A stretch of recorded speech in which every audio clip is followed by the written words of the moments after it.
their position coach, whatever their position was, is in here, and we trick them into coming in here thinking it's something else. It's never a great feeling when you get called to the manager's office, typically. Right. But so we get them in here and start a conversation about something else, and we ultimately get to telling them that they're an all-star. And I got to tell you, those are great moments, man. Every one of those guys, whether it's their first or like Chris Sale, their 10th, it's still such an honor for those guys, and you can see it's almost overwhelming when they get the news. So it's a great moment for all of us. Yeah, I bet it is. And it has to be such a rewarding moment for any manager to get to do that. And I love that you got to do that. Speaking of yesterday, how much did J.R. Ritchie's performance last night help you with your bullpen today? Oh, man, it was gold. Going into that game, we had, outside of Ritchie, I had two relievers available. It was Dylan Lee and Tyler Kinley. I was planning on using Dylan Lee to close possibly, and got a little crazy in the sixth, and I brought him in the sixth, and now I had Kinley and Ritchie left, and so Ritchie had to go. He had to put a few innings down for us, and it's exactly what he did. A little trouble there in the eighth with the bases loaded and Lindor up, but he got through it. And those are growth moments for a young pitcher. And I told him that last night. Unfortunately, we had to send them out. You like to reward guys when they perform like that, but we needed the bodies, and he understood. But it's a big growth moment for JR last night, and doing what he did, and really, really set us up for today. Yeah, that was great. I want to ask you about that quickly, because obviously he didn't want to get into the kind of jams that he was in, but pitching his way through it, I felt like that did two things. Number one, it gives him confidence that his stuff can get him through those jams. And number two, how valuable is it to learn how to pitch out of those jams if you're going to be a starter in the big leagues? That's all part of it, right? It's all part of the development. And JR, he's 22 years old. So we got to remind ourselves how young this kid is, and he's learning a lot of valuable lessons this year.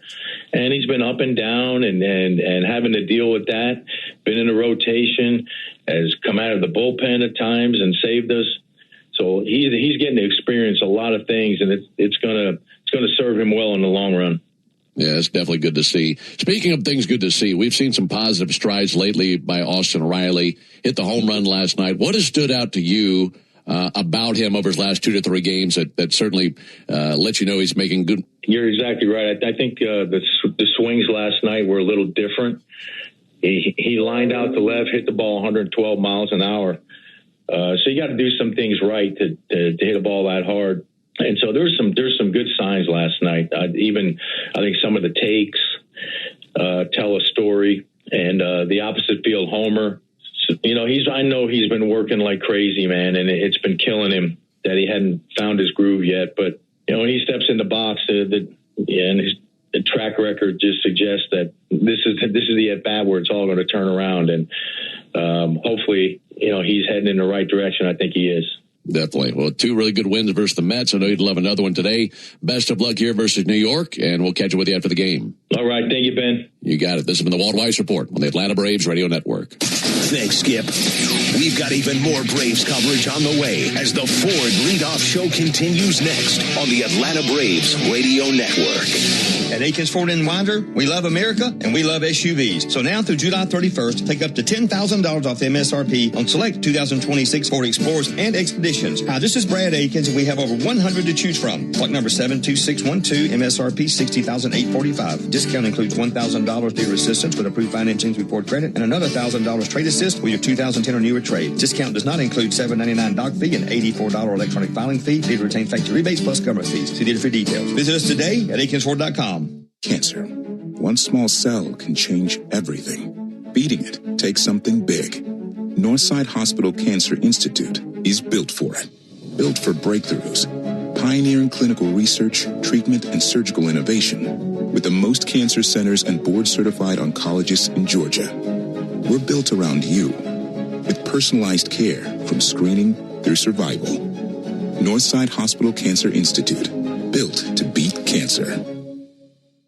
Hi, it's Chuck Dowdle. Are you in the market for a new motorcycle, boat, jet ski, or RV? Whether you're buying new, used, or just want to refinance your existing loan, this is your chance to save money. From July 1st through the 13th, my friends at Georgia's Own Credit Union are holding a summer flash sale. We're talking lower rates and flexible terms that'll fit your budget. Head to georgiasown.org/flash sale to learn more. I'm Chuck Dowdle, and I'm proud to be one of Georgia's Own. Restrictions apply, subject to creditworthiness. Braves Vision is your new TV home of the Atlanta Braves. Stream live or on the go with a Braves.tv subscription. Start your free trial at Braves.tv. Strike three. Good calls. They're great in baseball games, and they're even better when you need a law firm. If you've been in an auto accident and need legal representation, do yourself a favor and get the best call there is. I'm attorney Ken Nugent. My team will fight for you and stick with you from start to finish, working hard to get your money quick. Give our team a call. 404-CALL-KEN. One call, that's all. Proud partner of the Atlanta Braves. NFS Nugent PC Attorneys at Law, 1355 Peachtree Street Northeast, Suite 1000, Atlanta, Georgia, 30309. Hey Braves fans, make sure you're hitting on all cylinders this season. Stop by Valvoline Instant Oil Change for home run service. Just slide on in, no appointment necessary. You'll get a winning oil change in about 15 minutes so you can get cruising on I-75 in time to root for your Braves. So whether you're heading to Truist Park or back to home base, trust the team at Valvoline Instant Oil Change to get you there. Valvoline Instant Oil Change, proud partner of the Atlanta Braves. Hey, this is Jaron Solomon from Solomon Brothers Jewelers. People ask me all the time, what does it mean to be the preferred jeweler of the Atlanta Braves? And it means a lot to the Solomon family. I'm born and raised here in Atlanta, Georgia, and more importantly, I'm a Southeast kid. And the Atlanta Braves have meant everything to me growing up. They're a fabric of their community. We believe we're a fabric of this community. And being associated with the Atlanta Braves has truly been an honor, and we really appreciate it. Go Braves. Braves fans, make an appointment to be a part of the world-famous crossover to hear Chris Domino and me, Nick Cellini, mix it up with Chuck and Chernoff weekdays at 2 on 680 The Fan, 93.7 FM, and the Fan app. We are covering all the bases on the Ford Leadoff Show. Brought to you by your local Ford dealer. Proud sponsor of your Atlanta Braves. Welcome back to the Ford Leadoff Show. Barrett Sallee and Chris Domino with you. 12:30 first pitch across the street at Truist Park. And again, this game is the national game on NBC. So if you want your local call, the only place to get it is right here on the Braves Radio Network. You can listen to it anywhere. I know it's a holiday weekend. If you're at the pool, at the lake, in the mountains, or in your car, just download the 680 The Fan app, which of course is the flagship of the Braves Radio Network. And you can listen to that game and every game with your local announcers. And today, it will be Ben Ingram and Tom Hart. When they take over the mic, they'll get these lineups. For the Mets, leading off at shortstop is Francisco Lindor. Batting second, the designated hitter, Juan Soto. Batting third and playing third is Bo Bichette. Batting fourth, the first baseman, Mark Vientos. Batting fifth in right field is Carson Bench. Batting sixth, the left fielder, Tyrone Taylor. Batting seventh in center field is A.J. Ewing. Batting eighth and doing the catching is Luis Torrens. And batting ninth, playing second base is Brett Beatty. And they'll be behind Nolan McLean. We'll talk to you about him a little bit later in the show.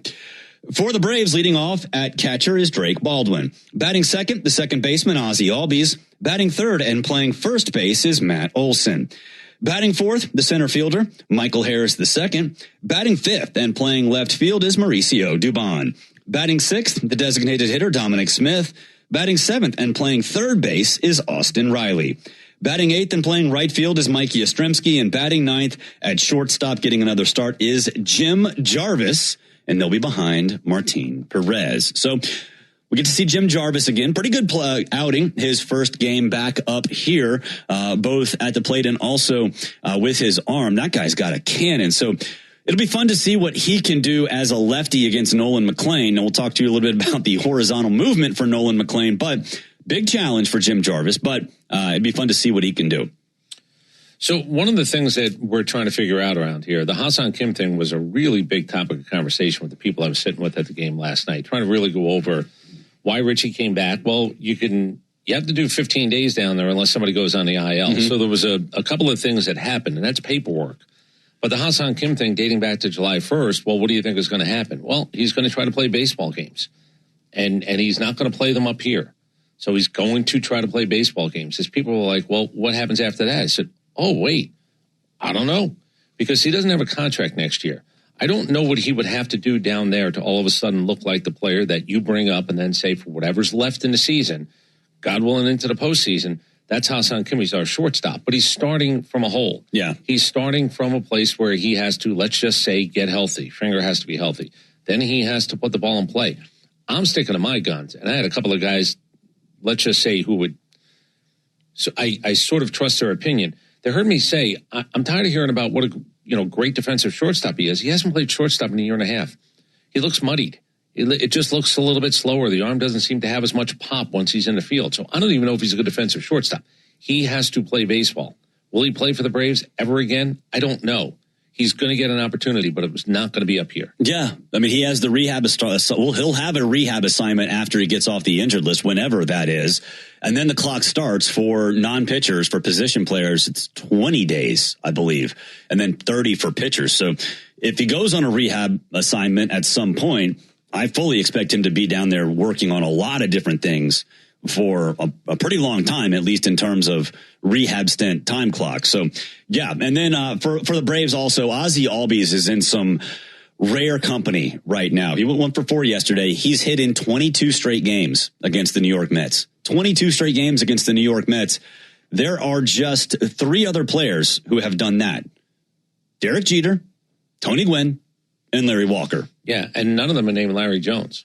No, none of them are. For him owning the Mets, Ozzie now has something on the Hall of Famer, as we like to say. Ozzie, by the way, going to his 4th All-Star game, too. And you could hear Walt was really happy for everybody that was named as an All-Star yesterday. But there's differing reasons why you would be happy. Iglesias is 36 years old. Walt said it yesterday. I thought he'd been to an All-Star game. And I just think the prevailing thought was, of course, he must have been to an All-Star game. Ozzie's starting his 4th. Chris Sale goes to his 10th. Matt Olson in his 4th. So there's an accumulation. When you look at a baseball reference page, and if it matters to you, there's that last column. You see about top 10s and Cy Youngs and MVPs and All-Star, AS, Silver Sluggers, SS. You start to accumulate a little bit of ink on that side, and it makes you, I don't know, a little bit more bona fide when somewhere down the road people talk about what type of player you were. Yeah, it's been rare that we have a big disparity like this. Chris Sale with 10, Raisel Iglesias with 1, and Walt was completely taken aback by Raisel Iglesias not being an All-Star until this time. And I talked to him yesterday, and Raisel, it's kind of funny. He had already resigned himself to never making an All-Star game, and he meant it. He said that he had already made plans. He always makes plans to go on vacation during the All-Star break. He had already said, you know what, I'm never going to make it. Go ahead and enjoy the time with the family. And it's crazy that he was probably as surprised as Drake Baldwin. That's how he has viewed this weekend or that week for several years, even after he had become one of the best closers in Major League Baseball. Yeah, baseball's got sentimentality attached to it. It's what baseball does better than any other sport. We have sentimentality. We have, where does that guy come from? That guy did that. We have heroes in baseball in the postseason. They come from beyond the left field wall. But the other part is sentimentality. And I hope that he actually gets into the game at 36 years old. If you're going to wait this long to go to your first All-Star game, and I don't know how it's going to play out, he's earned the right to pitch in this game. National League rotation staff is pretty stacked, but I hope he does get an opportunity to pitch. Yeah, I don't think at 36 years old, he's, I'm sure, honored. Maybe there's a couple of extra bucks in the check because he's finally an All-Star, and maybe he has that as a provision in his contract. But at the end of the day, you bring your family and whoever it is you might bring to this game. It'd be nice at 36 years old, if it might be a one-off, if you get an opportunity to actually pitch in the game. Yeah, and obviously Drake Baldwin gets his first nod in the All-Star game, actually gets the start, even though he had been injured. I don't think that's much of a surprise based on how he played earlier in the season. Here is Drake Baldwin on being named to his first All-Star team. It's pretty cool. It's something you always watch growing up, and then being able to do this for the first time is, I've just talked to like Olson and Sale about kind of how cool that day is and stuff like that. And I'm super excited for it and pretty special to see some of the hard work. It's paying off. You know, that's one of the conversations you have as a manager and you have with your manager as a player, kind of comparable to when you get called up. Here is Walt Weiss on inviting Drake Baldwin into his office and telling him that he is an all-star. I told Drake in second year in the league, and it's already 2 big awards, Rookie of the Year and an all-star in your first 2 years. I mean, that's pretty impressive. I think before he got hurt, he was on an MVP type trajectory. After missing time, he's another one fighting to find his timing and get back to form, but he deserves to be an all-star. I mean, he was, before he got hurt, arguably one of the best hitters in the game. It's funny. Walt said that when you have these conversations, when you invite these players into your office, usually it's a bad reason. Usually it's not something that they're going to enjoy. So having these conversations with these players is very refreshing. And when he told Raisel Iglesias, they kind of set Raisel up where, he tried to make it feel like he wasn't going to be an all-star. That wasn't this conversation. It was about something completely different. And then they say, oh yeah, you might as well make some plans because you're going to Philadelphia. Yeah, and Walt made his only all-star team as a 35-year-old, as a matter of fact. So he also understands about the idea of waiting, and you just don't really think it's ever going to happen. I don't understand, though. I think maybe they have a packet for you. It's like a golden ticket on American Idol. You get to move on to Hollywood. I think they give you a golden ticket. I think there's actually a packet with an invitation, and probably the things you have to do to fill out for hotel discounts for family or whatever tickets you're going to be allotted. But it does sound like there's an actual packet where you actually are now told, congratulations, now do this homework, fill this out, because if you don't do that, maybe you don't. There's a story, God's honest truth, Kevin Millwood was it Colorado in 98 or maybe it was 99? Can we look up Kevin Millwood All-Star? I believe it was 98. I think it might have been 99. The only reason I'm saying is because I was at both of those All-Star games. I think Kevin Millwood was going to the Monday party. It was 99. Okay, and I think he was going to the Monday party and he was not allowed in. Like he didn't have his Major League, like he didn't have his Topps card, or he didn't have his All-Star. Look at me, I'm an All-Star. I get to go into this pregame party. That's a true story because I remember him telling us on All-Star Day, the game we had him on the radio station, and he really had been denied his entrance into some festivity that was for All-Stars, and I guess there was a little bit of wrangling to make sure that the right PR person actually said, "Well, that is Kevin Millwood." He is actually an all-star this year, so he's allowed entrance into this party. So you just never know. Maybe in that packet, my point is maybe it's like your Costco card. That's right. You can actually go to the festivities in Philadelphia and just, these days I'm sure it's scan it. But I do think you need some sort of ID to proclaim yourself an all-star. It's like getting a new visa. You have to scan the QR code just to activate it. I'll give you another one. Find out if I'm right about this. Billy Wagner, I think it was 98. Billy Wagner was tiny. Like, relatively speaking, Billy Wagner was tiny. I went to the where they do all the players' interviews, and nobody knew who the hell Billy Wagner was. And one of the reasons I actually had a relationship with Billy Wagner is because I think I was one of the few, I was the only person there for about 5 minutes having a conversation about the Cape Cod League. Oh, really? And then Billy ends up here, and to this day, I can call him a baseball friend. But yeah, it's really different. As you see everybody gather around all the big name all-stars, Billy Wagner sitting at a table with a little placard that says Billy Wagner in front of it. And people are like, I don't know who the hell that is. I said, you people are stupid. You're never going to get a question in with that guy. You're going to get 5 questions in with Billy Wagner. Talk to Billy Wagner. Right. It was like that with Junior Caminero. We'll talk about him after the break. But it was like that with, not Junior Caminero, it was with Byron Buxton last year. He was kind of off into a corner in his little media spot and nobody was talking to him. It's like, dude, that guy is from Georgia. You might want to ask him some questions. He was just chilling by himself. I think he's an outfield all-star. It's probably Tony Oliva.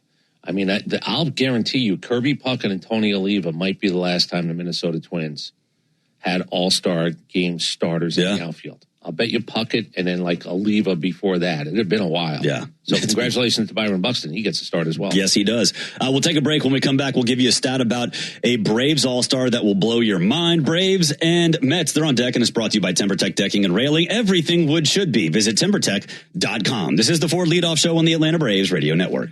Honey, did you invite the minions over?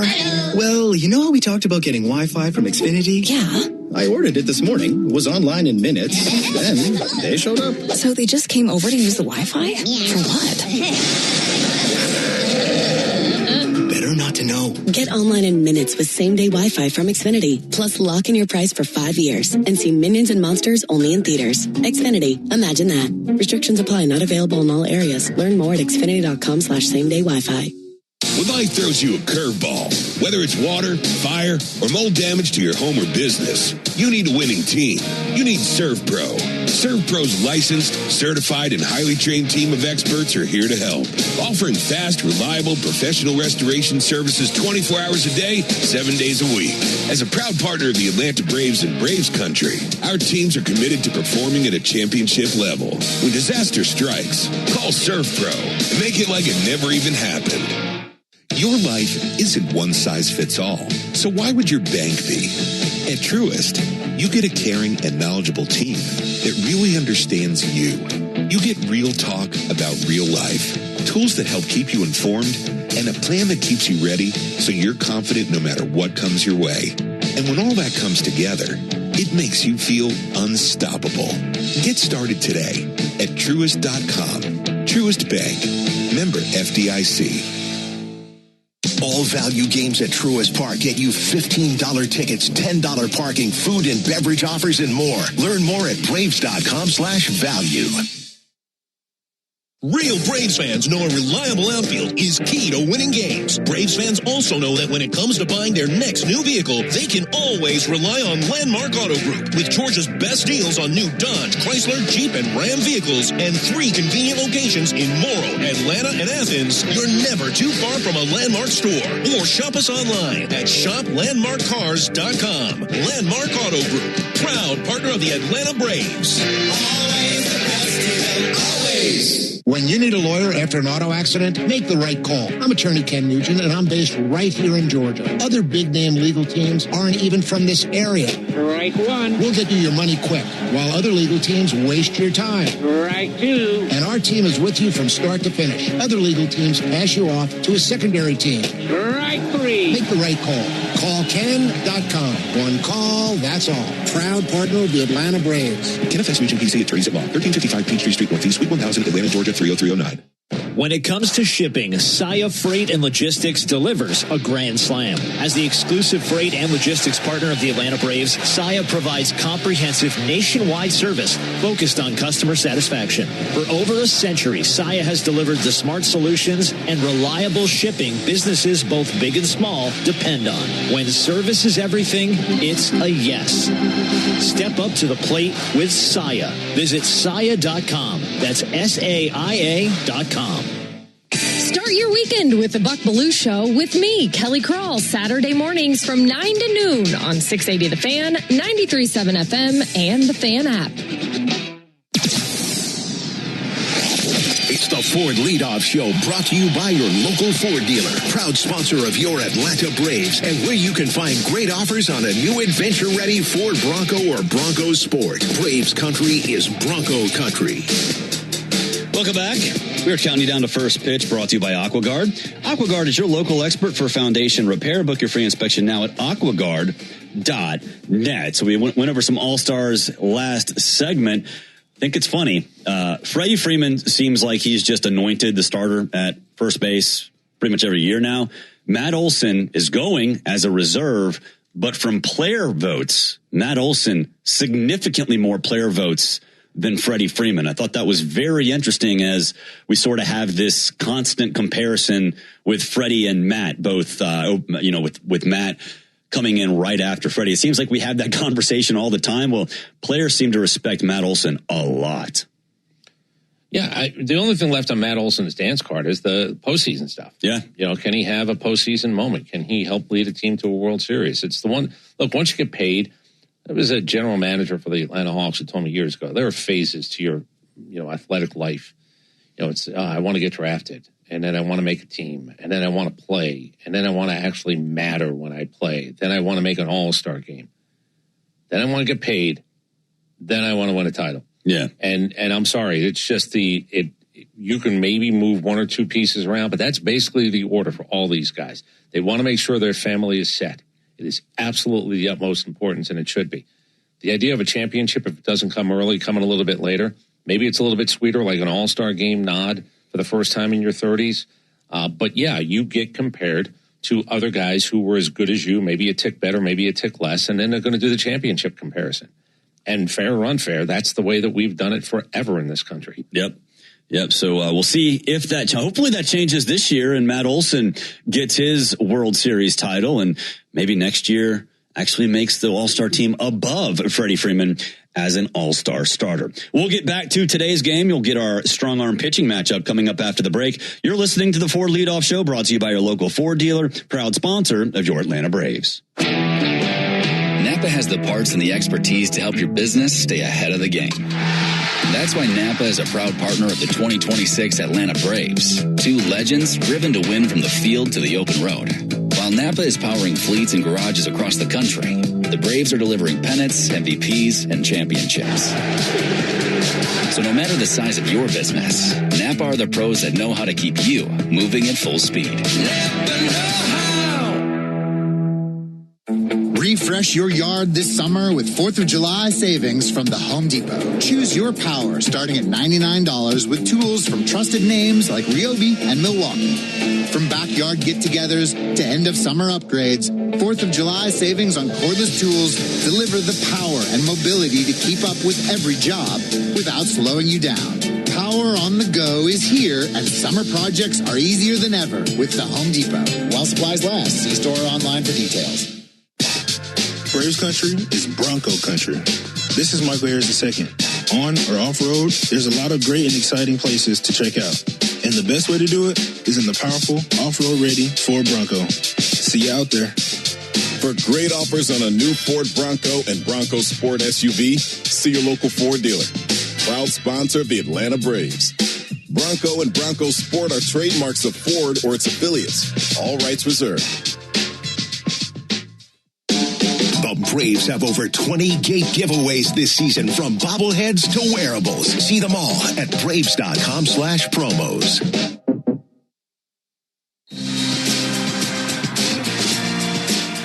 You need all the energy you can get for game day. Luckily at Georgia Power, we know a thing or two about saving energy.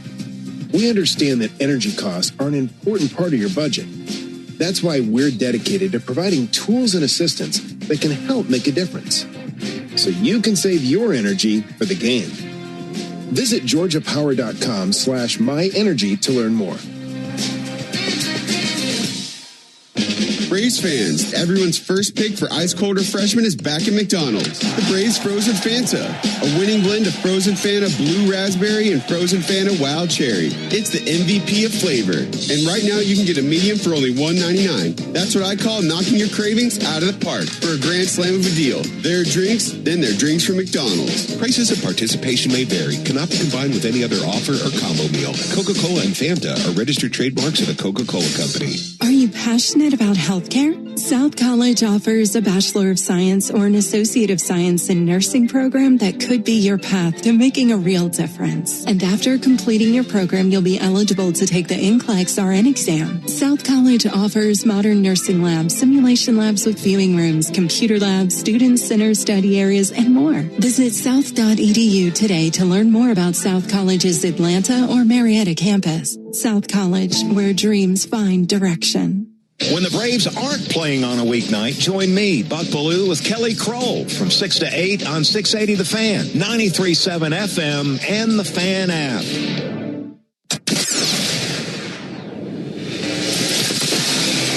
This is the Ford Leadoff Show, brought to you by your local Ford dealer. For great offers on an adventure-ready Ford Bronco or Bronco Sport, go to Ford.com today. Braves country is Bronco country. 12:30 first pitch across the street at Truist Park, Mets and Braves. Game 3, Braves will look to win the series outright over the New York Metropolitans. That would be 20 series wins for the Braves. That would be the most in Major League Baseball. If they get the job done, it'll be because some good starting pitching. And on the mound today, Nolan McLean for the Mets, Martin Perez for the Braves. Let's break it down. It's time for the Strong Arm Pitching Matchup. Brought to you by John Foy & Associates Personal Injury Law, where they treat every client with dignity, compassion, and respect. Get the Strong Arm today. JohnFoy.com. All right, Nolan McLean, 5-5, a 3.78 ERA, 36 walks, and 113 strikeouts for the 22-year-old. Last time out, he did not give any earned runs over 6 innings. But remember, on June 12th, the Braves roughed him up a little bit, at least by Nolan McLean standards. 4 innings, 3 hits, 2 earned runs, 4 walks, and 6 strikeouts. This is the StatCast king when it comes to horizontal movement. His sweeper has 19 inches of horizontal movement to the glove side, and his sinker has 17.8 inches of horizontal movement to the arm side. That's more than 3 feet one side to the other on pitches for Nolan McLean. This is why he's the most effective. They come out of the same arm slot. So he's a guy who's got 25 starts under his belt. Today will be 26. He's still a child when it comes to how many innings he's actually thrown in Major League Baseball. It's 143. He went from 48 last year. It's going to be interesting because they're really going to be out of it. Now, Nolan McLean's going to want to pitch, and I'm sure he is. But he's at 95 innings already. The strikeouts are a nice number, 113 strikeouts in 95 innings. He's got arm talent, no doubt about it. He's hit 11 guys as well. Mm-hmm. And then the home runs, it's 10 home runs in 95 innings. Hopefully, if the Braves are going to continue that, it starts with McLean, and they get their bullpen as well. The inability to cash in at times for the Mets is their problem. They're 1 for 9 with runners in scoring position. McLean, again, he's 5-5, and he looks like he certainly has talent. He came up as a 23-year-old, which seems late these days, but he was a college guy on top of everything else at Oklahoma State. I'm kind of curious. He's drafted in 2023. He gets up in 2025. It's a natural progression. Mm-hmm. Now they're going to ask him for what you don't pay him, and I keep going back to this. You're paying a man less than $800,000. Do you have a back-end rotation guy for all the money you spent? $1.2 billion at the top 3 in your lineup. If Bichette opts in, it's $1.2 billion in money for the top 3 in the Mets lineup. You better find some guys who can actually pitch, especially, and be front rotation guys. It's like the quarterback.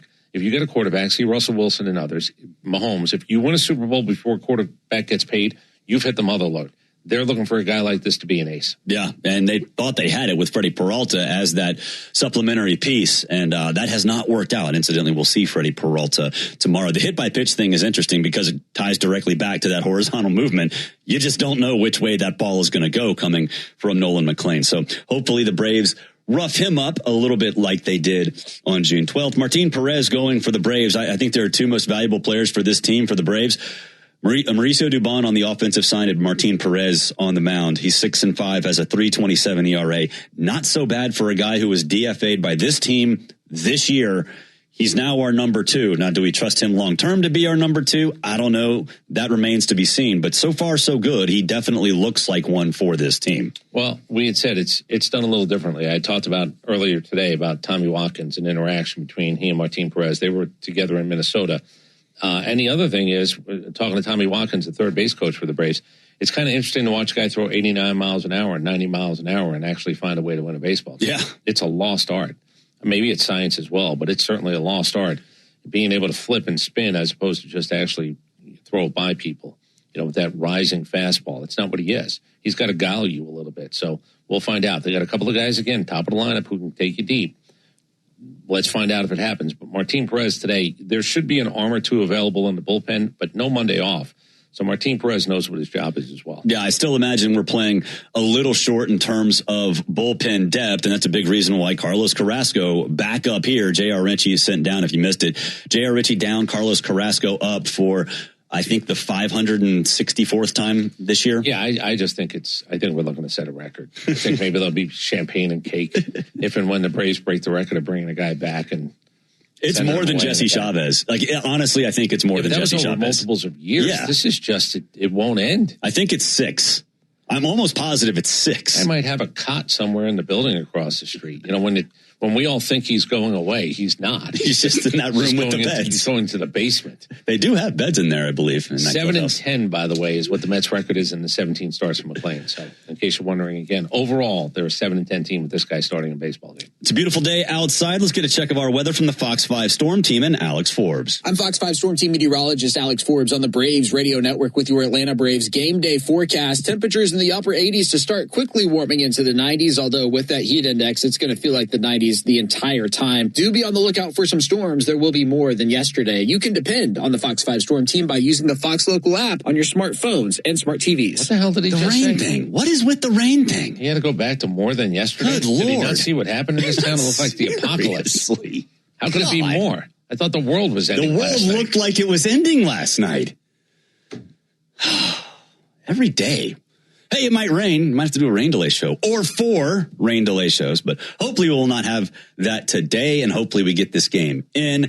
And we move on to hopefully getting a sweep tomorrow. Before we hit a break, let's pause 10 seconds for station identification on the Atlanta Braves Radio Network. Every Atlanta Braves game, live on the air and streaming free on the app. WCNN North Atlanta, a Dickey Broadcasting Station. The Fan. We'll take a break. Keys to the game coming up on the other side. This is the Ford Leadoff Show on the Atlanta Braves Radio Network. 1966, 2 legends rolled onto the scene. The Atlanta Braves and the Ford Bronco SUV. Same relentless drive, same legendary grit. This is Michael Harris II. Go deep on your next adventure with the power and off-road capability of a Ford Bronco or Bronco Sport SUV. For great offers, see your local Ford dealer. Proud sponsor of your Atlanta Braves. Bronco and Bronco Sport are trademarks of Ford or its affiliates. All rights reserved. Welcome to Tire Discounters. Oh, hiya, Phantom. Hello, I'm a Phantom tire buyer with a secret identity. Of course you are. As a Tire Discounters superfan, I've been talking to customers in the parking lot. And I may not have been doing my job in spreading the good news. Oh, like customers getting a free alignment when they buy 4 tires? Well, everyone knows that. Okay. But by focusing on alignment, I have neglected oil changes, brakes, shocks, and... Hey, you can't do everything, Phantom. Why not? Tire Discounters does. Strike 3. Good calls. They're great in baseball games, and they're even better when you need a law firm. If you've been in an auto accident and need legal representation, do yourself a favor and get the best call there is. I'm attorney Ken Nugent. My team will fight for you and stick with you from start to finish, working hard to get your money quick. Give our team a call. 404-CALL-KEN. One call, that's all. Proud partner of the Atlanta Braves. Kenneth Nugent, PC, Attorneys at Law, 1355 Peachtree Street Northeast, Suite 1000, Atlanta, Georgia, 30309. Braves Vision is your new TV home of the Atlanta Braves. Stream live or on the go with a Braves.tv subscription. Start your free trial at Braves.tv. Hey everyone, want to hear an amazing stat I learned from my doctor at Peachtree Orthopedics? He told me 90% of their patients get better without surgery. Once I heard that, my worries totally went away. I got the right diagnosis, followed by the recovery protocol with a little PT, and the next thing I knew, I was better. I can't believe I put it off as long as I did. I promise they have the right program for you too. Simple steps so you can get better. Call now to make an appointment or visit PeachtreeOrthopedics.com. Racetrack knows ATL moves fast. You can feel it, especially on Braves game days. So make a stop that counts. All beef hot dogs, Swirl World frozen yogurt with endless toppings, a freeze blast to cool off. All your faves whenever you need them. The Braves bring the energy. Racetrack keeps it going. Racetrack, proud hometown partner of the Atlanta Braves. This summer, the world's biggest names in soccer are coming to downtown Atlanta. Stay where the city gathers at Omni Atlanta Hotel at Centennial Park, just steps away from Mercedes-Benz Stadium and State Farm Arena. Skip the traffic when you stay with easy access to dining, entertainment, and the energy of Centennial Park District. Book now and take advantage of special seasonal offers now before it's too late. Plan your summer staycation at omnihotels.com/Atlanta. This is Barrett Salee. Your phone calls are always welcome during the 680 wrap-up after every Braves game on 680 The Fan, 93.7 FM, and the Fan app.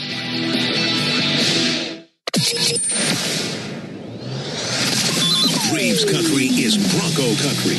You're listening to the Ford Leadoff Show, brought to you by your local Ford dealer and the legendary on- and off-road ready Bronco and Bronco Sport. Learn more at Ford.com. Welcome back. We're rolling along here on the Ford Leadoff Show. 12:30 first pitch across the street at Truist Park. That's right. early start, hour earlier than most Sunday afternoon games, because this is the national game on NBC. So if you want to listen to your hometown announcers, the only place you can is right here on the Braves Radio Network. Download that 680 The Fan app. Of course, 680 The Fan is the flagship of the Braves Radio Network. This game and every game free, no matter where you are, free around the world. Maybe even, and they get the internet in outer space, right? The International Space Station. I think they can get that up there. Listen to some Braves games, hang out, eat some MREs. Is it occupied right now? I don't even know. That's a good question. I don't know. I mean, after those people got stuck for 9 years, do we still send people up there just to, we have a backup plan, right? We'd like to say. That's right. But you can get that anywhere on the 680 The Fan app. Let's get the keys to today's game, and they're brought to you by Landmark Automotive Group, serving you in Morrow, Chamblee, and Athens. Or you can shop online at shoplandmarkcars.com. For over 40 years, Landmark Automotive, always the best deal, always. You heard Walt say earlier in the show, there were only 4 pitchers available yesterday. J.R. Ritchie, Dylan Dodd, and also Tyler Kenley, in addition to Chris Sale. We're pretty conservative in terms of who can pitch out of the bullpen and when. That's why Cookie Carrasco is up today. Let's just get Martin Perez to give us some length. He's sort of been a 5-and-dive-ish kind of guy this year, maybe 6. Let's get some length out of him so we can refresh that bullpen. Because, again, we're in the midst of a 13-game and 13-day stretch. I grade on curves. If the world is telling me 6 innings, what an outing. What a hero. Martin Perez is older than a lot of these guys. If he goes 5 and 6, then he gets a little bit of a bonus. He also doesn't have 97 to just, back you off the plate and do anything else. He's got to pitch. So to me, it's the, keep your pitch count at a reasonable number. We saw this the other day. Chris Sale was at like 12 pitches an inning until the 5th really kind of got out of hand, the back end of the 4th. His pitch count got up close to 100, and taking him out of the game was the right move. There's no doubt about it. If you're going to give him extra days, don't let him, with a lead of a few runs, stay in a game when he's going to push past 100. I liked the decision yesterday. Martin Perez, I hope it's 5. And because Carlos Carrasco now, depending upon the score, look, very quickly, Carlos Carrasco, the reason that everybody went crazy about this guy, why is he coming back? It was that 2-inning stint that he had. Yeah. We had a clean inning, he comes out for the 7th, and it doesn't go well. And then we find out post-game, and I tried to tell you, he pitched everybody who was available. Yeah. Carlos Carrasco had to throw because they would have run out of arms in the 9th inning. Yeah. So they didn't want to pitch him 2 innings in a row. He gets beat in the 7th inning, and then what the hell is he doing in the game? Well, it's because everybody who was available pitched that night, including Carlos Carrasco having to go too. My point is, let's stay a little bit away from that. Let's stay away from the 1-run game, Carlos Carrasco having to go to a 3rd inning possibly, and then having to talk about a post game because she was short in a bullpen. Yeah, that was the game that James Karinchak was down and then suddenly was in the bullpen because literally there was nobody else that was active that day.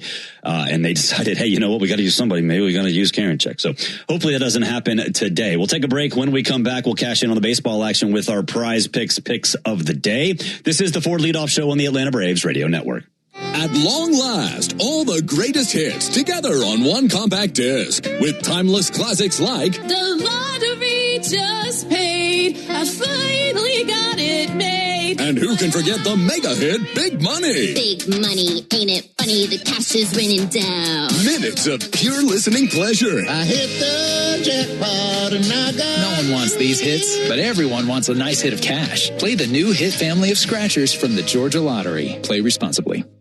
A Braves game day is about great fans and great food. And the original Louisiana hot sauce makes everything you eat at the ballpark hit like a home run in your mouth. Our peppery kick and a pinch of tang bring out the best in whatever you're eating between innings. Wings, dogs, nachos, chicken tenders. A splash of Bayou flavor brings every bite up a notch. So while the Braves go for the win on game day, you can win at game day eating with the original Louisiana hot sauce. That's Louisiana hot. Buy you some. Oh, hey, Sarah, did you hear my daughter Katie got Camper of the Week? That's a big deal. We got a big deal, too. Right, Mom? Honey, shh. What's that? Okay, that Hyundai Santa Fe, I only paid...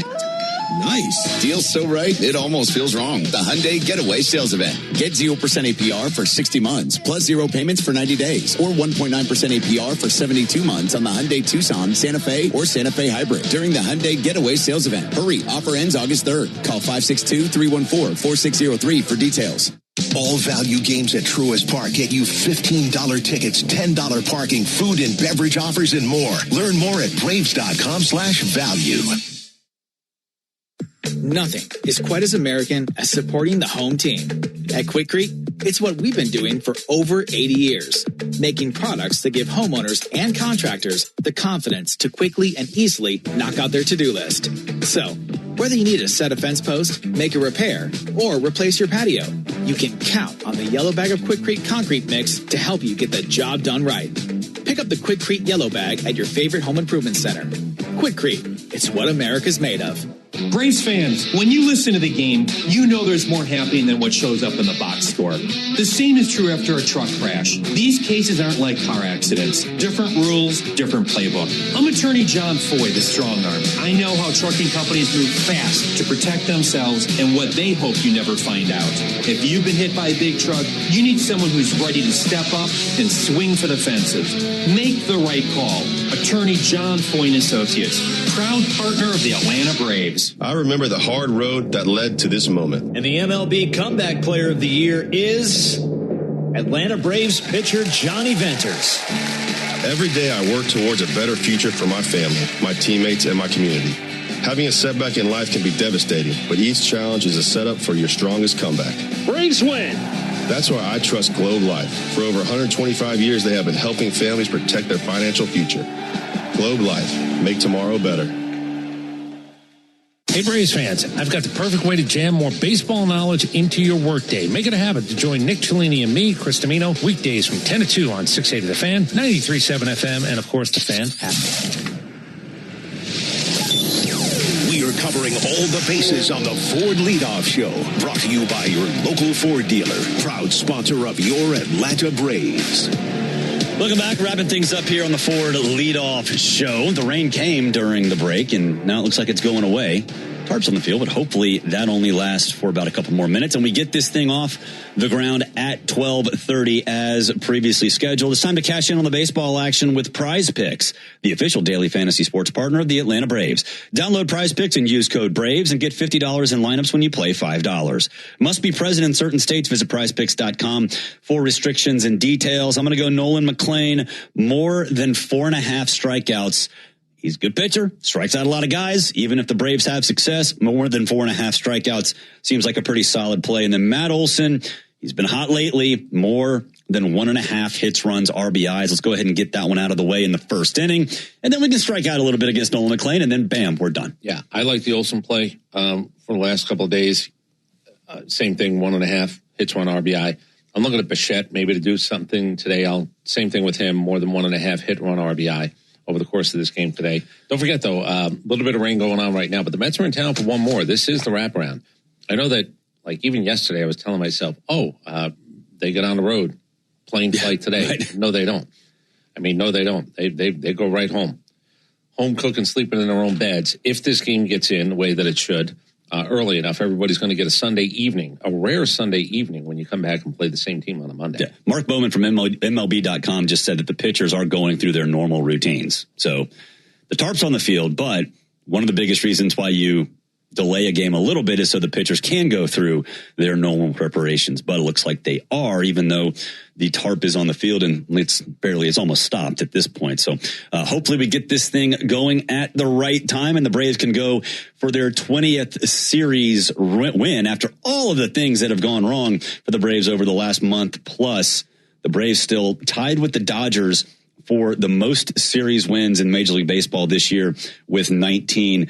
11-3-0 in home series this year. And you're right. I kind of feel like this is the last game of the series too. Like you and I kind of operate by series, right? Mm-hmm. If it's the first game of a series, it's either a Friday or a Tuesday. It's hard to figure out which one, but it's either a Friday or a Tuesday. Then you have to figure out exactly what day it is. Feels like a Sunday. You're supposed to leave on a day game, but no.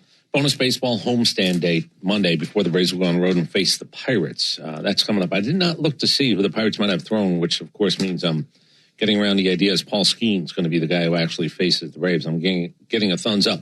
In Pittsburgh, Paul Skeens is scheduled. Yep. He have giving up home runs now. You used to be Paul Skeens, didn't you? Yeah. And I mentioned this the other day. He'd have to throw 81 consecutive scoreless innings to take his ERA down to his lifetime ERA. Yep. So that would be 9 times 9 times 9 times 9. That would be like 9 games in a row where you'd have to go without giving up a run. Yeah. And that would be a record. Auburn math carried the 3. Yeah, you're right. We get Freddie Peralta and Raylo tomorrow. The Pirates just actually did announce their 3. It's Paul Skeens in game 1, Jared Jones in game 2, and then Mitch Keller in game 3. Pirates and then Cardinals, and then we are to the All-Star break. And then after that, 16 straight days with a game. The scheduling gods, man, they put us all over the place. All right, for all of us here at the Braves Radio Network, and that includes Chris Thames and Joe Virgin behind the glass. He's Chris Domino, and I'm Barrett Sallee. Braves and Mets coming your way. Game 3 next. The DoubleTree Suites by Hilton at the Battery Atlanta, a preferred hotel of the Atlanta Braves, is conveniently located within walking distance to the Atlanta Braves Stadium, along with the numerous restaurants, shopping, and entertainment options. The DoubleTree Suites at the Battery Atlanta provides spacious 2-room guest suites, a full-service restaurant, and 5,500 square feet of flexible event space for your next event. Stop by and pregame in our on-site Game Changer Sports Lounge and Grill, and don't forget to sweeten your stay with our signature DoubleTree chocolate chip cookie. Book your next stay at the DoubleTree Suites by Hilton at the Battery Atlanta.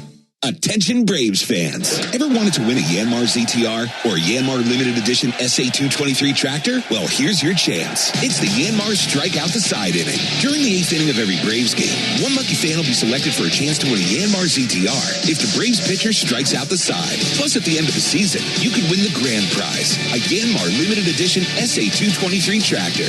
Register now at Braves.com/Yanmar for your chance to win. The Yanmar Strike Out the Side inning, where the excitement never stops.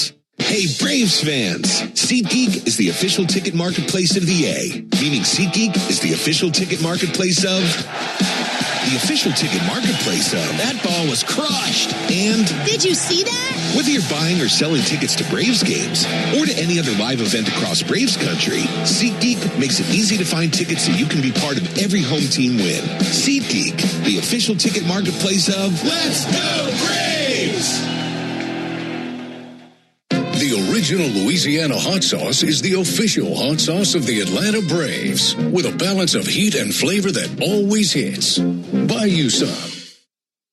When you need a lawyer after an auto accident, make the right call. I'm attorney Ken Nugent, and I'm based right here in Georgia. Other big-name legal teams aren't even from this area. Strike one. We'll get you your money quick, while other legal teams waste your time. Strike two. And our team is with you from start to finish. Other legal teams pass you off to a secondary team. Strike three. Make the right call.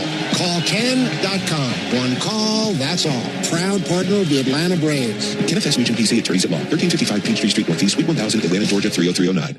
They call this one Bill. Whoa, aliens? Am I in a spaceship? Affirmative, Bill. What's with the laser saw? An Xfinity mobile transmission says you can cut your bill in half. Oh, your mobile bill, not me, Bill. Xfinity Internet members cut your mobile bill in half. Plus, try Xfinity Mobile free for a year. No commitment. Learn more at XfinityMobile.com. Restrictions apply. Savings compares one line of Xfinity Mobile Select to comparable plans from T-Mobile, Verizon, and AT&T as of 3/24/26. Taxes, fees, extra. $30 monthly discount limited to new mobile customers only. After 12 months, regular rates apply. Hey, Braves Country, it's Tom Glavine, and when my ride needs a wash, I trust the official car wash of the Atlanta Braves, Tidal Wave Auto Spa. With hundreds of convenient locations, all-star customer service, and cutting-edge equipment that gets my ride sparkling clean in just 3 minutes, Tidal Wave is a game changer. Visit TidalWaveAutospa.com to find a location near you. My car is happy. I am happy. Tidal Wave Auto Spa. Tune in every weekday morning at 7:45 for Atlanta Braves Today. And listen for your chance to win a pair of Brave tickets on 680 The Fan, 93.7 FM, and the Fan app.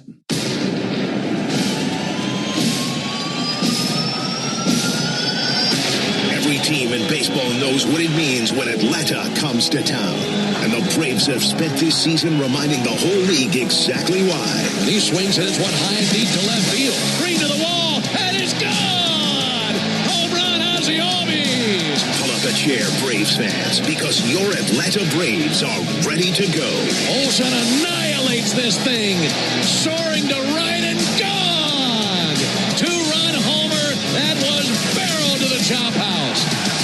Atlanta Atlanta Braves baseball on the Braves Radio Network is brought to you by the original Louisiana hot sauce. Bayou Sun, your local Ford dealers, proud partner of your Atlanta Braves. The Home Depot, how doers get more done. Hyundai, proud partner of your Atlanta Braves. Visit your local Hyundai dealer today. John Foy and Associates Personal Injury Law. Get the strong arm. Arrow Exterminators, make the right call and protect your home or business from pests by calling 888-GO-ARROW. Peachtree Orthopedics, same day, evenings and Saturdays. It's time to get better. SeatGeek, the official ticket marketplace of the Atlanta Braves. Yanmar Tractors and Engines, an official partner of the Atlanta Braves grounds crew. Your Atlanta area Lexus dealer. Experience amazing. TimberTech Decking and Railing. Everything wood should be. Visit TimberTech.com. Attorney Ken Nugent. One call, that's all. Xfinity. Score the most reliable internet at one price for 5 years guaranteed. Xfinity. Imagine that. Pennington Grass Seed. Official partner of the Atlanta Braves grounds crew. ServPro. When disaster strikes, call ServPro to make it like it never even happened. Saya LTL Freight. The official freight and logistics partner of the Atlanta Braves. Corona Extra. La Playa awaits. Georgia Power. The official electric energy partner of the Atlanta Braves. IBEW Local 613. Truist Park keeps the lights on with IBEW 613 electricians. The Battery Atlanta's own ASW Distillery, home of the award-winning Fiddler Bourbon. This afternoon, the Braves and Mets keep the holiday weekend going at Truist Park as Atlanta looks for a win in this huge NL East set against New York. This is Atlanta Braves baseball on the Braves Radio Network, lit by Louisiana hot sauce. Good afternoon, everybody, and welcome into Atlanta Braves baseball. This afternoon from Truist Park here in Atlanta, Georgia. It's game 3 in a series of 4 between the Braves and the Mets. On the mound for the Braves today, left-hander Martin Perez. He'll be opposed by the right-hander Nolan McLean. Great to have you with us as we continue this holiday weekend alongside Tom Hart and our producer-engineer Jonathan Chadwick. Ben Ingram here with you. Fun one last night, Tom. 14 runs, 5 homers, the kind of game the Braves needed. Hopefully that carries over into today. Felt like a celebration, didn't it? Everybody's out there having picnics and shooting off fireworks and having a great time with family and friends, and that's what the Braves did here in front of another sellout crowd last night.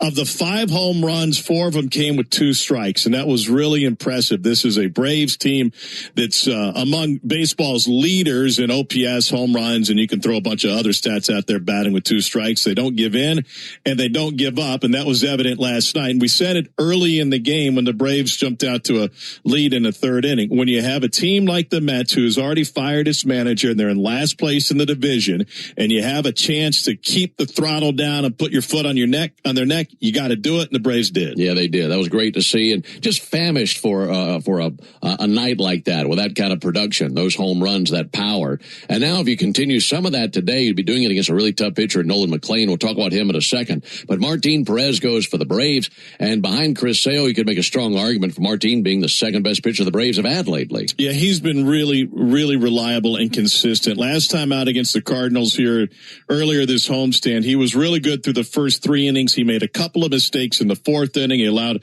a pair of home runs in that inning, and that was his undoing. He actually walked more than he struck out. He walked 3, but none of the guys he walked came home to score against him. It was just the home runs that were an issue in that game. But he's undefeated against the Mets in his career. Yeah, I want to see him continue that today. Nolan McLean going for the Mets.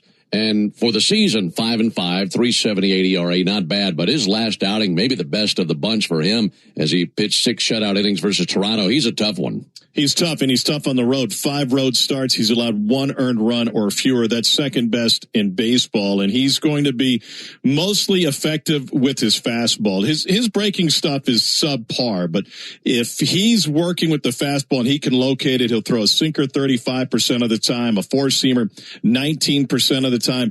That's when you really got to worry about McLean. If that fastball isn't located, then maybe the Braves are in for another 2-touchdown kind of day. Hopefully so. When we come back, I'll introduce you to the starting 9 for both teams. After that, we'll get to the first pitch. Braves and the Mets coming up on the Atlanta Braves Radio Network. Napa has the parts and the expertise to help your business stay ahead of the game. That's why Napa is a proud partner of the 2026 Atlanta Braves. 2 legends driven to win from the field to the open road. While Napa is powering fleets and garages across the country, the Braves are delivering pennants, MVPs, and championships. So no matter the size of your business, Napa are the pros that know how to keep you moving at full speed. Hey, Braves fans, summer is officially here, and you know what that means. Bugs, termites, mosquitoes, ants, and roaches will be out in full force. Luckily, you could trust the pros at Arrow Exterminators to keep your home pest-free inside and out. Arrow protects homes and businesses and is the official pest control provider of Truist Park and the Braves, so you know you're getting the best from the best. To set up a free pest inspection, call 888-GO-ARROW or visit arrowexterminators.com. This copyrighted broadcast is presented by authority of the Atlanta Braves and may not be reproduced or retransmitted in any form. And the accounts and descriptions of this game may not be disseminated without the express written consent of the Atlanta Braves. Real Braves fans know a reliable outfield is key to winning games. Braves fans also know that when it comes to buying their next new vehicle, they can always rely on Landmark Auto Group. With Georgia's best deals on new Dodge, Chrysler, Jeep, and Ram vehicles, and 3 convenient locations in Morrow, Atlanta, and Athens, you're never too far from a Landmark store. Or shop us online at shoplandmarkcars.com. Landmark Auto Group, proud partner of the Atlanta Braves. Always the best deal, always. Whatever your passion, South College can help you succeed doing something you truly love. For me, that's surgical technology. Surgical technologists are vital to surgeons and an essential part of the surgical team. The South College Associate of Science and Surgical Technology program is designed to provide students with training to help care for patients, prepare surgical supplies, maintain aseptic conditions before and during surgery, and assist surgeons during surgical procedures. To find out more about South College's Atlanta or Marietta campus, visit south.edu. South College, where dreams find direction. In baseball, consistency wins games. A steady arm, a clean swing, a reliable play. Georgia Power is taking that same approach to energy costs. Last year, base rates were frozen to help keep bills stable. As Georgia grows, new large energy users are required to pay the cost to serve them, helping protect residential and small business customers. This year, fuel and storm recovery updates were filed that will lower costs starting this June. Reliable energy, more stability. Learn more at georgiapower.com/rate updates. This is Kelly Kroll. Your chance to win a pair of Braves tickets happens during Atlanta Braves Today, weekday mornings starting at 7:45 on 680 The Fan, 93.7 FM, and the Fan app. Back on this Sunday here at the ballpark. Time now for the starting lineups powered by Georgia Power, the official electric energy partner of the Atlanta Braves. Here's how they'll line up for Game 3 of this series. Starting off with the Mets. Visitors from New York have a record of 36-53. And they are way down there at the bottom of the division. 17 games back of the Braves. They've lost 3 straight. And here's how Andy Green lines it up. It'll be a shortstop, Francisco Lindor, leading off. Batting second, the DH Juan Soto. And hitting third baseman Bo Bichette. Batting cleanup for the Mets, first baseman Mark Vientos. Hitting fifth, right fielder Carson Binge. Batting sixth, left fielder Tyrone Taylor. Hitting seventh, center fielder A.J. Ewing. Batting eighth, the catcher Luis Torrens. Batting ninth, second baseman Brett Beatty. And on the mound for the Mets, probably the best pitcher they have, the right-hander Nolan McLean, 5-5 with a 3.78 ERA. And once again for the Mets, it's Lindor, Soto, Bichette, Vientos, Binge, Taylor, Ewing, Torrens, Beatty, and McLean on the mound. Those are the Mets. Now for Walt Weiss's Braves. This will be game number 88 of the season. 74 left to be played after today. Braves with the best record in the division. A 3-game lead over the Phillies, and the Braves come in with a record of 52-35. They'll lead it off with their catcher, Drake Baldwin. Batting second, All-Star second baseman Ozzie Albies, and batting third, All-Star first baseman Matt Olson. Batting cleanup, a guy who should be an all-star, center fielder Michael Harris. Hitting fifth, the left fielder Mauricio Dubon. Mauricio will be followed by the DH Dominic Smith, who bats sixth. Hitting seventh, third baseman Austin Riley. Batting eighth, right fielder Mike Yastrzemski. Hitting ninth, shortstop Jim Jarvis. And on the mound, left-hander Martin Perez. Great numbers in his career versus the Mets, and hoping for more of that today. For the season, he's 6-5 with a 3.27 ERA. So again, for the Braves, Baldwin, Albies, Olson, Harris, Dubon, Smith, Riley, Yastrzemski, Jarvis, and Perez on the mound. Day baseball, game 3 in this series. Braves looking to take the series with a win. First pitch coming up when we come back on the Braves Radio Network. What up, Braves fans? Joe Budden here to talk to you about my favorite part of the game, Prize Picks. Swing into action this baseball season with Prize Picks, proud partner of the Atlanta Braves. Prize Picks started in the A, so you know we had to show love to the home team. Plus, it's the best app for making all your sports picks. Download the Prize Picks app today and use code BRAVES and get $50 instantly in lineups when you play $5. That's code BRAVES on Prize Picks to get $50 instantly in lineups when you play $5. Prize Picks. Must be present in certain states. Visit prizepicks.com for restrictions and details. Progressive presents the Passionate Sports Fan Checklist. Signed jersey of your favorite bench warmer? Check. 14 bobbleheads that look nothing like the players they're emulating? Check. Twin TVs so you can watch the game on 2 different networks simultaneously? Check. Life-size wall sticker of your favorite player that routinely freaks you out at night? Check. A second life-size wall sticker so after the first one freaks you out, you see the second and you're like, oh right, the wall stickers. Check and mate. Bundle your renters and auto insurance with Progressive and save on protection for the things on your checklist. Get a quote at Progressive.com. Progressive Casualty Insurance Company affiliates and third-party insurers not available in all states or situations covered subject to policy terms. Omni Hotel at the Battery Atlanta, the official hotel partner of the Atlanta Braves, steps from Truist Park. Book now and take advantage of available rates and offers at omnihotels.com/Battery Atlanta. Hey, Atlanta, want to know the best thing about Urgent Ortho at Peachtree Orthopedics? Well, it's really great. First, they offer appointments the same day, on Saturday, or in the evening, so I can go when it works for me. Next, you get to avoid the crowded ER, and probably the best part, it costs less than the ER too. All that, and it's a total no-brainer. So why should you try Urgent Ortho at Peachtree Orthopedics? Simple. To get better. Call now to make an appointment or visit PeachtreeOrthopedics.com. At Emory Healthcare, there's a whole team of people devoted to medicine that envisions the future, so you can do the same. When doubt surrounds your picture of tomorrow, hope from others can light the way forward.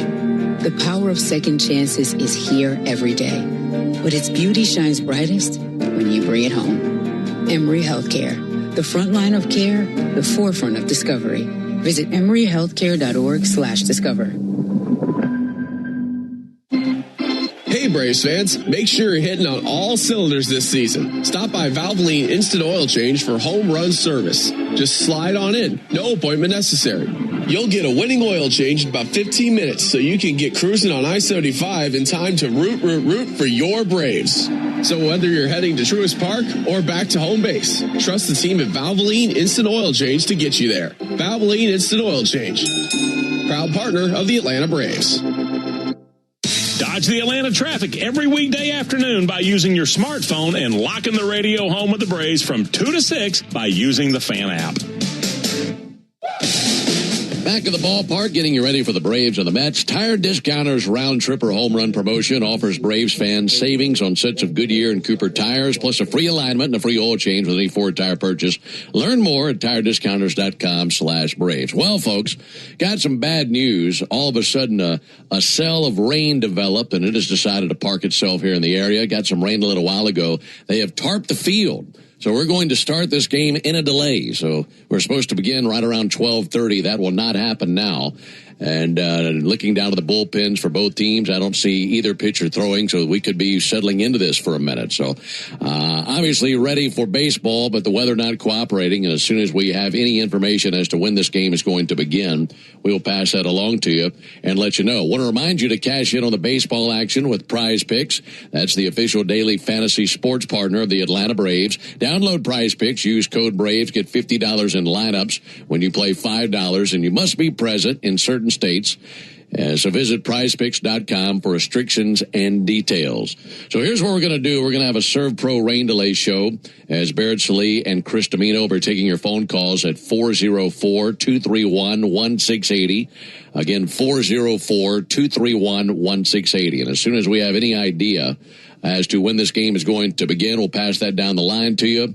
And we'll have baseball at that point, hopefully uninterrupted once we get going. But coming up, it's the Serve Pro Rain Delay Show. It's brought to you by Serve Pro, the official restoration company of the Atlanta Braves. When disaster strikes, call Serve Pro and make it like it never even happened. All right, so the Serve Pro Rain Delay Show coming up on the backside of this break, and hopefully baseball sooner rather than later for the third game of this series of 4 between the Braves and the Mets. All that coming up on the Atlanta Braves Radio Network.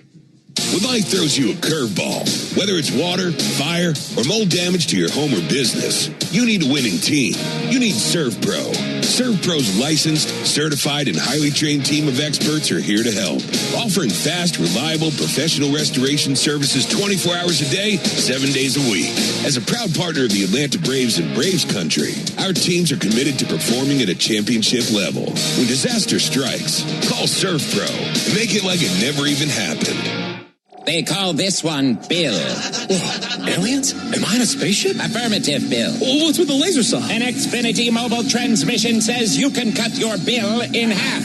Oh, your mobile bill, not me, Bill. Xfinity Internet members cut your mobile bill in half. Plus, try Xfinity Mobile free for a year. No commitment. Learn more at XfinityMobile.com. Restrictions apply. Savings compares one line of Xfinity Mobile Select to comparable plans from T-Mobile, Verizon, and AT&T as of 3/24/26. Taxes, fees, extra. $30 monthly discount limited to new mobile customers only. After 12 months, regular rates apply. Hey, Braves fans. Every day injuries happen on and off the field. But when you're hurt on the job, it can be tough to get back in the game quickly. I'm attorney John Foy, the strong arm. Workers' comp should cover your medical bills and lost wages, but some companies won't play fair.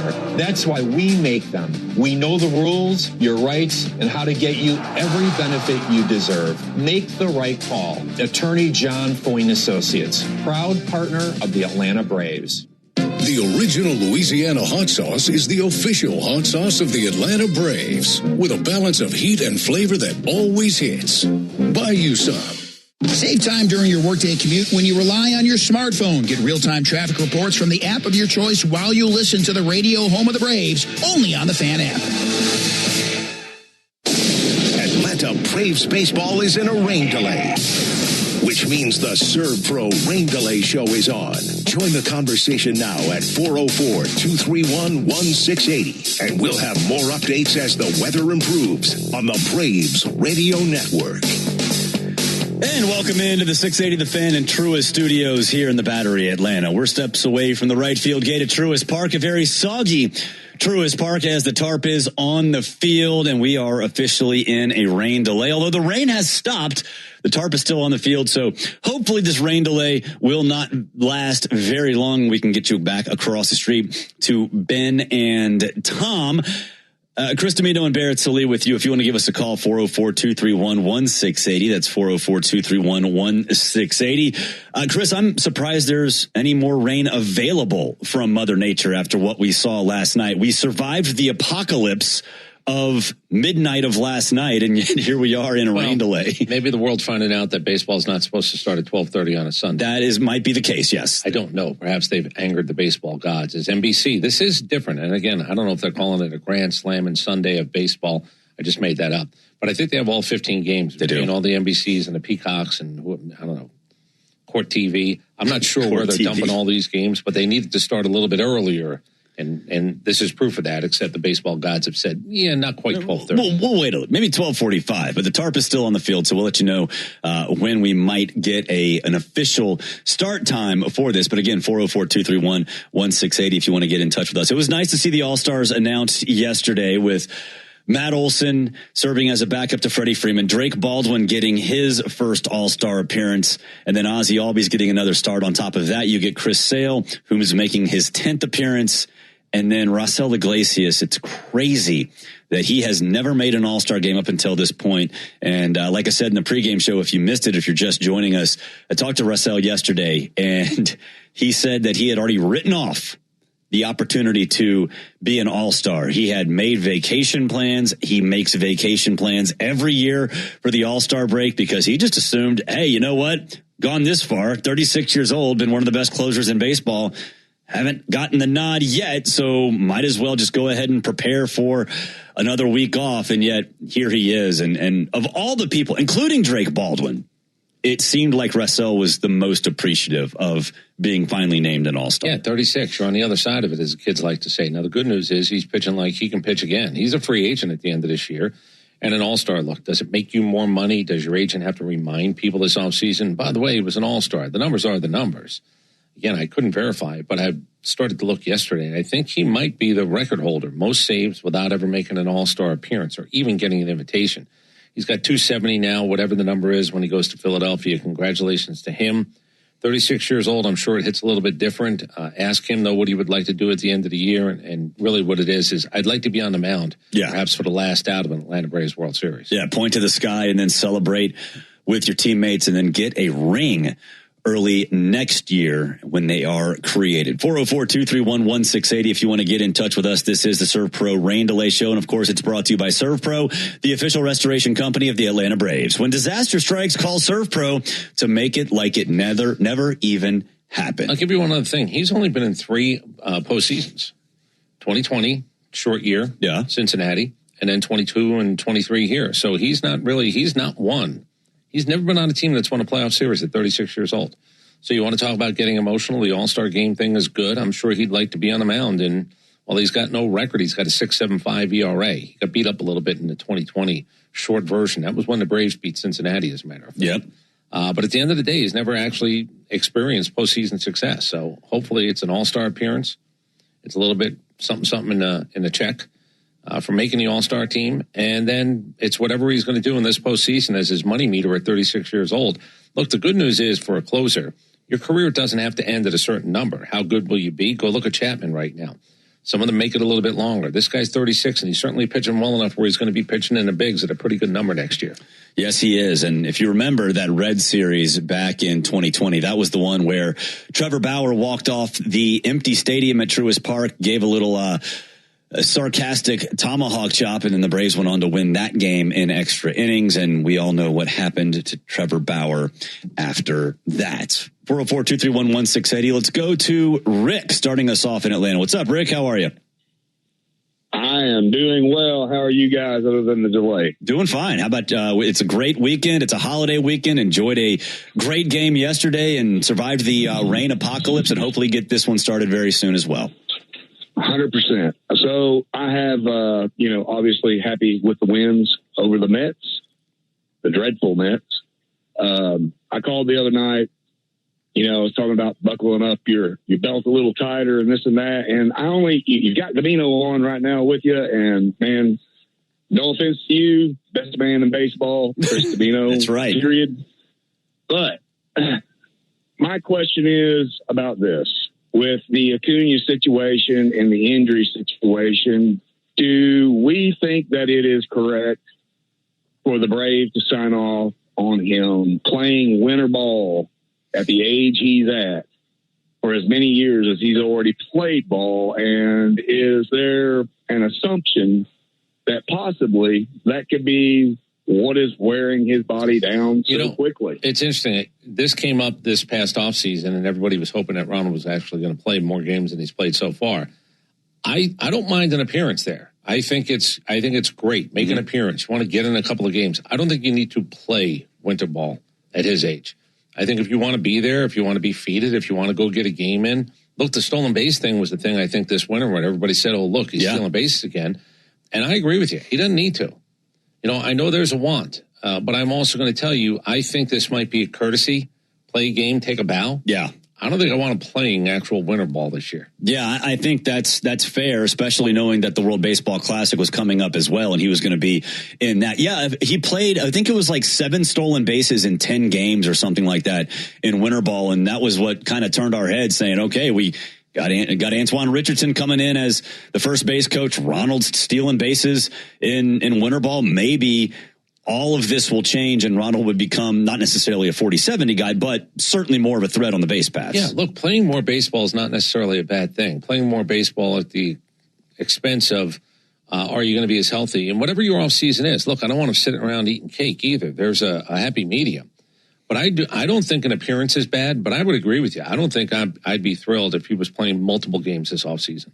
Yeah, I think that's absolutely fair because, this is the same hamstring twice this year.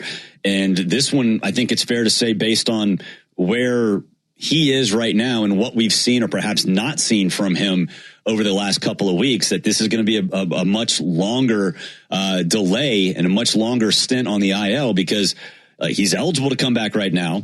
When he was injured before, we saw him bombing in the cage, almost, injury. I don't remember seeing him in the cage until yesterday. Yesterday, he was in the cage. Now, we've seen him in the outfield doing some drills, but I don't remember seeing him hit until yesterday in the batting cage when he was there, and he wasn't necessarily before he was. They were playing bombs away. Him and Ozzie and Dubon and those guys. These are all the steps you have to take. I like guys seeing pitching, and even if it's 68-mile-an-hour cheese, I just like the idea of being in the box. And if you can swing, and if it's the running that you're worried about, get your swings in, get your time in the box. But I do think it's going to be an interesting conversation this offseason because I don't want him. It's advantageous for anybody for him to play baseball in the offseason like that. 404-231-1680 if you want to get in touch with us. Let's go to Maddox in Atlanta. What's up, Maddox? How are you? What question do you got? So is there anybody that the Braves are looking at the trade deadline? Yeah, I think they're looking at a lot of different guys. I think the issue with the Braves now is that there are a lot of teams in contention, and it's hard to figure out if you're one of those teams that's sort of on the bubble. Are you going to be a buyer or are you going to be a seller? So, yeah, I think there will be, Chris, and I think we both agree, there will be some moves made, especially considering the injuries the Braves have had so far this year. Yeah, the question is, are you looking at people who are really available? That's the next thing. Nobody really knows what the list is going to look like. But, yeah, Maddox, no doubt about it. The Braves are not standing pat. Nobody in baseball who believes they're on their way to a World Series thinks that they have enough. You're always looking for more. At what price, at what cost? But nobody really knows who's truly available. And we're at that time. The draft was another thing that people said, general managers and people in the departments, they're looking. I can give you the wild card standings right now, but I don't even know if they would matter a week from now, 10 days from now, certainly after the All-Star break, July 21st, with 2 weeks left to the trade deadline. I think card's subject to change. And as I like to say, since COVID, write everything in pencil.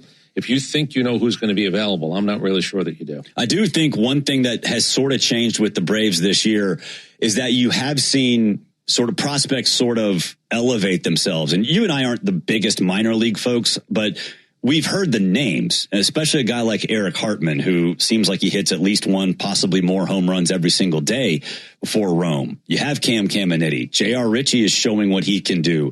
I think the Braves farm system is healthier than maybe we thought. And it's a lot like college football recruiting, right? Like, I don't want to pretend like we know about it. If you want to be in the midst of that, you have to do it 24/7, 365. But the guys that do cover this seem to look at the Braves farm system and see that it's on the rise. I mean, that's fine. I don't even pretend to follow any of this stuff. I'm sort of in the mode of when I need to know, I'll know. When I need to hear, I'll hear.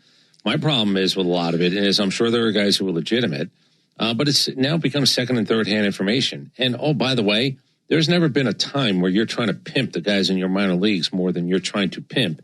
And if you have guys who see a guy once or a 3-game series and want to go crazy about how good he is, yeah, you feed into that. Because I want the world to believe. I want the Tampa Bay Rays. I want the Kansas City Royals to believe that I've got all these guys that are going to be difference makers.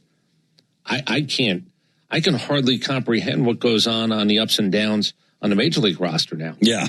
So, sure, if we're in a better place, to be in a better place is fine. Prospects for parades is something I absolutely believe in. Yeah. The more that you have that people might want, the better your organization is. 100%. Now, but we do know the rule. If the Rays or the Brewers say they want your prospect, say no. Because say somebody else. Yeah, hang up and then ask your guys, what do they know that we don't exactly know? Because you are supposed to know your own better. Yeah, I've had that joke going for a while because Junior Caminero is also the latest example. He came from Cleveland. And when you have that kind of talent, I don't know why Cleveland traded him. I'm not even going to pretend to tell you I know why they traded him. But at the end of the day, there are certain teams that seem to do a little bit more with the lessers. And they have to because they're usually the ones that don't spend a lot of money. Now, Milwaukee, Woodruff looks like he's going down again. And that didn't last very long with being active. That's another arm that Milwaukee, said it before, I'll say it again. When he was being activated, if I'm Milwaukee, I'm going in. I'm not letting this season go by. I'm not letting this idea. Yeah. And I don't know what their minor leagues look like, and I don't know what they have that they can move. But there are certain teams, and Milwaukee is one of them, that I'm telling you I'm going in, and I'm trying to ride this this wave of I've got two of the best young pitchers in baseball. If I find a third, and if I find a bat someplace on top of that, Milwaukee is a team. I don't care what your market size is. They ain't won a World Series. Yeah. Junior Caminero incidentally traded for Tobias Myers. I think we know who won that trade. Yeah, but I don't know why. I don't know why Cleveland. I have no idea. Tampa called and they should have hung up. And it should have said, over my cold, dead body. Exactly. Like you be Junior Caminero. Exactly. They just seem to win a little bit more than other people. Yes, they do. 404-231-1680. Let's go to Wayne in Bruton, Alabama. What's up, Wayne? How are you? I heard that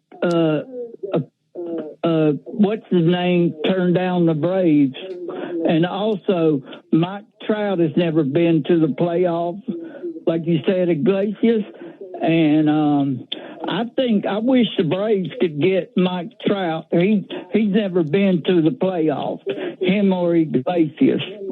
And I got a question. Why didn't the Braves, after that guy, when the Braves lost in that one inning, I don't know why after the fifth inning, they should have put in a reliever instead of the Cardinals started scoring in the sixth inning, and they should have had a reliever in there.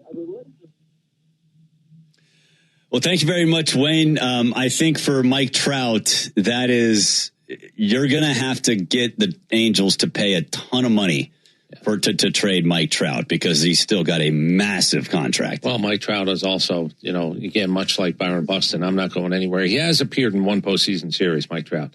15 plate appearances for his storied career.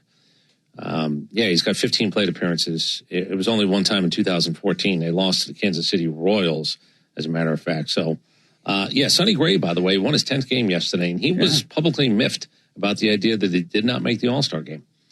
And 10 wins in, with the possibility of 11th before the All-Star game, Sonny Gray was not very happy that he was not named as an American League All-Star yesterday. And Sonny Gray, by the way, is a no-trade deal. But a lot of people have said that being a Nashville guy, having an opportunity to pitch in a postseason at whatever the hell age he is right now, he might actually tell the Boston Red Sox, I'd be good with that one. Yeah, it'll be interesting because, even the Marlins are in it. And about a month ago, we were talking about, hey, you know what? Sandy Alcantara might be one of the most important trade pieces out there. And then now I would imagine there's no way that Florida or Miami deals Sandy Alcantara. I mean, again, it's not like you're drawing fans. That's true. If Sandy Alcantara had a hell of a June, I mean, at the end of the day, you had two guys on that staff who were 11-0, and that team certainly is in contention. Would the Marlins go by? To me, if I'm, let's just say one of their, I don't want to be a jerk about this, if I'm one of their 7,000 fans and you don't buy this year, and you're just going to tell me, no, wait till next year, and I'm telling you, all these guys are going to be better. If you have an opportunity to go for it, they're not pushed to do it because it's not a gate thing. No, it's not. A gate.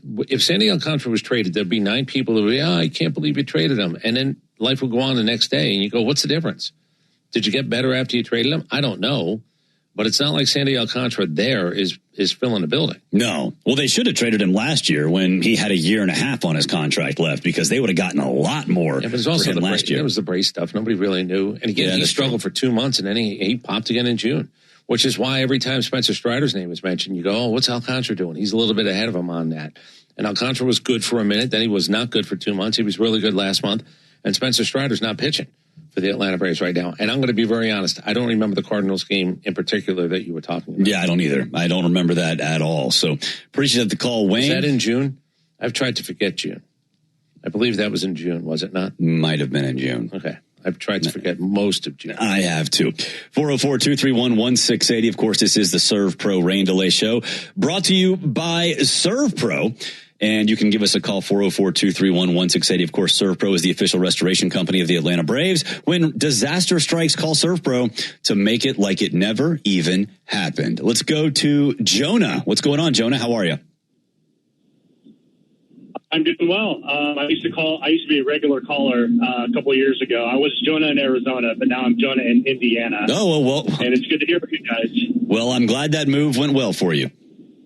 Thank you. I have a comment and I have a question. So I was actually, first of all, thank God we're out of June, but I was actually looking at the Braves schedule. We don't have any. So we completed all of our West Coast trips, whether it's the AL, NL, and our furthest travel is Houston and Minnesota. Yep. So the fact that we're not leaving past the Central Time, I think could pay a lot of dividends, especially getting more rest and not playing in different time zones. And to me, I think that's unheard of. Yeah, I'm going to throw. Without going. Can I just throw two things? First of all, I'm glad to hear that. I'm assuming you're on the app, so the app works in both Arizona and Indiana. Yes. Okay. Well, I don't know how many other states it works in, but that's pretty good. I'm finding that out on a Sunday afternoon. Oh, I travel a lot, and I listen to almost every game. So thank you. There we go. So it works very well. Yeah, here's the deal, though. We have 2 makeup games in August. We're going to take away 2 off days in August. Correct. Because we have 2 makeups with San Francisco and the White Sox. So while I understand the travel thing, as I like to say, they're not schlepping through the airport the way that most mortals are. I understand the point where you can come back fatigued from a 9-day West Coast trip, and that part is real good. I'll say it's a benefit, but I also lost 2 off days. I don't want to lose another one in August or September. Yeah, and I definitely agree that not playing outside of the central time zone for the rest of the year definitely helps. But you mentioned one of those rainout games. That's in the middle of a 3-city road trip. So now it's 4, and one of those is because we go to Williamsport to play the Little League game. So that when we play the White Sox again in that one game, I think it goes Chicago, Cubs. No, it goes Milwaukee, Minnesota, Chicago for a day, and then Williamsport or some combination of that. So there is still one really tough road trip. But I mean, look, get 3 West Coast swings out of the way before the All-Star break certainly can't hurt. Yeah, and you're a first-place team without having to go to the West Coast. If you want to make it a thing, yeah, no doubt about it. But again, losing 2 days in August before September where you can actually add a guy or two, it's a little bit different.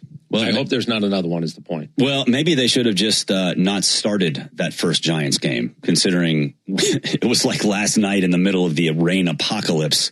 But, that's neither here nor there. If anybody else is in another state, you can just verify it. Now, by the way, I know this. I've been told at least that the app works in all 50 states and it works all around the world.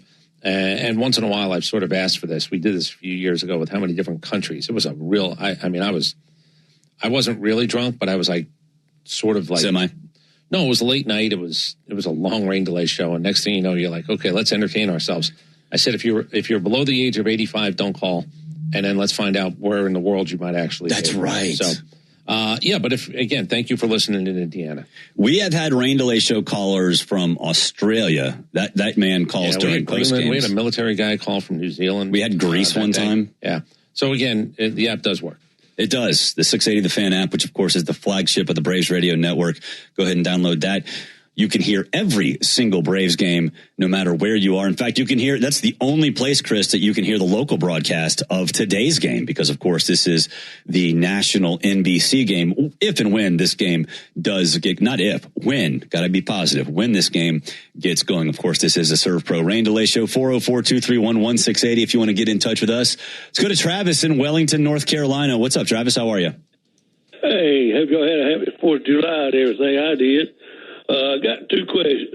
What is, they keep saying DFA? What does that mean? And another thing that ruined the other night, and the Cardinals game, when the Monto hit that ball over the third base line, they called it a foul.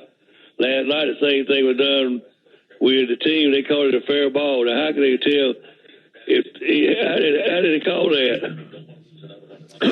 Well, DFA means designated for assignment, Travis, and that means that they don't have it. The player doesn't have any more options. So in order to get sent back down, he has to become available to the entire league. I believe more known as you don't have to go home, but you can't stay here. Yes, at least for now. But DFA is just much simpler. I did not hear what the first one was. And I'm not really sure about the fair ball, foul ball. That was Jorge Mateo when it was clearly, it would have been a double. Clearly would have been a double. I think that was 2 nights ago. Oh, yeah.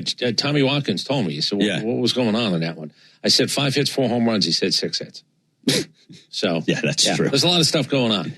The good news is after a win, you don't necessarily have to overly complain about it. Look, Mauricio Dubon threw down a bunt, and he thought he should have had a hit as well, and he emphatically let you know that he should have a hit. Can I do something as a one day after our 250th birthday, in case people up and down Braves country care? The United States men's national team tomorrow. Guess what? We no longer have a guy in a red card suspension, and cooler heads prevailed. I thought it might have to wait to the end of this World Cup. I do not, for the life of me, understand how you can review things and then not review some. But there was no excessive force. Intent doesn't have to be a part of it. We did this the other day. But I didn't really understand how after a review you could not say, look, you're thrown out of that game. You've already served that. You don't have to serve a suspension because it didn't meet any of the criteria for a red card. And it looks like now that's what's happening. Article 27, I will not go into too many details, but it looks like Article 27, the disciplinary code, they can fully or partially suspend the implementation of disciplinary measures during the tournament, right there in the middle of the tournament. Somebody said, may I? Can I do this? Watch. They blew the dust off the rule books, and they actually found Article 27. And they said, well, let's invoke that. Now, is it home cooking? Whatever. Is it good for TV? Absolutely. Yeah. Will I follow the bouncing ball with any conspiracy theory? If it leads to money or if it leads to eyeballs and viewership, I'm willing to do that. And look, without me saying it, I'll say it. FIFA people like the Olympic people. They've been filthy in the past. You know, the smallest thing, they used to give golf clubs to people and go, oh, maybe you get my vote in the Olympics. Give me golf clubs. Yeah. Then we found out it was like Swiss chalets. I'm not even lying about this. Swiss chalets. I'm not kidding. Like people were offered things to make sure the Olympic vote went away that whoever had a Swiss chalet wanted it to go. This makes sense for me. I'm glad it's a day in advance. This is another day to hype this up. This is another day to get American soccer fans excited. And look, you're going to have Braves baseball as well as USMNT soccer going on tomorrow night. So it'll be a full time right here in the studio with multiple TVs. Yeah. Speaking of Olympic votes, I'm still bitter towards Juan Antonio Samaranch for what he said after the 1996 Olympics. No matter. Who cares? Move along. Yeah, it's still bitter. Move along. Still bitter. 404-231-1680. Let's see if you don't know what I'm talking about, look it up. Calvin in Atlanta. What's going on, Calvin? Hey guys, how are you doing? Good, Calvin. How are you? Good. I have two questions. First one is, I know Ronald has been doing batting practice, but do we know the progress of Sir Sean Murphy? And then the second question I have is, we've been aiming big in some of these trade discussions and names like Scooble and such, but wanted to tickle you guys' brain on Gunnar Henderson. The Orioles aren't going to retain him. He's only got like a couple years left, and they have struggled to develop starting pitching while we have a lot of young starting pitching, and including some that are close to the majors, like Richie, Murphy, and even Fuentes. So just wondering you guys' thoughts on that potential matchup, and then, of course, any updates on Sean Murphy. Thank you. Appreciate the call, Calvin. We actually asked Walt about Sean Murphy a couple days ago, and because he was in the clubhouse walking around, hadn't seen him in about a month or so around, but he did say that he's progressing better, that this is week 7 of since his injury, and I didn't see him wearing a cast. He might have been wearing a cast, but I didn't see him wearing a cast. So, and Walt did say he's getting pretty close to going out on a rehab assignment. So, still not on rehab yet, but it does feel, based on what we've been told, that it's getting pretty close to Sean Murphy going out on a rehab assignment. Yeah, I've seen him for a number of days. And by the way, I will tell you, if calves played, that guy he's a perennial all-star. That guy's calves to this day are just freakishly big. But he's got, when you have the at-bat thing, when you haven't taken at-bats, that's what we're talking about now. You got to go get yourself ready. You got to be able to play. You got to get your legs. See him running, doing all those things. I'm assuming, again, he's not sitting around eating cake. That's good. Yeah. But until you swing the bat and you do it multiple days in a row and you find out, okay, how is it? Whatever it is, pins, whatever it is, you've got to go take at bats. And remember, people are trying to saw you off at 98 and healing fingers. And guys, I used to say this all the time, and people would be like, well, what do you mean? Yeah, injuries to any part of your body are not good, but from wrist to fingertips, short of your eyeballs. Like literally your eyeballs are the most important thing. Then wrist to fingertips might be the things that are the most important after that. Wrists don't heal the way they're supposed to. Not always, no. Yeah, pins in hands. If you weren't born with it, you don't necessarily want to put in. And Sean Murphy's going to have to prove that he's ready to go, but that's going to be a process now because it does take a little bit to get into game action mode. And a big part of that is seeing live pitching. Yes. Not just seeing it, swinging a bat, deciding yes or no.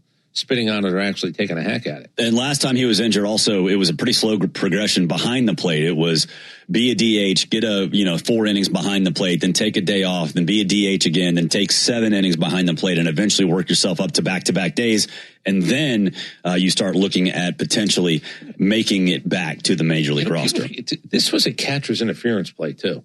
That's true, yeah. It's just it doesn't happen very often. And when you pay the price to fraction a middle finger, again, wrist to fingertips, you've got you can't do a lot of baseball stuff. No, you can't. The most important one is, quite honestly, what are you going to give me offensively? And he hasn't really taken those types of hacks in a long time. May 10th?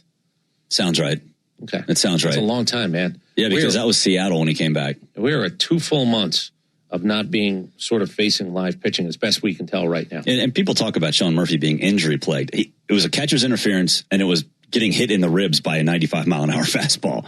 He's had some bad luck. Yeah, but the other thing was the 2.5 years where he said he had a problem with his groin or hip flexor stuff, and as a catcher to not say something. That was my problem with it. That was the one that bothered me, too. And he waited longer to have the off-season surgery, which meant he was delayed in spring training. Yep, that's right. That's right.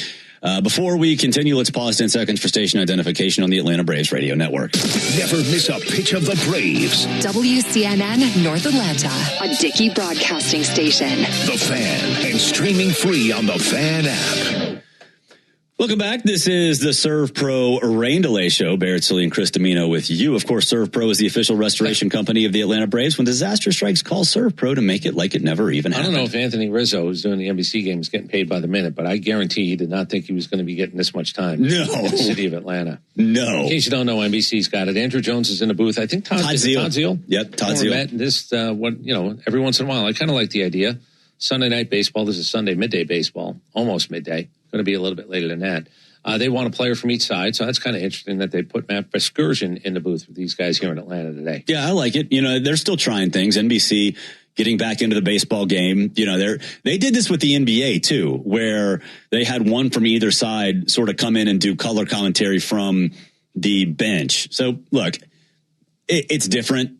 It's, you know, people are creatures of habit, so it does take some getting used to. But no, I like it. I think it's fine. I think it's interesting, and to have Andrew up there, like, one of the best broadcasts that we remember is the Legends broadcast, especially the first one when the poor Larry the Crown quote happened. Having a guy that you can hear stories from and relate to, that's interesting to me as a fan. Yeah, it's also name recognition. I mean, look, at the end of the day, there's a guy on Blog who quite honestly follows the Braves more than Andrew Jones does. Yeah. But you don't put that guy on TV. I'm sure there's a guy, I think Todd Zeal works for SNY. I'm not looking to do this to take a cheap shot, but there are guys living in their mom's basement or living in their own basement who follow the Mets more than Todd Zeal does, even though he works for SNY. But you don't put those guys on TV. I understand what NBC is trying to do. They're trying to get name recognition. They're trying to get stories out of guys.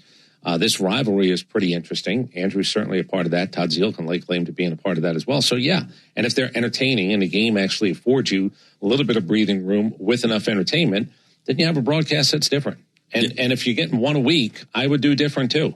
Yeah, I would too. Incidentally, I just saw the name popped up. It's called Star Spangled Sunday is what they're going with for NBC today. Okay. Yeah. It's fine. It's not great, but it's fine. I mean, they got a really big building, you know, in New York. I would have thought you could have come up with a little bit better than that. Listen, it sounds to me like somebody was like, there were 5 people in the room. They threw some stuff around. Everybody wanted to go home. Yeah. Well, let's do the Star Spangled thing. Star Spangled what? Sunday. Oh, it's very alliterative. That's 3 S's in a row. I see what you did there, Janie. I'm gonna go with that one. I'm gonna guess because it's a New York company that they probably paid a consulting firm $800,000. They had a couple meetings. They had to run it up the food chain, and in the end, it was some intern that thought of it right when it was announced that they were going to do this. That ended up actually naming the day Star Spangled Sunday.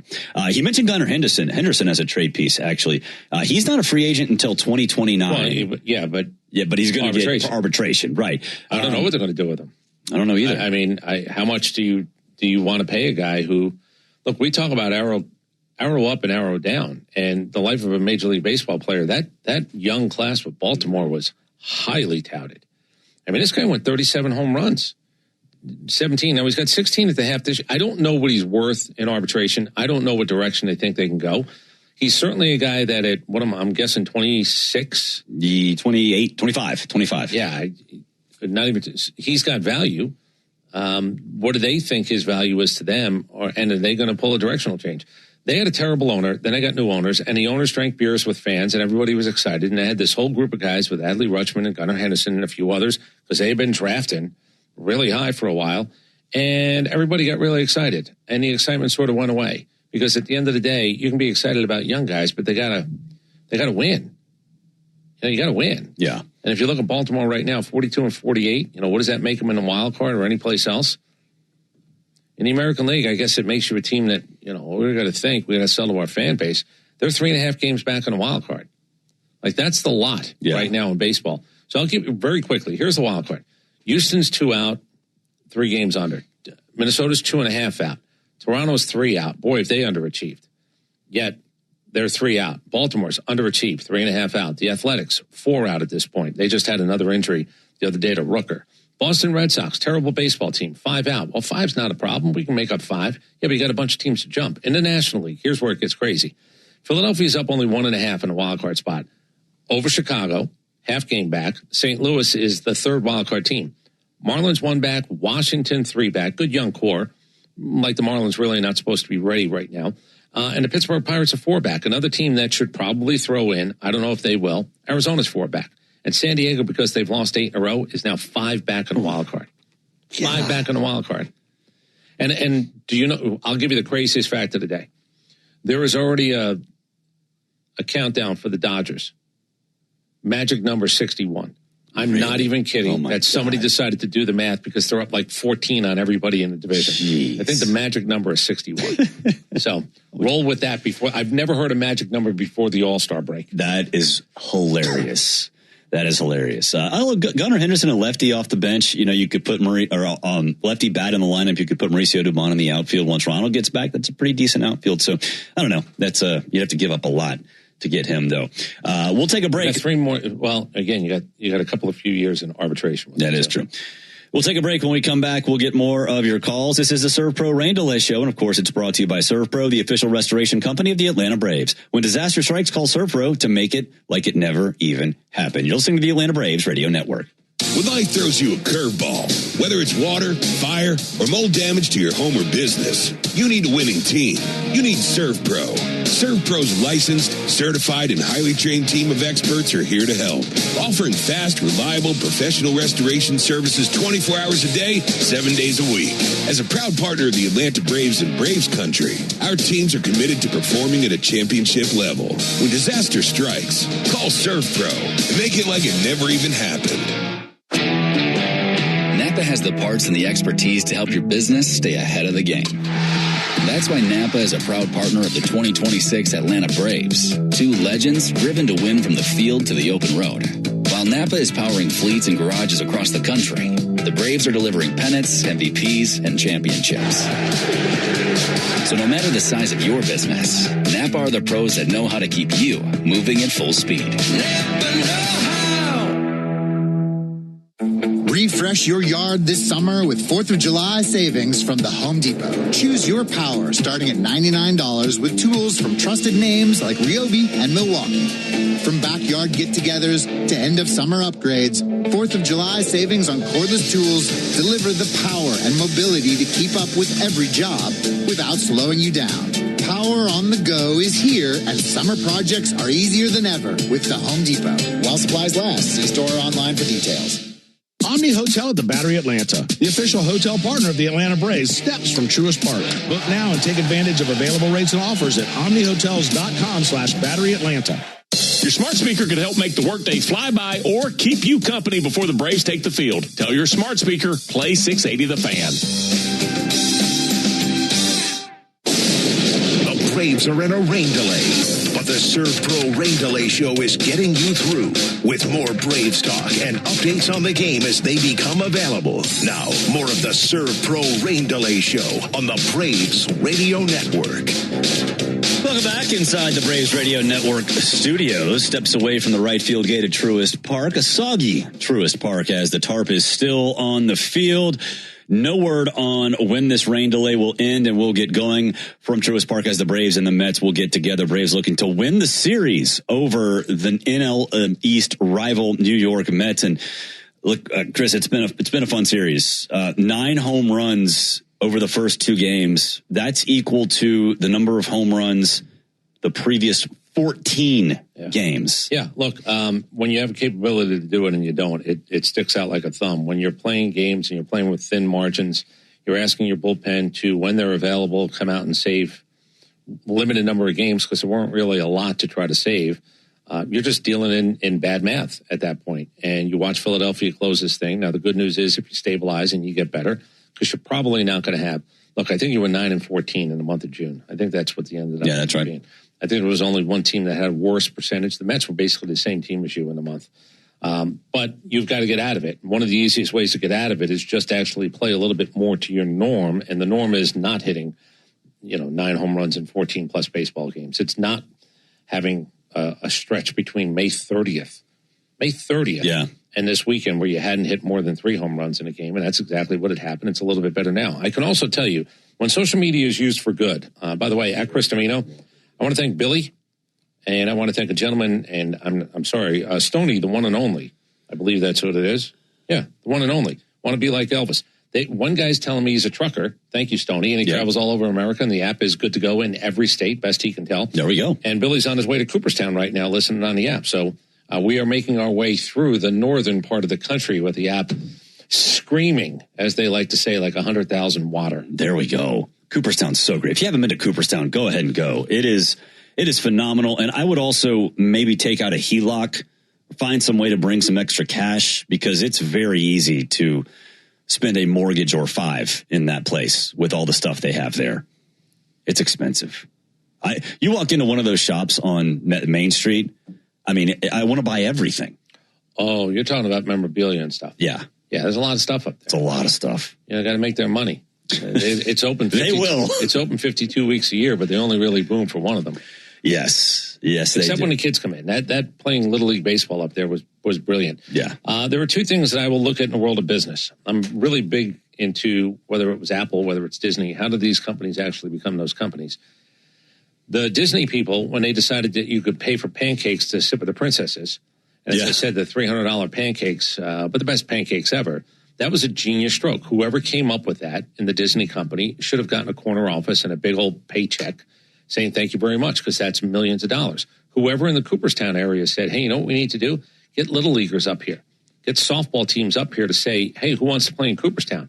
And watch every father lose his mind and go, I'll pay whatever it takes. Watching my kid play in Cooperstown? Yeah.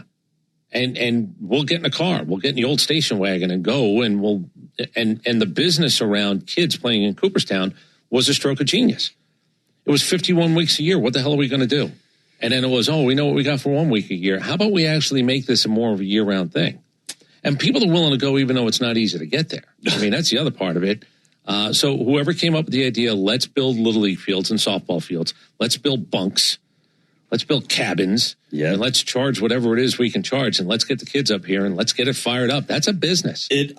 I know I was one of those dads 2 years ago. It was awesome. It was awesome. It's one of the best experiences I've had in a very long time to go up there. And for those who don't know, like there's like a line, and then beyond that line, you have to have like a passport to get into the actual area where the kids and the bunks and the coaches and all that stuff is. I mean, it's their world. They set up a baseball village. It is like the North Korea, South Korea border. You cannot step past that line. Can't do it. In fact, Jake Arrieta was there when we were there. His kid was playing that week.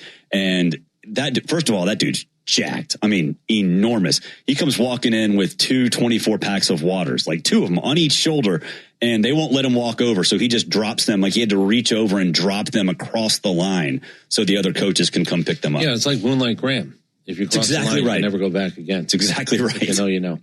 Great casting, by the way. Burt Lancaster. Yes. Mickey Goldmill, Burgess Meredith, Burt Lancaster. Old man casting. When you get old man casting right in a movie, good for you, because I've seen it done wrong as well. Yes, no doubt about that. 404-231-1680 if you want to get in touch with us. Drake Baldwin and Ozzie Albies are now all-star starters. Got a chance to talk to Drake Baldwin yesterday about what it means to him to be an all-star. It's pretty cool. It's something you always watch growing up, and then being able to do this for the first time is, I've just talked to like Olsen and Sale about kind of how cool that day is and stuff like that, and I'm super excited for it, and pretty special to see some of the hard work. It's paying off. It's awesome to hear that. I want you to think about something. Drake Baldwin, if Mizorowski starts, Drake Baldwin might go from catching 89 from Martin Perez in the same month and catching 105 from Jacob Mizorowski and having a story to tell. Because people talk about trying to hit it. I'd like to know the story about catching it. No doubt. I mean, I would guess at this point that Mizorowski probably will start, and I don't know what his situation is in terms of where he sits in the Brewers rotation right now, but I would imagine he does start. Here is Walt Weiss on the moment he got to tell Drake Baldwin that he's an all-star. I told Drake in second year in the league, and it's already 2 big awards, Rookie of the Year and an all-star in your first 2 years. I mean, that's pretty impressive. I think before he got hurt, he was on an MVP type trajectory. After missing time, he's another one fighting to find his timing and get back to form, but he deserves to be an all-star. I mean, he was, before he got hurt, arguably one of the best hitters in the game. I mean, he was. We talked about it, before he did get hurt. It was MVP caliber season so far for Drake Baldwin. So great to see him get the invite to Philadelphia. 404-231-1680 if you want to get in touch with us. Let's go to Tim in Barnesville. What's up, Tim? Hey, good afternoon, guys. Hey, Tim. Reed Detmer plays for the Angels. Got a couple of years of control. Yeah. Looks to me to be like Alex, right up Alex's tree. Any thoughts on that? And Chris, maybe give me a thought or two on how the pending CBA might impact the trade deadline. Yeah, look, all of it is on the table. It has to be discussed. I do think that we know there's obviously going to be a postseason this year, so you're looking at this year, locking out guys on big contracts when, to me, free agency, I think every bit as much as the trade deadline, and our guys going to be getting calls really late, and our guys going to be, antsy. Mm-hmm. I'm really curious this year. Let's just say there is a problem. Baseball is not played where nobody can talk to anybody. That push at the end when free agency opens up, and let's just say it's close to spring training because cooler heads prevail and it's not missing baseball games. Maybe it's missing some spring training. When you line up all the free agents who are going to be available, that's going to be Katie bar the door. Yeah. If you have a guy under contract beyond this year, you're just waiting to find out when you actually start paying him again and what day he's going to report. Because I do think something is going to happen. I do think this is going to be a fight in the cul-de-sac, as I said, in front of the kids. They're not going to be able to help themselves. It is not good because people are just both sides are throwing proposals out there that I tell you, there's, again, a better chance that I will wake up tomorrow as a major stockholder in the Apple Corporation, which is going to put me on the board. It's not happening. Bad things are happening because they're all saying things that let you know that this is going to be a fight. Then you don't really know who's in charge of the player side because Tony Clark is gone and Major League Baseball because the commissioner doesn't work for me and you as a fan. He works for the owners. It gets a little bit wonky on top of that. I do think there's going to be effect, but I think the idea of trading is not one of them. If a guy's a free agent, he was a rental anyway. You didn't know if you were going to get him back. Right. If a guy has 2 years left on a deal, you're just then waiting. You're trading for the contract. You're trading for whatever's still left on it. You just don't know when he's going to start pitching for you again in 2027 or hitting. But Reed Detmers is a really interesting name. Remember, Perry Manassian's gone, and it would have been interesting to see if Perry was there. Artie Moreno has way too much control. How do we know? Because the Shohei Ohtani thing, Mike Trout over my cold dead body, will he get traded away? The Albert Pujols deal was a lot of money, but he made up for it. Like, Albert Pujols didn't cost them money. That TV deal they got, their local contract, is one of the greatest deals in the history of it, and that paid for Albert Pujols and then some. Detmers is a guy that he's interesting. He's the right age. Right, my guess is he's 26, turning 27 years old. Right. He's got a bunch of starts. I'm looking at it right now. 93 starts in his career. 24 and 37. It's not eye-popping. It's not an ERA that's eye-popping. But there are people who believe that you don't really start to pitch until you've thrown 100 games as a major leaguer. And would you get better at it? It's been a struggle. It's been a struggle for anything out in Anaheim. It's almost like I don't even want to blame guys if they're not good in Anaheim because it just feels like this side of Ron Washington having a minute or two with those guys.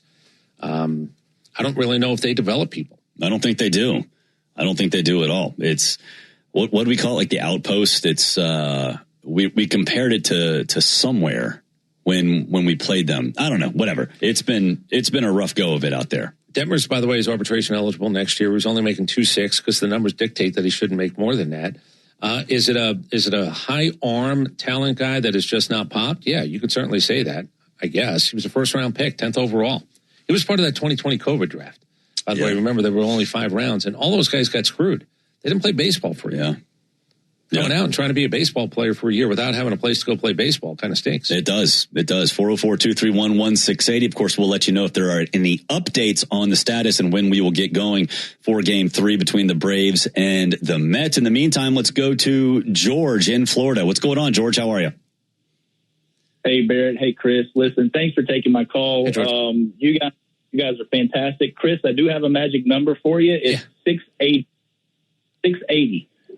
Right here in the confluence of Florida, Georgia, and Alabama every day from the locker room till the wrap up. I'm on it. Thank you. And so the app is alive and well down here in the Panhandle. Fantastic. I do have one question. And what does the rain delay look like for our guys down in the locker room? Always been curious of that here in the clubhouse. So what are they doing? And I love the show. Love you guys. Ben's amazing. Start to finish every day. 680 The Fan. Really appreciate it. Thank you very much. So, yeah, look, at the end of the day, if it's going to be a minimum, I'm not trying to harken back in the 50s where they were sitting around smoking and drinking. They were smoking, by the way. Yeah, of course they were smoking. They were definitely smoking. Yeah, I don't know about drinking. I think right now it's just you bide your time. I think it's a lot of headsets. I think the whole world, it's much more comfortable than it used to be. That's the biggest thing. Guys can go sit in massage chairs. Guys can go watch a baseball game. They can ask somebody to I call them videos, DVDs, but you can stream something if you just think you got a little bit of time. Some guys close their eyes. Yeah. I mean, it's all different. Depends on your personality. Play some games. There's a domino board in there. And the video stuff is just insane. Yeah. Their ability to go. Am I right about this? The room that has basically like gaming chairs and. Yeah. I mean, we never get to go in there, but it exists. Yeah. No media past this point. Yeah, you're not even supposed to sneak peeks, as we like to say. Not into the lunch area. Right. But yeah, everybody has their own deal. Adam LaRoche, the funniest story I ever heard is Adam LaRoche used to have to be woken up right as first pitch was. That's not surprising. I mean, he'd sit right in the middle of the room. Everybody said he could fall asleep in the middle of Times Square and enjoy his sleep. So everybody's got their own thing. This feels a little bit longer than maybe it was supposed to be originally. Yes, it does. You might go get a little bit of a stretch. You have a little bit of area to take some swings. You have an area if you want to get on a table and somebody works on you. Get a massage, whatever. Yeah, and usually what guys really want to do is they want to get out on the field and do a jog. Yeah. I mean, you will see guys before they say play ball whenever this game starts. They're on the field. They're trying to get themselves re-loose. And sometimes you get a light lift in. If you want to get the blood going, you get a little light lift in, get moving a little bit. Yes, and it's also at 12. It was supposed to be a 12:30 start after a late night. We're also halfway through the season, and you try to figure out how you conserve energy, not spend it. Well, we don't get to go back to there are beds back there too, like a little bunk. I don't think you build a major league facility without the ability. So I'll tell you this, there was a time, and I don't know how long ago this was, a couple of young guys used to sleep at the ballpark on these early morning Sundays? I believe so. There was I got in so much trouble here with the local government down by the stadium. They built like a fun house, like some playroom right across the street. It was like $2 million. Look this up if you can. What was the name of the funhouse playroom mini golf thing? Oh, right next to Turner Field. And they built it right across the street. And there was parking there, but they built this building. And I said, you know what they should do? First of all, congratulations on wasting $2 million. That's right. And families aren't going there, and they're not going pregame, and they're not going on a Tuesday when the Braves are out of town. It was really dumb. But I thought what you could do is make it like the real world house. I would take every young player who is not married, or if every player wants to kick in a little bit of money. Fanplex. So we had a politician on. And I said, congratulations, you just booted $2 million. This will never make $1. And I said, what you should do now is you should offer it to Braves players. Let them chip in money like it's an Airbnb before there was an Airbnb. And let them just turn it into a playhouse, like a legitimate player playhouse. On a Saturday night when you have an early Sunday game, the fellows would just go crash. And they'll put video games in and they'll do whatever. They'll play your mini golf. But there was never going to be a family from Decatur going over to do this. What it should have been, and if you look up Fanplex, I'm looking at it right now. It could have been like a Big Brother house. Like, I don't even watch Big Brother. I know nothing about Big Brother except the premise. This could have been a Big Brother house. But that's what I would have done. I would have gone to the players and said, hey, do you guys want this? And turn it into whatever you want it to be right across the street from the stadium. And if there was a rain delay, because there weren't a lot of amenities in older ballparks, hey, let's all go across the street. Let's go play some putt-putt. Let's go to the Playhouse.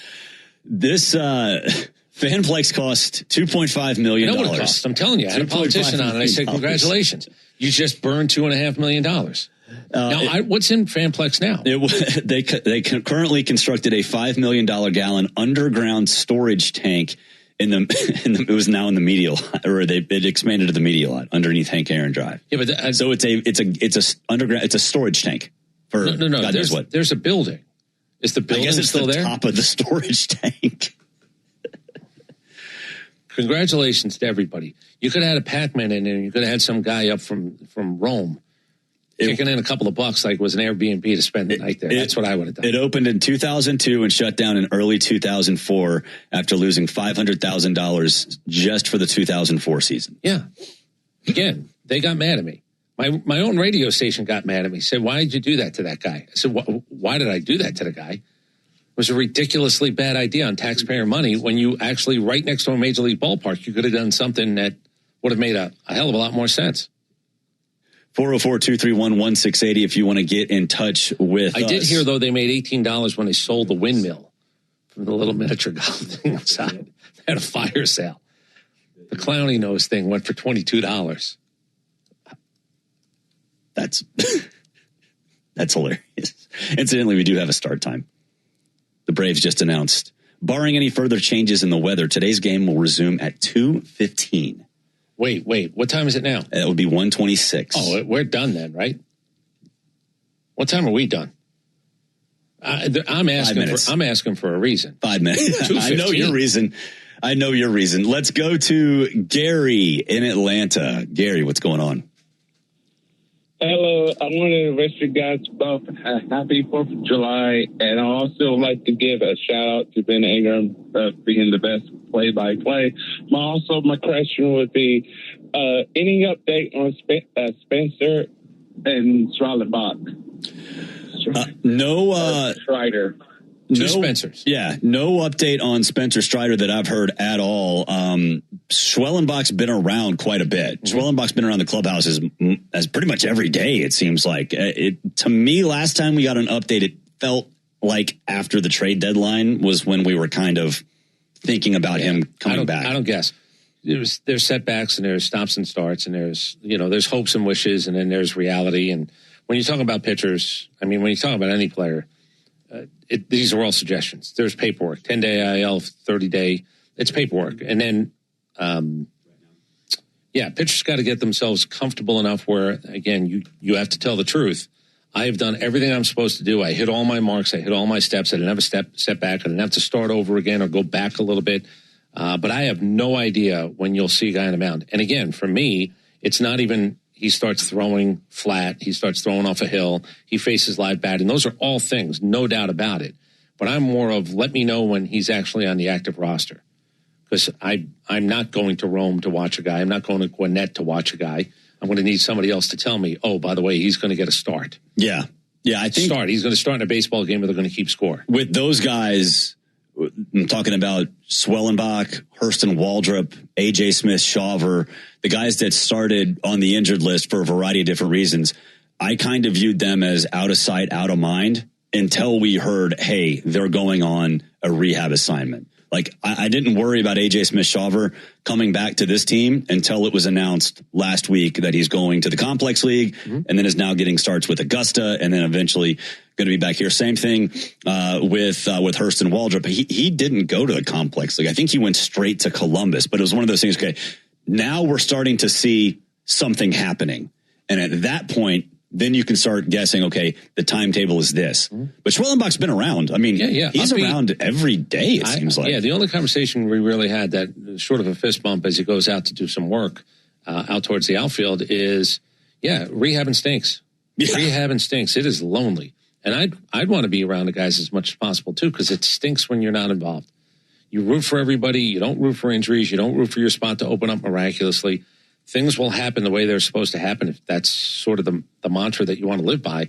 But you want to be around it because you want to be a part of it. It's rehabbing stinks. Speaking of rehab, A.J. Smith-Shawver has gone one outing so far for the Augusta Green Jackets, 3 innings, 3 hits, 1 earned run, no walks and 4 strikeouts. It's pretty solid. He's on the mound. Yeah, Tell me when he's on the mound again, and I'm interested. I don't think we have a next start date for him, but that was on June 30th, so it must be today. I guess it's got to be today or tomorrow. But good to see him on the mound. He was, I think folks forget, he was, like, according to odds, like Vegas odds, he he was actually the front runner to win Rookie of the Year when he got hurt. He was more likely to win it than Drake Baldwin, according to the people that built those big buildings in Las Vegas and make a ton of money.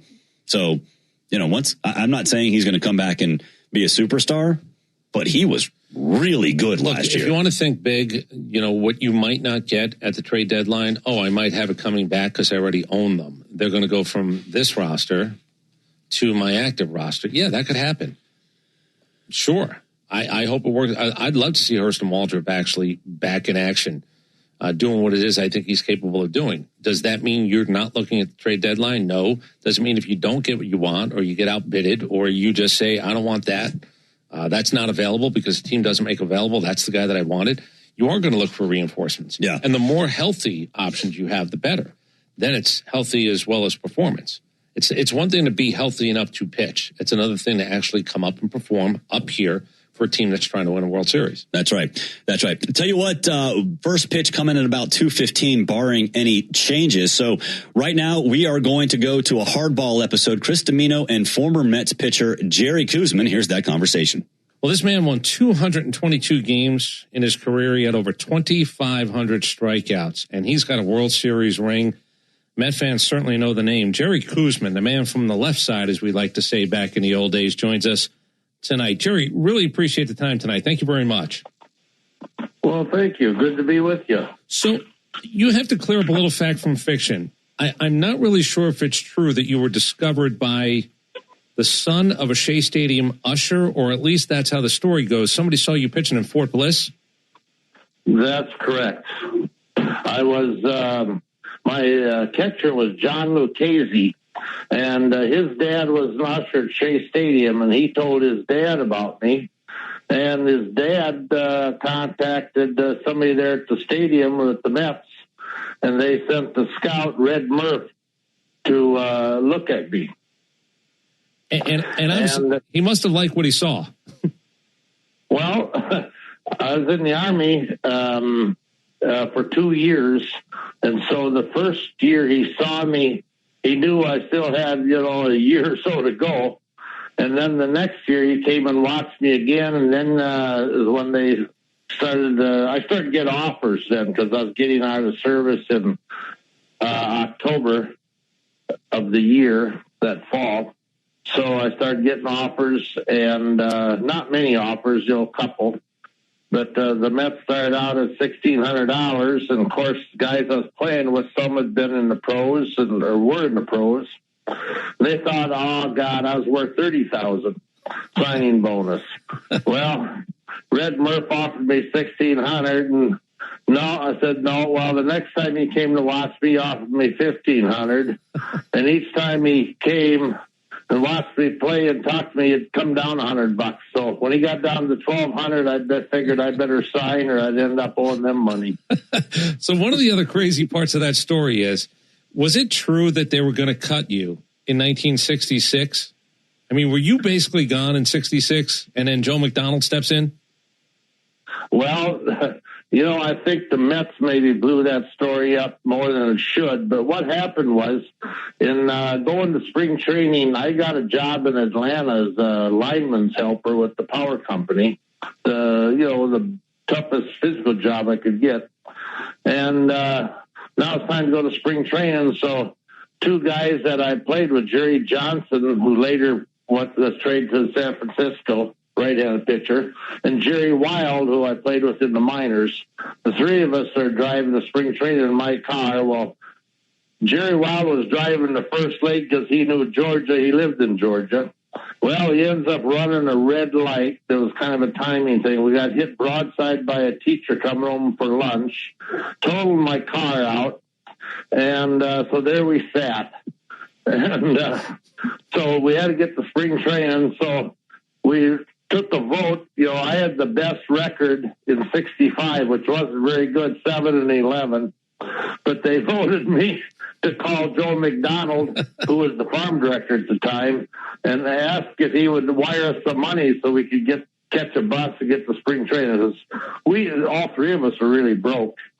So he wired us $50, which was enough for us to catch a bus. But in the meantime, I called my dad. My dad said, well, I think you ought to buy another car. So he sent me money, and I bought another car, and we drove down. And later on, they were discussing on who they were going to cut and release, as spring training was getting ready to break. And they claimed, Joe McDonald claimed that, no, he didn't want me to be cut because I still owed him $50. So that could be true. I'm not sure on that story. What the hell, though? It's a great story. If nothing else, for a guy who goes on to win 222 games and helps a team unexpectedly win a World Series, it's a really interesting start to your career. Now, you do come up, do you not, for were you up in 67? Yes, I was up. The Seaver and I made the big club same time. I was up. He stayed all year, but I was up the first month and the last month. That's when we went north with 28 guys, and after 30 days, they'd have to cut 3 guys. That was the rule back then. So what do you remember about your first month in the big leagues? Because it's New York, and look, the Mets had not been a good team, obviously, but New York was starved for National League Baseball. I told you, my dad was a Brooklyn Dodger fan. He was never going to root for the Yankees. So he, like a ton of Dodger fans, became Met fans. And look, the Mets brought back Duke Snider, and they brought back some old Brooklyn Dodgers at the end because they knew that they could really take advantage of that. What do you remember about your first month in 67, about playing in New York City and being on a Major League roster? I was amazed, first of all, just to be there. Because here I am, this little farm kid from Minnesota, and never been to a big city like that in my life. So I was in awe the whole while, plus a nice clubhouse with carpeting, much different we had in the minor leagues. And so I just kept my mouth shut and did what they told me to do. And after the first month, myself, Greg Goosen, and Ralph Terry were cut. So Greg Goosen and I went to AAA ball in Jacksonville, Florida, and I played the season out there, and I was called up the last month. And you led the International League in strikeouts that year, so when you went down, you did your work. I had a good year down there. Yeah, I did. I don't remember, what all the records were or whatever, but yeah, I had a good year down there. Did you know after the call-up in September of that year that you had a chance to be a part of this full-time rotation in 68? Did they leave you with any impression, or did you feel good enough about that? Not at all. Going back to making the club in 67, they never told us if we made the club or not. You'd go into the clubhouse in spring training. If your uniform was in your locker, you knew you made it. If it wasn't, you knew you were cut. So, no, they never told us in those days. And so in September of 67, the last month of that year when I was called up, no, you just go out there, you do your best. They started me a couple of games, and of course I lost those. As a youngster, you're nervous. You got good stuff, but you don't know where the ball's going. You're you're really just still kind of in awe, So they kind of evaluate you with the stuff you got, and of course I was invited back or made the big league roster and came back the next year and had a good year. Yes, you did. So one of the moves that the Mets make, and people know about the 69 team certainly, and we'll get to that in a second, but Gil Hodges is hired as the manager to start that 68 season. I don't know what you knew about Gil Hodges. I don't know what you thought about Gil Hodges during spring training. What were your impressions of meeting him and knowing that this guy was now in charge? Well, first of all, we didn't know anything about him. All we knew was that Hawk Harrelson had written that book and really got on Gil Hodges, said he was very strict, etc. Well, when Gil came over to us, he was very playful, comical, joked around, had a lot of fun. So he was just the opposite of what we had heard.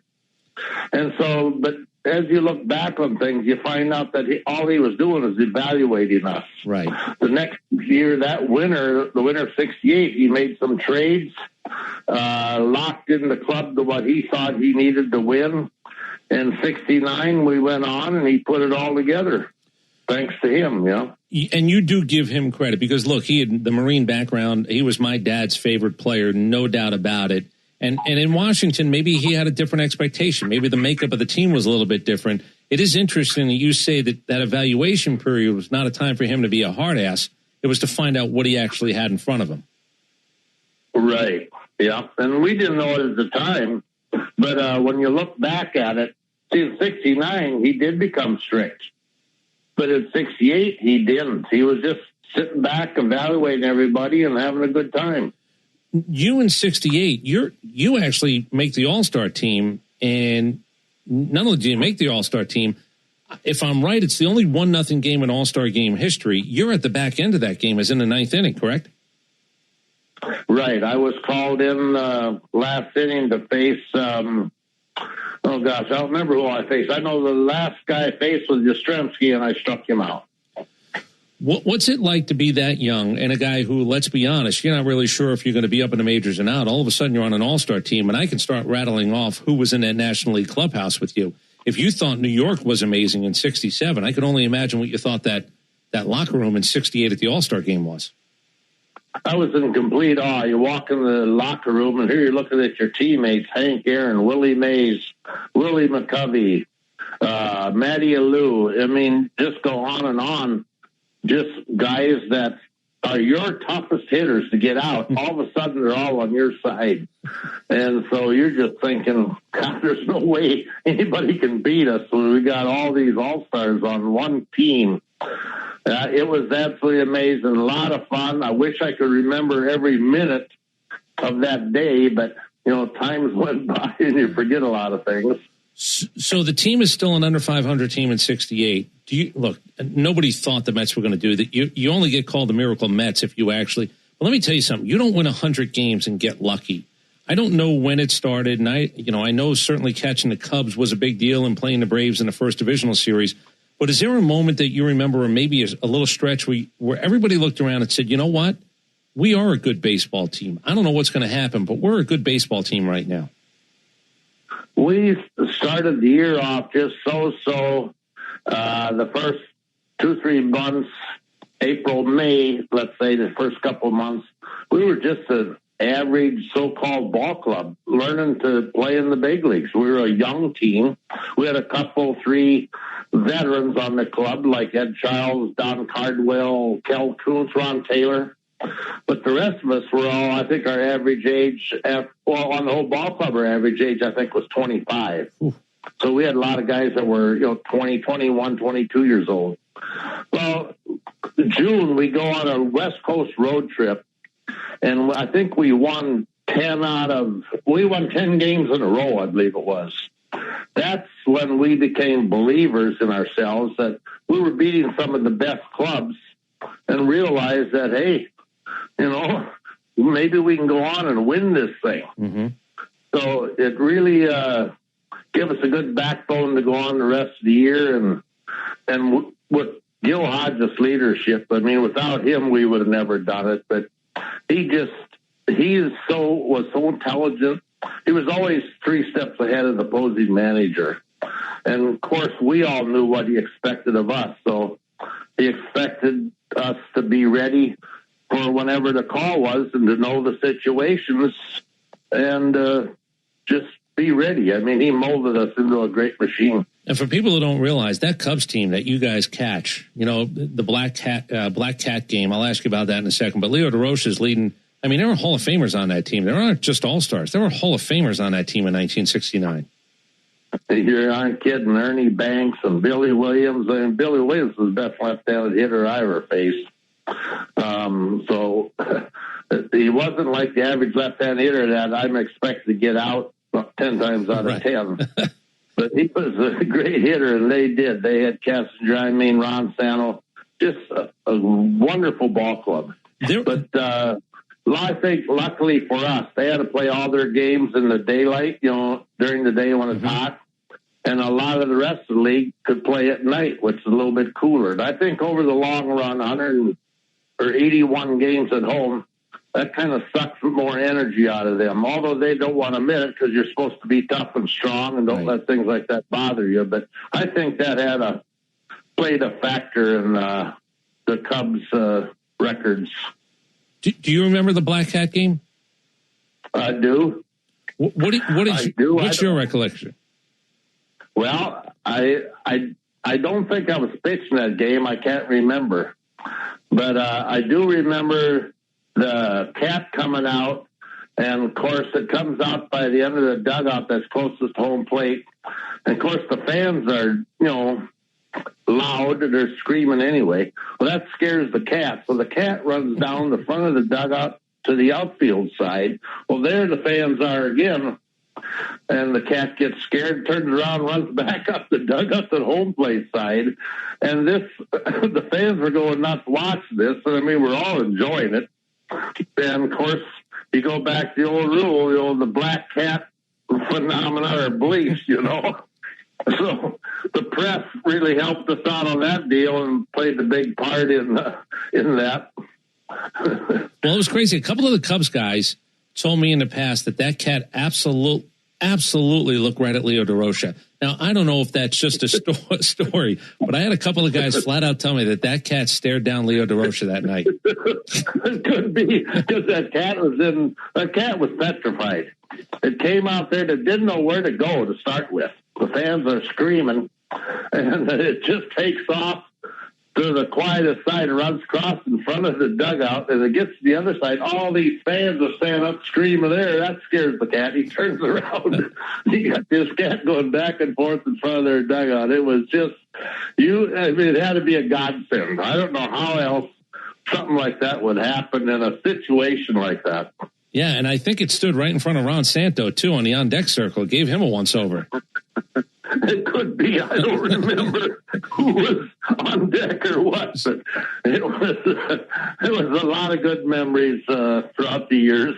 Do you realize what's going on? I don't know where you lived that year, but as you guys get better and all of a sudden you're tracking down the Cubs and you guys play phenomenal baseball down the stretch, could you tell in New York City, big picture, that the city was really excited? I know the stadium got fuller, but could you tell walking around, could you just tell that New York City sort of felt what you guys were doing? Absolutely. It was like everybody you met, it was like they were your neighbor and knew you for 10 years. It was just such a warm environment. And everybody treated you so nice. Everybody you met was Met fans that time. I suppose, a lot of them had switched over from Yankee fans for that year, but it was absolutely fabulous. You go into a restaurant, you got taken care of. We were treated very special. So let's get to the World Series itself. Don Clendenin comes over, and that's another veteran, big bat, who has, I think it's 3 home runs in those 5 games. Seaver gets a start in game 1. And look, by the way, you beat Atlanta. Atlanta was a favorite to beat you guys in what was the first ever divisional series. You, even winning 100 games, you weren't wink supposed to win that series against Atlanta. No, Atlanta had a great pitching staff, and so did we. So we went into that series thinking it was going to be a pitcher's duel, and it was just the opposite. It was a hitter's duel. You win a game 11-9, and that's not one of our average games. Our average games was 3-2, 2-1, 1-0. And if we got 3 runs, we figured you'd have to win that game, or you're going to lose your starting role. But yeah, we go into Atlanta, and gosh, the hitters just thrived. The Mets came alive. We scored more runs than we ever expected. Right. So now you feel good going into Baltimore because you've just done that. But again, here comes a whole bunch of Hall of Famers. The 2 Robinsons, Boog Powell. Everybody knows what they had defensively on that team. Do you remember what it was like going into the World Series? It wasn't sports talk radio, but whether it was the newspapers or whether it was just sort of a buzz, that's another series you're not supposed to win. We're an advanced scout, and of course we have meetings, and the advanced scout tells all of us what he thinks the best way to pitch these guys, whether you're a right-hander or left-hander. So that was the only information we had on them, other than, reading what the papers say, and we knew they were an excellent ball club.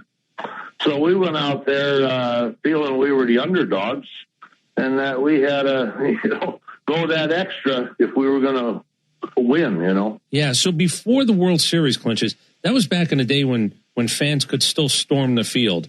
When you guys clinched, not the World Series, but before that, didn't you have one of those moments where it just poured out on the Shea Stadium's field?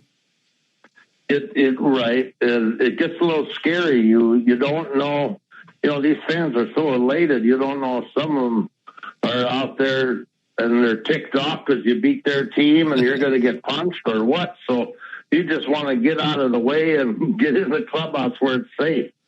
But that's when you know that, again, bad baseball from the Mets. The Brooklyn Dodgers had already left. That was really 12-plus years in the making, was it not, of sort of that celebration? Absolutely. There were so many National League fans in New York that were just in mourning when all the National League clubs left New York. Mm-hmm. And then here the Mets come back, and we're in our, 7th, 8th year from being an expansion club. And now all of a sudden we're winning, and the town just went nuts. They were longing for a National League club to come in, and so they could see, the Willie Mazes and the Willie McCoveys and people like that, the Clementis. So, yeah, I mean, we had a lot of great fans. They were enjoying the National League baseball, and we didn't have any designated hitters. The pitchers had to play their part. So it was fun. It was exciting. You had a hell of a game, too. For people who don't know, Seaver loses game 1. And, I mean, that's sort of, there's our best bullet, there's our best shot. But, boy, you came out and you stuffed the Orioles that next game. Well, again, you don't know. It's your first time pitching against the new club, and you don't know how they're going to react to you. So you go out there, and I think I was afraid of screwing up. And so I wasn't going to, every pitch had to be my best. Right.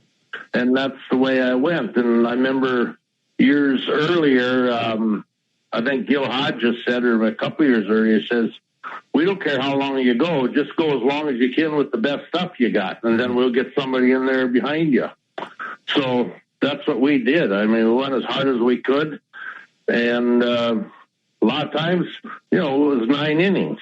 Sometimes it was 12 innings that you were out there. But it was...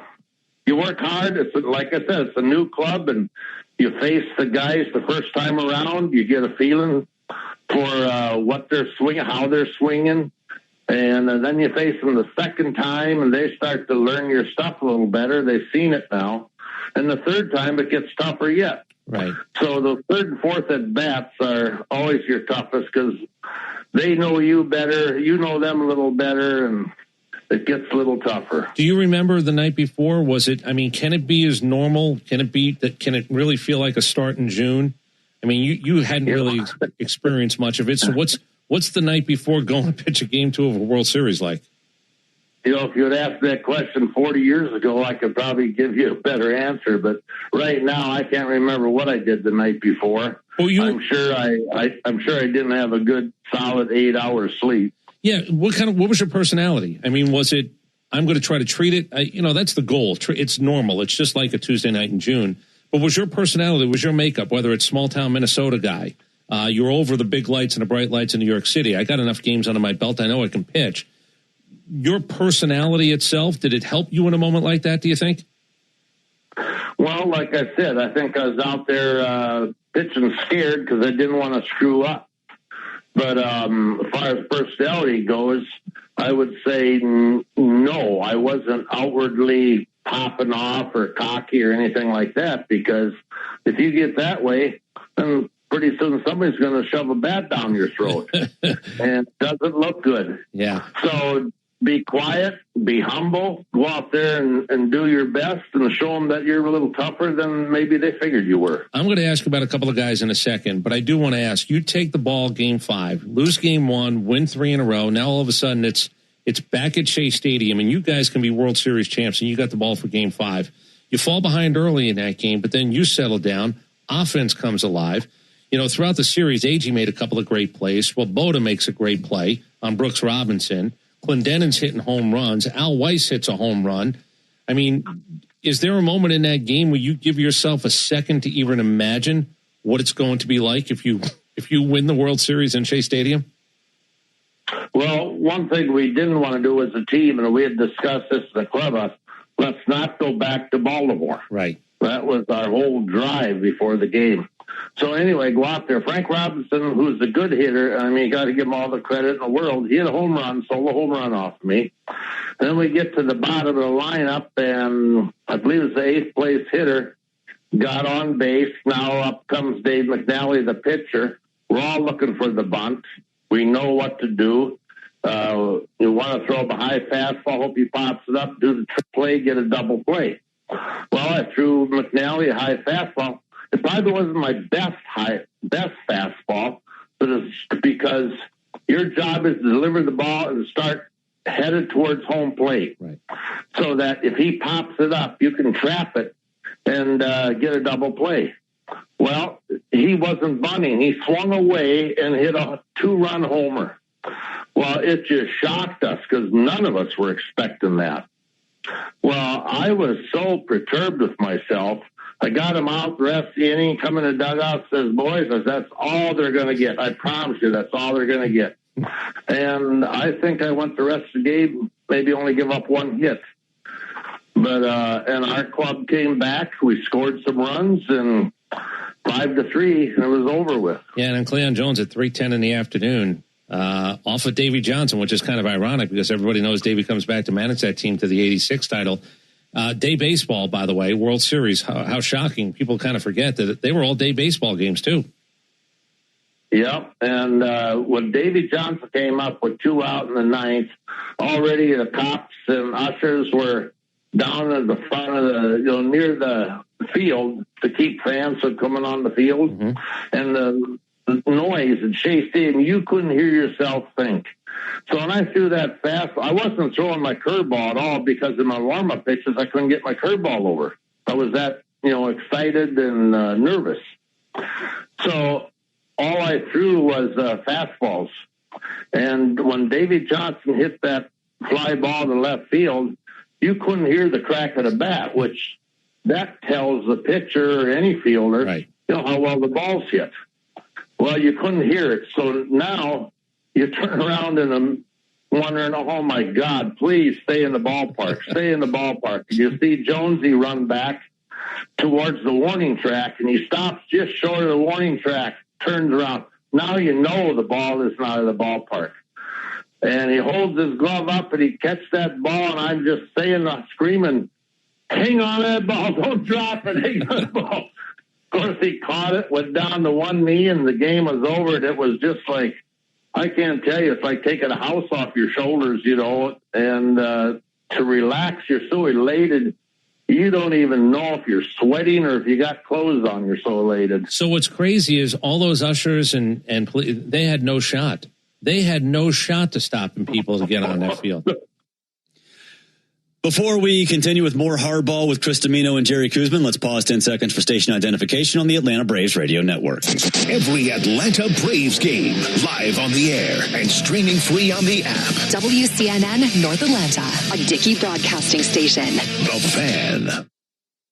Welcome back inside the Braves Radio Network studios. Of course, this is the Serve Pro Rain Delay Show. Serve Pro is the official restoration company of the Atlanta Braves. When disaster strikes, call Serve Pro to make it like it never even happened. First pitch between the Braves and the Mets coming your way about 2:15, barring any further changes. So we're looking at about a 1 hour and 45-minute rain delay before the Braves and Mets get together as the Braves look to win the series over the Metropolitans. Big day last night, 5 home runs from the Atlanta Braves. Again, first pitch coming your way around 2:15. You can hear all of it on the Braves Radio Network.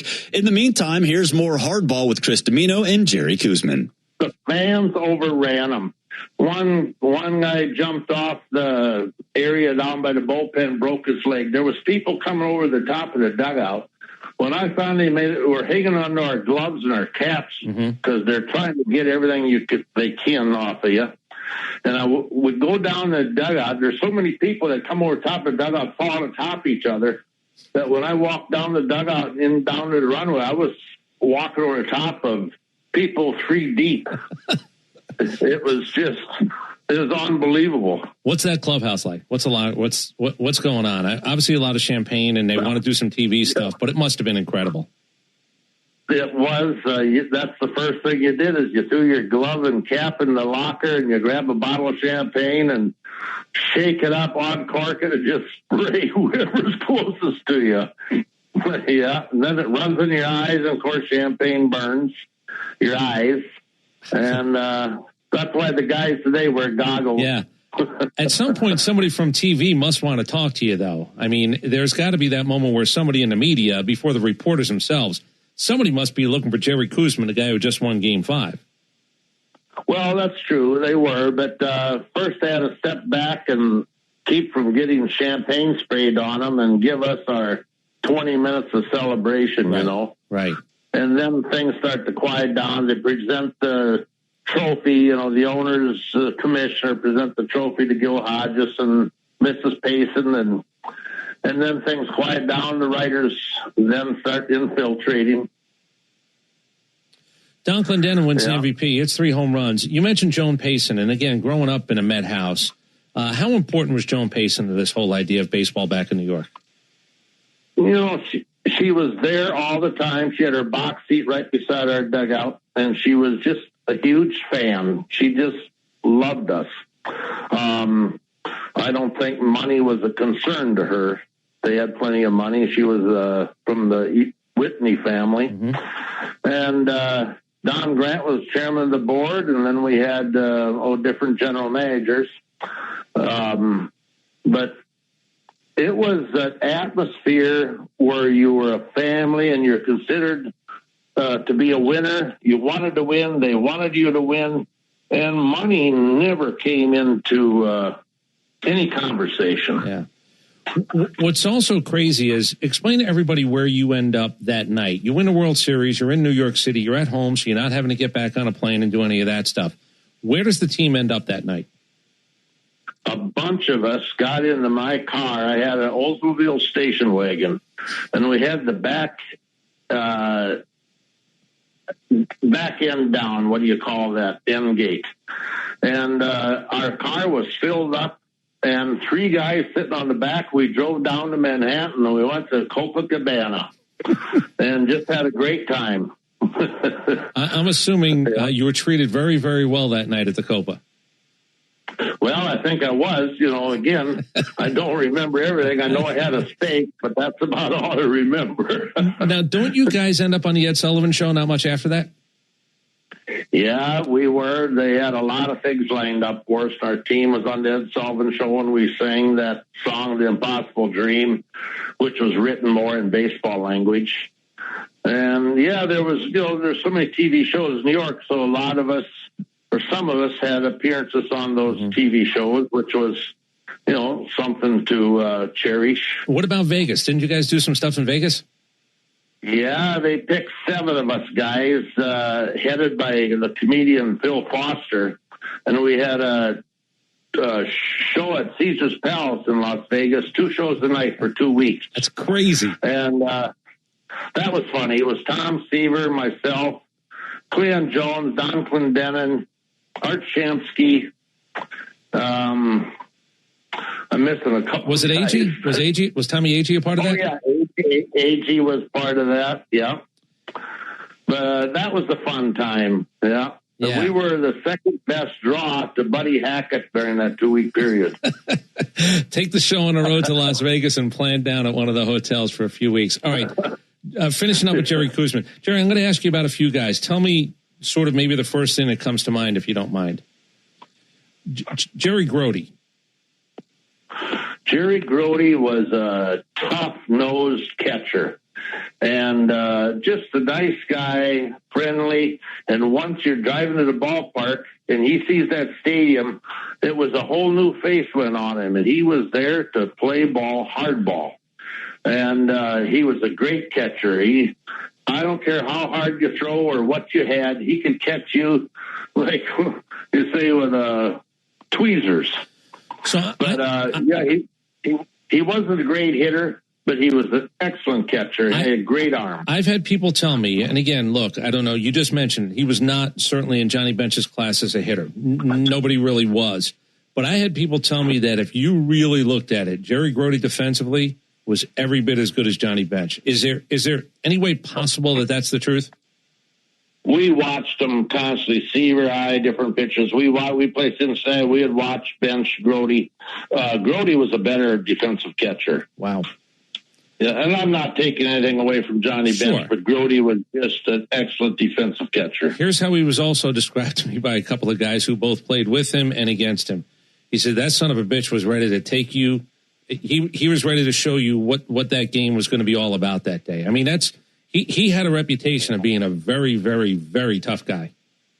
Oh, very. I remember we're playing St. Louis, and Lou Brock was on first base, and Lou Brock and Grody always chatted, back and forth, get on each other. And Lou Brock says, I'm going to steal next pitch, and Grody Hart, go ahead. And they would and Grody would throw him out, and Grody just challenged him, go ahead. Of course, our job is to keep Lou Brock close. Right. One time I picked Lou Brock off of third base, and that was something to laugh about. But, yeah, Grody was tough. What about Clendenin? How big a piece was he? Obviously, the 3 homers in the World Series, but how big a presence was he? Piece was he? We didn't have a known home run hitter on our club. Cleon Jones, Tommy Agee, they were good for 15, 20 home runs maybe. And when Clendenin come over, holy crap, now we had a guy get a long ball anytime. Mm-hmm.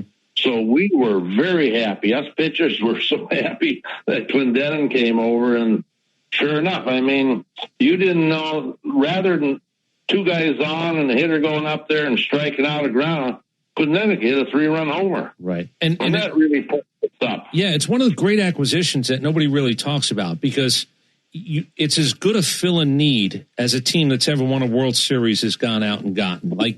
It's almost forgotten, but when you just hit it on the head, we had a need, we got a guy, and he did his job.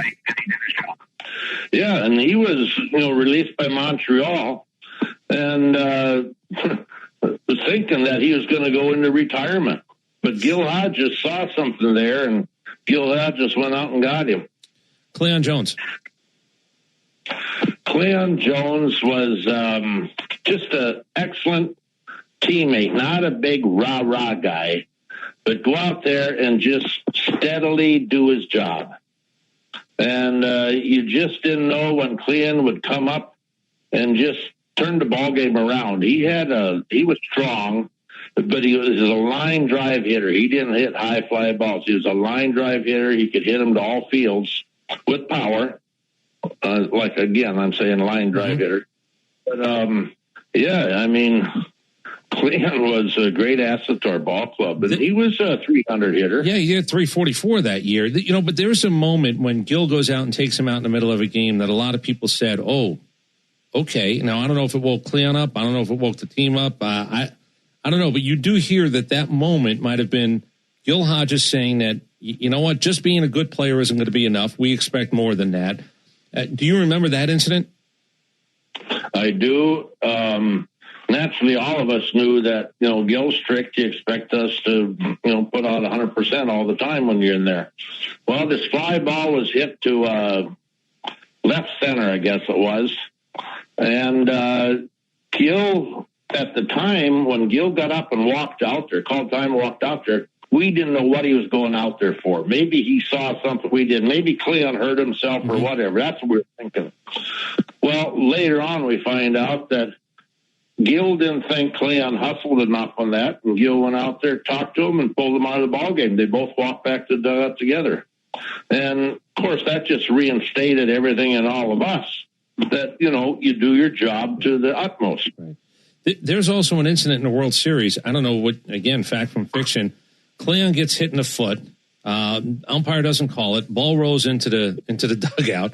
Gil comes out with a ball that's got black shoe polish on it. Now, I did have more than one person tell me that somebody scuffed it up on one of their own shoes. Yeah, that's true. So that happened to be me.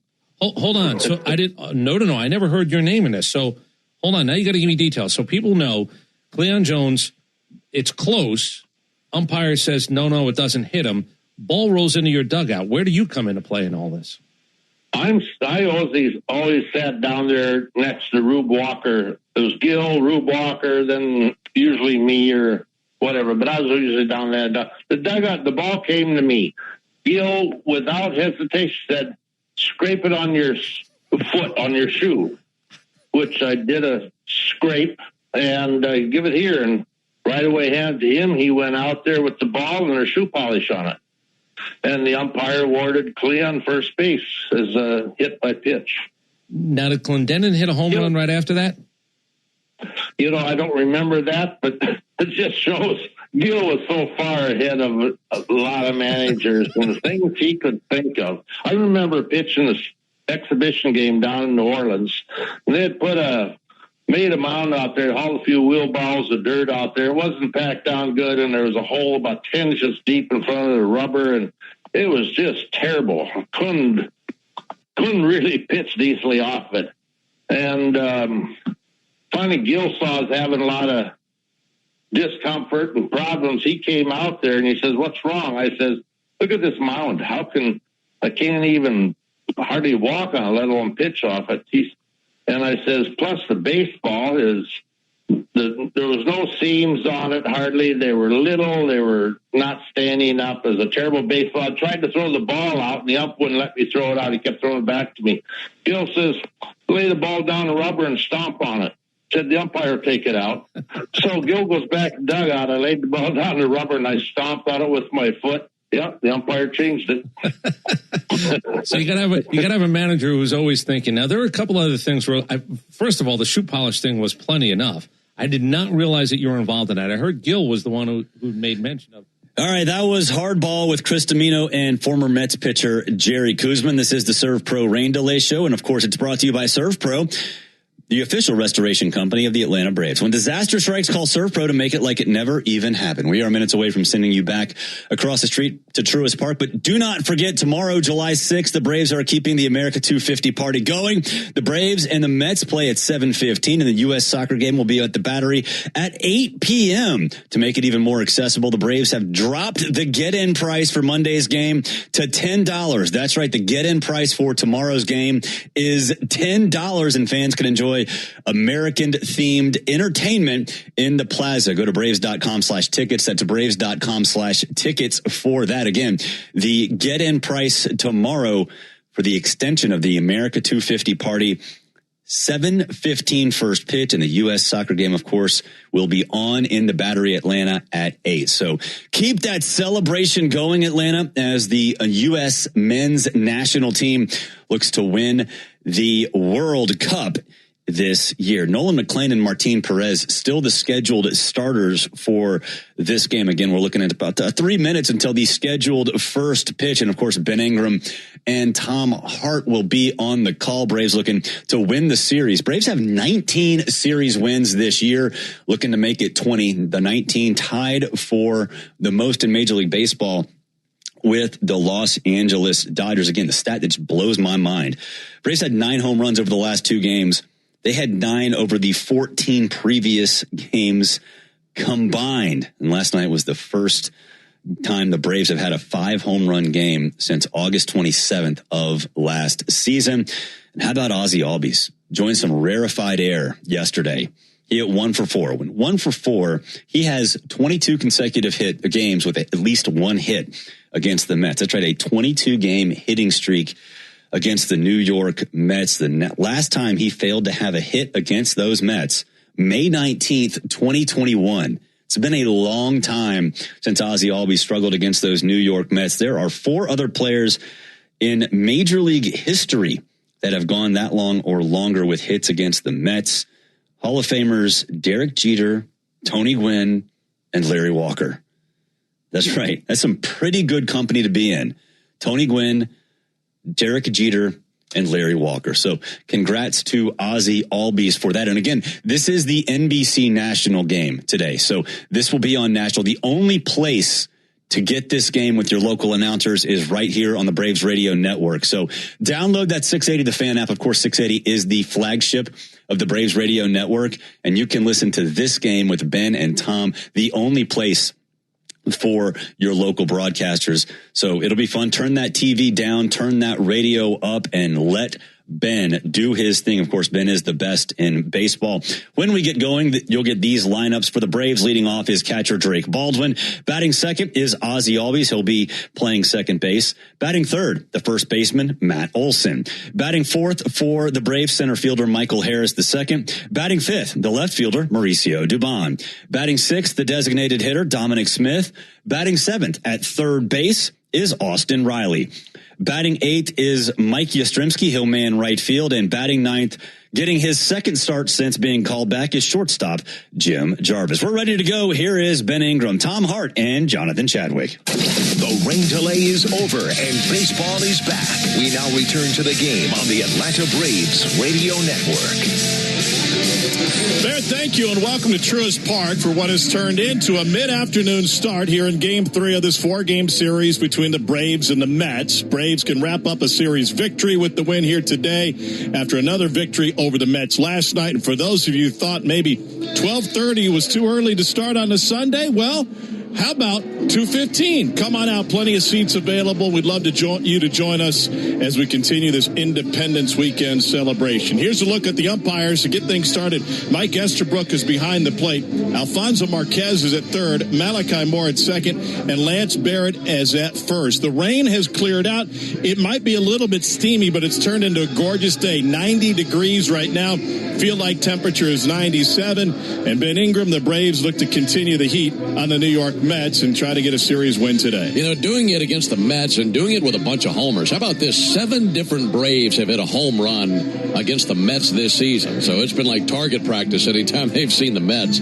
Also, just looking around the ballpark, how about all the people using their fans? Just peripherally, it looks like a bunch of butterflies in the ballpark. But a ton of people with the hand fans today trying to stay warm. Braves and the Mets in the third game of this 4-game series. Just about time for the first pitch. And the time of the first pitch brought to you by Schumann Farms. Look for Real Sweet brand Vidalia onions from Schumann Farms in a store near you. Braves wearing the home white uniforms today. White tops, white pants, red lettering, red numerals outlined in navy.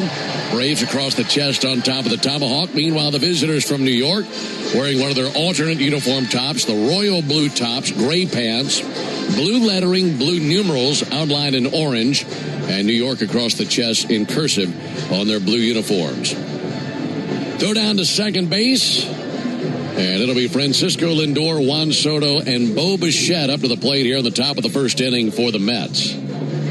Mike Estabrook, home plate umpire, walking in front of the plate, kicking some dirt around. Making sure the plate is perfectly clean. Now he takes out his broom, wants to sweep it clean. Everybody's waiting on Mike. But he's got that home plate cleaner than the floor of a church. Ready to work now. Lindor making sure it's okay for him to climb in. He didn't want to interfere with Mike. So Perez is ready. So is Lindor. Game 3 in this series, Braves and the Mets. And now for the ball game. First pitch, a called strike, starting up at 217. 217. And 89 degrees. 89 degrees at 217. Little breeze in from right center, not very strong, just enough to slightly sway the flags. Pitch on the way to Lindor. He'll bounce it up the third base line and foul. So an 0-2 count on Lindor. Martin Perez, 35 years old from Venezuela. 6 feet tall, 210. The lefty making his 18th appearance and his 14th start. And like Tom mentioned earlier, he's never lost to the Mets in his career. A perfect 5-0. Here's the 0-2 pitch on the way to Lindor. Missed the inside corner, 1-2. On the season, Perez 6-5 with a 3.27 ERA. And he took that loss at his last turn against the Cardinals, gave up 2 home runs. Here's the 1-2 pitch, ground ball out to third base. That's bobbled by Riley. He has to stick that in his back pocket, and that'll be an E5 charge to Austin. That was a ground ball right to him. It ran up the glove, got him in the heel. So that puts Lindor aboard for Juan Soto. I don't know how the players are, Ben, but I know how the broadcasters are. We get in a rain delay and you kind of lose your focus a little bit. You wonder, when's this game going to start? You spend a little time letting your mind drift. It takes a second to kind of re-engage, as opposed to a game that starts right on time. Everybody got here early. You're ready to go. You're dialed in. It's true. Definitely true. I think we finished one game and immediately we're thinking about first pitch time of the very next day and what we have to do between now and then. And then that gets pushed back a little bit. And hopefully that gets him in gear out there at third base. That'll bring Juan Soto up to the plate. Talking about Perez giving up 2 home runs in that last turn. That was on the 30th against St. Louis. Prior to that, he'd allowed just 3 homers over his last, however many, 3 homers over his last 9 innings pitched altogether. He's given up just 2 over the previous 31. There's a swing and a miss by Soto. So 3 homers allowed in his last 9 innings after giving up just 2 in the 31 leading into those 9 innings. Trying to keep these guys in the ballpark today. Nothing in 1 on Juan Soto. He's 3 for 8 in the series. Has hit a home run. Offering on the way. Line down the right field line in for a base hit. Making his turn at second base, Lindor. He keeps on rolling towards third. The throw goes to second. Here comes Soto. Jarvis put the tag on him. Juan Soto thought that he had second base easily. And that throw out of right field from Yastrzemski to Jarvis right in time. And Jim put the tag on the backside of Juan Soto. And there's the first out. Well, that was desperately needed. Yaz picked it up clean. He saw Soto right in front of him the whole time. It came in on just one hop, and Jarvis was on the right field side of the bag, and I think maybe that fooled Soto just a little bit because then he was able to take the throw and get it on his backside. Soto was really digging, but Jarvis was 5 feet in front of the bag. Now the infield in with a runner at third for Bo Bichette.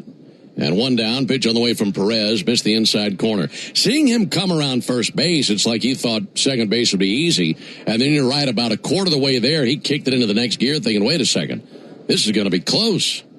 And Yaz with a good throw. Strike on the inside corner, 1-1 on Bo Bichette. And that's huge. We talked about this yesterday. The top of the Mets order has some real thump, and these 3 especially against Perez, but then it drops off big time after that. 1-1 pitch. Hard hit ball out to left field, down for a base hit, and coming home to score Francisco Lindor. Bichette got a cutter that he was able to barrel out to left field. And that 1 hop to Dubon. Mets had the early 1-0 lead. RBI number 48 for Bo Bichette on his 4th hit of this series.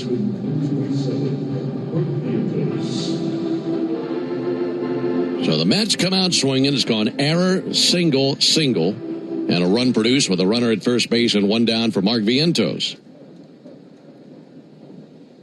So the Mets cash in that error. Pitch on the way to Vientos. First pitch curveball low and inside.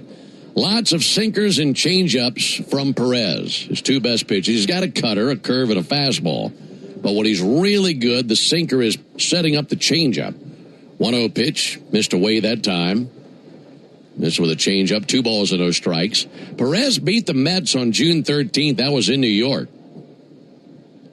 And in his career, 11 appearances versus New York, 7 times a starter prior to today, 5-0 against them.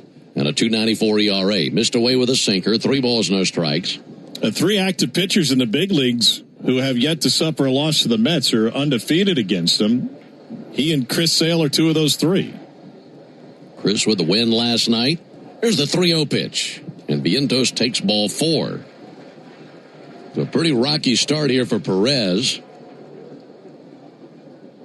Runners at first and second, 1 down for Carson Bench here at the top of the first inning. And for Perez, the very first time he ever beat the Mets, you'd have to go all the way back to 2017. And then most recently last month. So he's been good against them for a long time, but a slow start here in the top of the first inning. A couple base runners in that previous start against the Cardinals in the first inning before finding his form and rhythm. Left on left matchup, pitch on the way to Bench. And he misses away with a sinker. 1 ball, no strikes. Having a hard time finding the zone here early.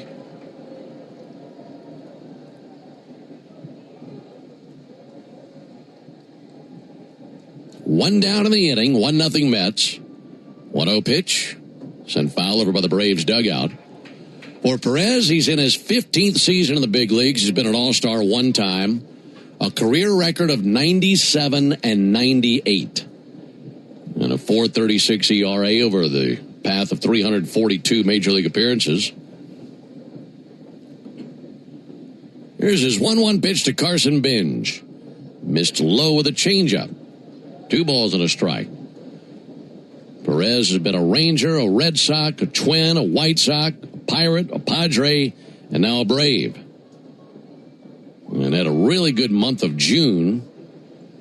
Hoping for a win here today, but trailing 1-0. Bench hits a fly ball to right field. In line with it, Yastrzemski makes a chest-high catch for the second out. That was hit right on the nose at 101 miles an hour. But directly to Yastrzemski and 2 away for Tyrone Taylor. 17 pitches so far for Martin Perez. 9 strikes and 8 balls.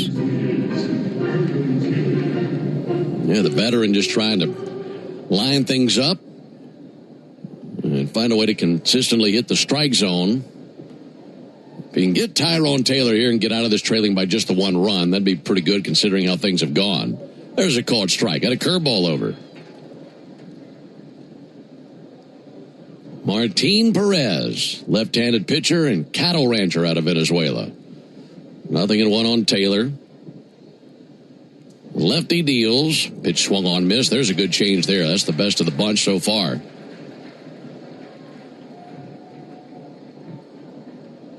Taylor, the 6th Met to the plate here in the top of the first inning. Martins 0-2. Line drive out to short. Nice pick by Jarvis. Goes to second. What a play! That ends the inning.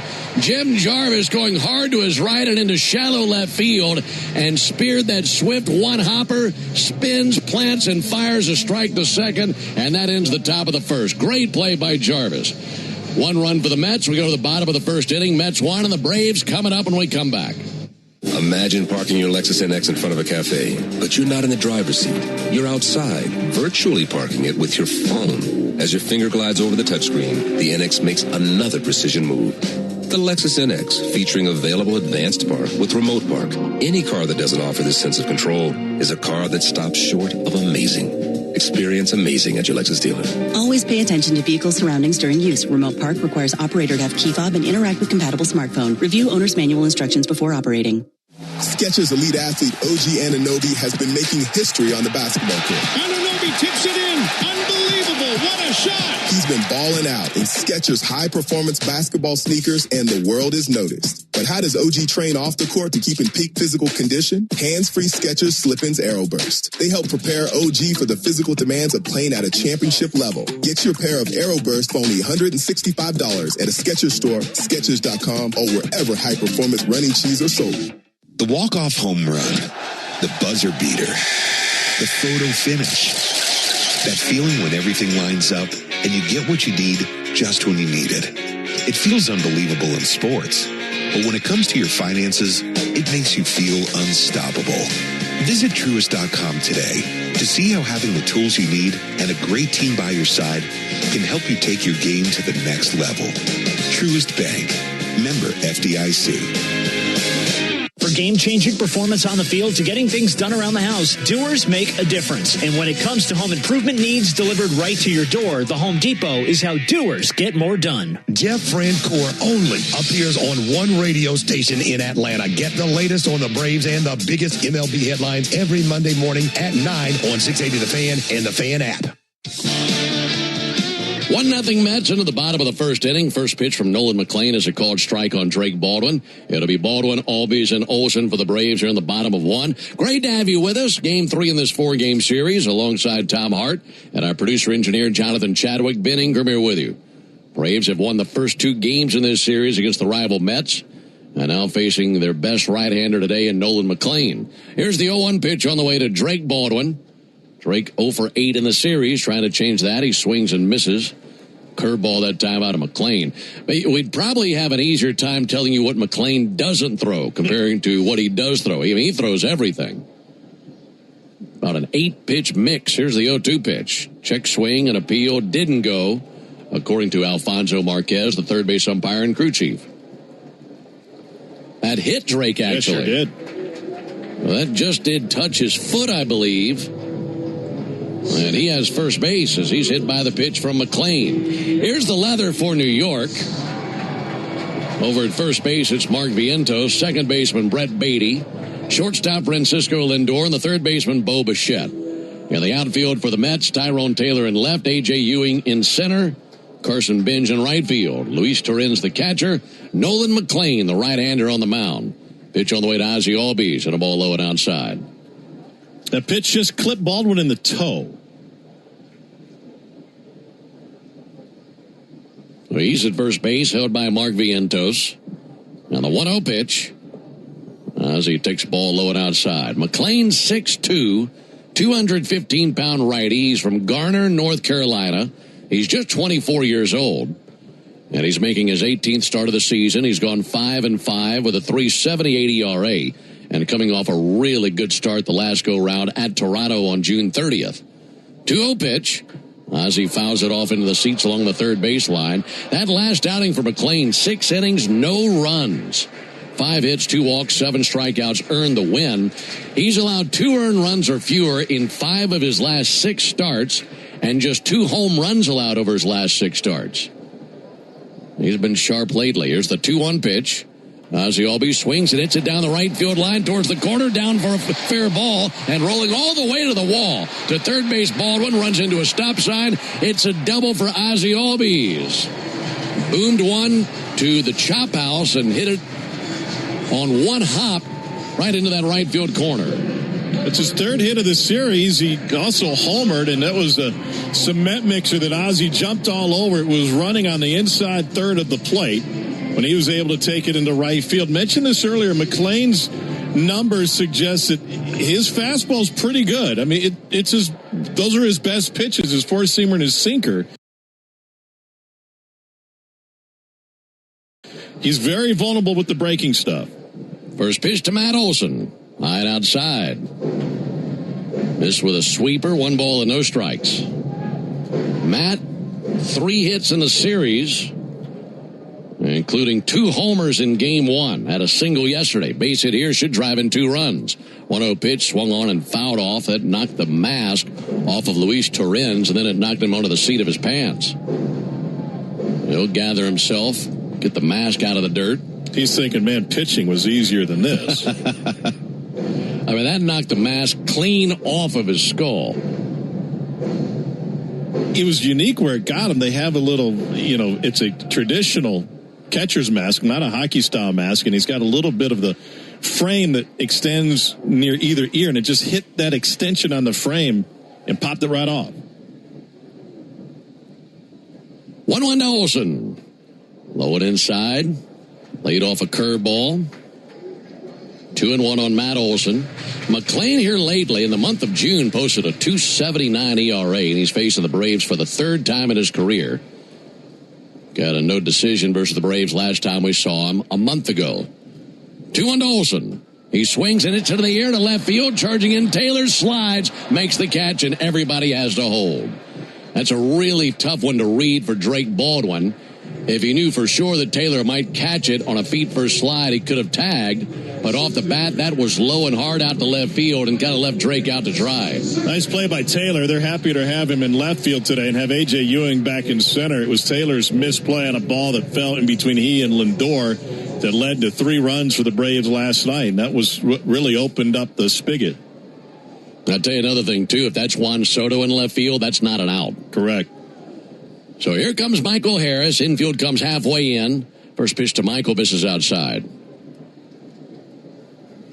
Well, for Harris, on a tear lately. He homered last night. He homered in game 1 as well. 1 ball and no strikes on Harris. He's homered in 3 of the 5 games the Braves have played versus the Mets this season.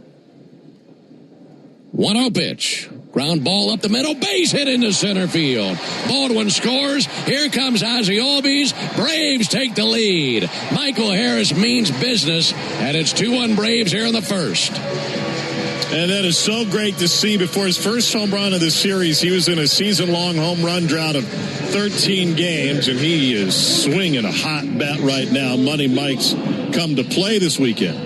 I think he's taken offense to not being named an All-Star, and I don't blame him. He has come out with an axe to grind, and his numbers all first half have been All-Star worthy for sure. Think about where he is. Pick off to first base. It's a terrible throw. All the way to the sidewall up the right field line. Harris around second. Bench fires all the way from deep right. Not in time. Harris is at third. Nolan McLean with a horrible pickoff throw, and Harris gets 2 bags out of it. Well, usually you want your base runner to pick up the third base coach. Harris went back head first, had one hand on the bag, got up to run, and right before he hit the bag at second, instead of looking at Tommy Watkins, he just glanced over his right shoulder, and he knew that even though Benj has a strong arm, it wasn't a match for Money Mike's speed. I think the throw over might have clipped Michael. Yeah, he's looking at his helmet right now. It looked like when he went in head first, it hit him towards the back and top of the helmet. They're going to give the error to the first baseman, Vientos. Whoa. He's saying missed catch, but I thought the throw was certainly far enough off the bag where Vientos would have had to come off the bag and therefore hit the body of Michael Harris. I don't know how that can be an E on Vientos. Dubon takes a ball outside. Yeah, I think that if they take another look and see that it hit Harris, you cannot give the first baseman an error on that. Both teams with a first inning error. 1-0 to Dubon, and a bullet up the middle, base hit. Here comes Harris. He will score. 3-1 Braves in the bottom of the first inning. Hey, keep the good times rolling, right? Here's a number for you, Ben. 250th birthday of our nation yesterday coincided with a 250th win for the Braves against the Mets. And over their last 16 games, the Mets have lost 12 times. That's a 250 winning percentage. That'll work. All those numbers coming together. So this inning has gone hit by pitch, double, fly out to left field, 2 RBI single, and then another RBI single. And there's the former Met, Dominic Smith. Pitch missed outside. 1 ball and no strikes. Mets scored the 1 run in the first inning. Could have been a lot worse had it not been for the great defensive play by Jim Jarvis. 1-0 pitch outside. Tell you what, we'll take that defensive play by Jarvis and this answer by the Braves bats in the bottom of the first inning and make it all the Truist play of the game. Brought to you by Truist. When you work with someone who knows a lot and cares even more, you're unstoppable. Truist, leaders in banking, unwavering in care. Truist Bank, member FDIC. 2-0 to ground ball to second. Beatty has it. Shovels to second for 1. Lindor cuts it loose to first, and there's 2. So the double play ends the inning, but the Braves score 3 times as they send 6 men to the plate, and they take a 3-1 lead into the top of the second inning. Hey guys, it's Ben Ingram. Have you noticed cracks in your walls or around your doors or windows? Or how about cracks in your bricks outside? That means it's time to pick up the phone and call the only foundation repair company in Atlanta with professional engineers on staff. Engineered Solutions of Georgia. They offer lifetime warranties from trusted professionals who will fix it right the first time. Don't wait until it's too late. Call 678-ESOG now. Dial 678-ESOG now. When it comes to shipping, Saia Freight and Logistics delivers a grand slam. As the exclusive freight and logistics partner of the Atlanta Braves, Saia provides comprehensive nationwide service focused on customer satisfaction. For over a century, Saia has delivered the smart solutions and reliable shipping businesses both big and small depend on. When service is everything, it's a yes. Step up to the plate with Saia. Visit Saia.com. That's SAIA.com. Strike 3. Good calls. They're great in baseball games, and they're even better when you need a law firm. If you've been in an auto accident and need legal representation, do yourself a favor and get the best call there is. I'm attorney Ken Nugent. My team will fight for you and stick with you from start to finish, working hard to get your money quick. Give our team a call. 404-CALL-KEN. One call, that's all. Proud partner of the Atlanta Braves. Kenneth S. Nugent, PC, attorneys at law. 1355 Peachtree Street Northeast, Suite 1000, Atlanta, Georgia, 30309. When the Braves aren't playing on a weeknight, join the Buck Belue Show with me, Kelly Kroll, from 6 to 8 on 680 The Fan, 93.7 FM, and the Fan app. A lot going on there in the first inning. If you're just now tuning in, you missed a lot. Braves scoring 3 times in the bottom of the first inning. 2 of those runs earned on 3 hits and an error.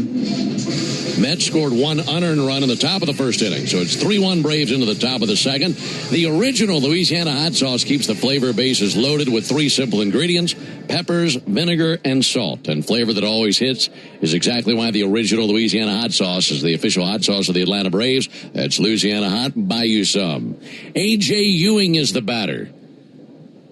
Ewing 0 for 5 in the series. Got a start a couple of nights ago, and then came on as a pinch hitter in the 8th inning last night. Takes a first pitch strike from Martin Perez. And I'd imagine Perez feeling a lot better now that his team came back, gave him a 2-run lead suddenly. He faced 6 Mets in the first inning. Here's the 0-1 pitch. Ball low and outside, 1-1. And here's a guy you'd like to have some success against. Ewing, hitting .259 on the season, just 1 for his last 13. Keep him quiet. 1-1 pitch. Low and inside. 2 balls and a strike. In fact, he got the day off yesterday, so he wouldn't have to face Sale, and now he faces another lefty in Perez. 2 balls and a strike as Perez looks into his catcher, Drake Baldwin. Wind up in the 2-1 pitch. Low and away with a cutter. A.J. Ewing with turquoise cleats as he climbs into the left-hand batter's box. On deck, Luis Torrens. It's 7, 8, and 9 due up here at the top of the second for the Mets. Perez brings it. 3-1, weakly grounded foul down the first base line over by the Braves dugout. He's only hitting 190 against left-handed pitching. So that explains a day off against Sale, and can't afford to give him another day off with Perez going. Yeah, that's a good point. Count runs full. 3-2. And a high towering fly ball to deep center. Michael Harris drifting. He goes to the track. He goes to the wall. That is gone. A.J. Ewing, who is only hitting $190 versus lefties, takes Martin Perez deep. His 5th homer of the year. And it's now a 3-2 Braves lead in the top of the second. There's a lot going on early in this game. There is. In fact, we got a scoring change already. The pickoff attempt that was initially charged an error to Mets first baseman Mark Vientos. After further review, is an error indeed on Nolan McLean for the pitch that went off. The pickoff attempt that went off of Harris. Number 5 for AJ. We thought that would be the case. Yeah. Estimated distance 408 feet. 408 feet on that home run by A.J. Ewing. Luis Torrens takes a first pitch cutter low and inside. 3 runs, 3 hits for the Braves, 2 runs, 3 hits for the Mets. And Perez misses outside. He's falling behind a lot early in this game. Of his 27 pitches, he's only thrown 15 strikes. Here's the 2-0 pitch. There's a called strike. Went to the curveball. So here early on, that pitch mix for Perez, sinker, change, cutter, curve, trying to figure out what he can rely on. And I feel like the pitch that's been the most reliable for him is the curveball. Is 2-1. Missed away. That changeup just wasn't there. The curveball is the 4th most used pitch for him. It's really a pitch that he doesn't use near with the frequency as the sinker and change. And he misses low with a cutter here. He just cannot find the zone with a sinker, change, or cutter. And he'd be limited if that's what he wants to throw, because there's 4 lefties in his batting order for the Mets. He's only thrown 5 curveballs to lefties all season. That is a pitch that is only thrown to right-handers, even though it's not thrown that often to them either. So he's got to tune that up on the fly. So a homer and a walk to Torrens. Here comes Brett Beatty, another left-handed batter. Beatty takes a called strike. Got a sinker over there. So now Perez has allowed 4 home runs over his last 11 innings pitched, after giving up just 2 in the previous 31 innings. There's a ball outside, 1-1. I don't think he's unhealthy or hurt, but didn't he take a comebacker in that Giants start? Yeah. Off the leg? Right off the calf, I want to say it was. And the numbers where his struggles have really coincided from that point forward. 1-1 fouled off. That includes a pair of home runs he allowed in 1 inning against the Cardinals last time out. Braves 3, Mets 2. We're in the top of the second inning. Brett Beatty, 2 for 7 in the series. 1-2 pitch. Just missed the outside corner with a sinker. That was a really good place for that 1-2 pitch. And Beatty doesn't take the bait.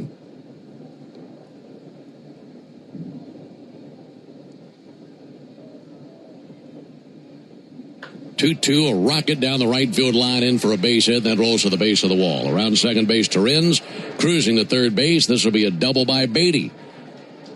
And now the Mets have him at second and third, no one out.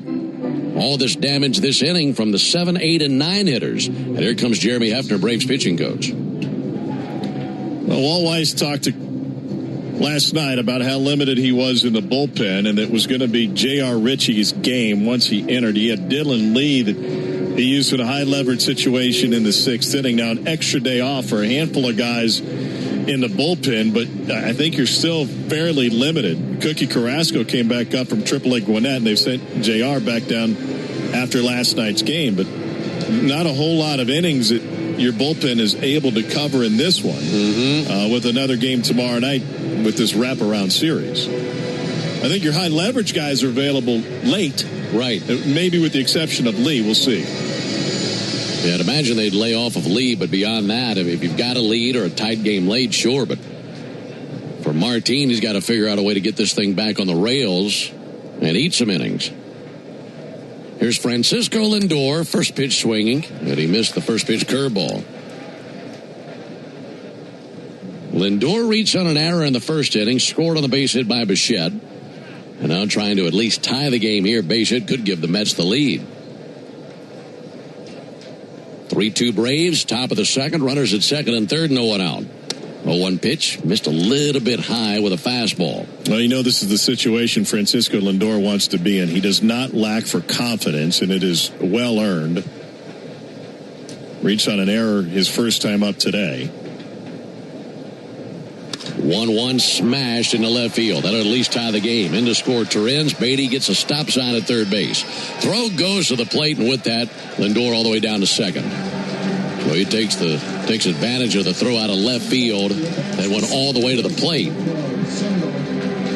So speaking of that confidence for Lindor, you know, he played at Montverde Academy down in South Florida. It has produced a ton of great athletes, mainly basketball players. Guys like Ben Simmons, Cooper Flagg, Joel Embiid, and Cade Cunningham. A few years ago up in Flushing, I said, hey, who's the best athlete that ever played in Montverde? And he looked at me and goes, me.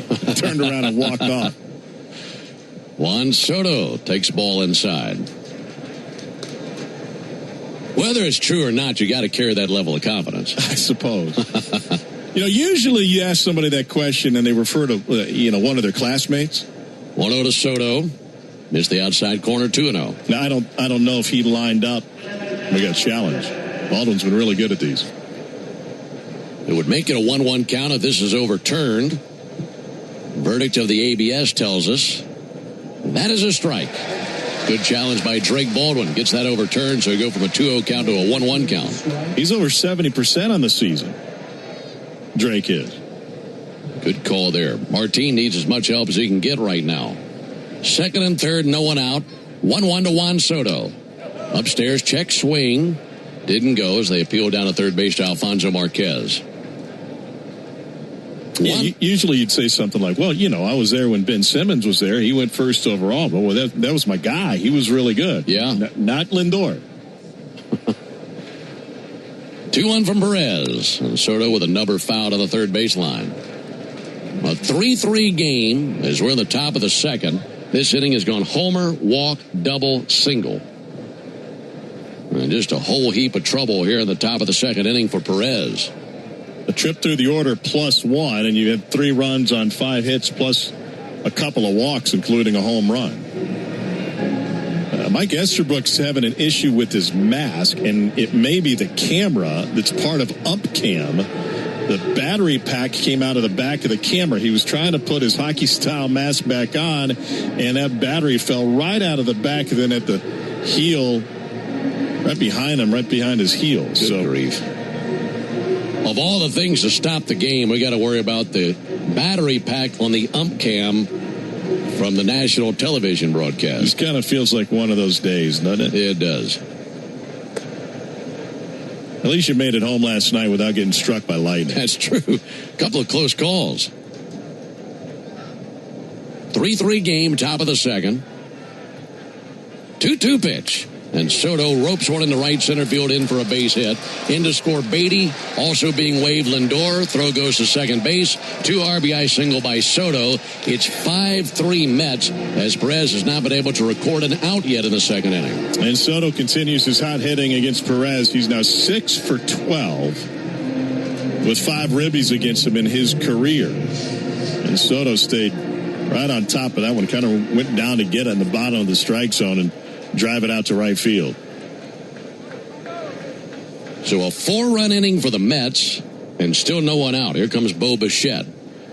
Bichette's first pitch is a ball high. Well, these Mets are trying to avoid a 6th straight series loss. It's a 4-game series. Braves took the first 2. 1-0 pitch. Missed the inside corner. 2-0. Last time the Mets won a series was when they took 2 of 3 from the Braves in New York, June 12th, 13th, and 14th. 2-0 from Perez. And a pop-up. Shallow right field. Mike Yastrzemski coming in, fighting the brilliant sunshine. He's there. Has it for the out, and finally the first out here in the top of the second. Well, I hope it's not selfish, but I was getting a little greedy after last night's whitewashing of the Mets. 5 home runs, 14-3. They ended up with their catcher on the mound to close the game and thinking a split's not enough when you got a team down like this. That's right. You take the first 2, it's time to get greedy. You want to do 3 or 4 better. Mark Vientos climbing in. He walked back to the first inning. And Vientos takes ball 1. Perez just cannot find the command of the sinker, the changeup, and the cutter. All 3 have eluded him. He's had some decent control with a curveball. 1-0 pitch, called strike, got a sinker over. And now he's going to challenge.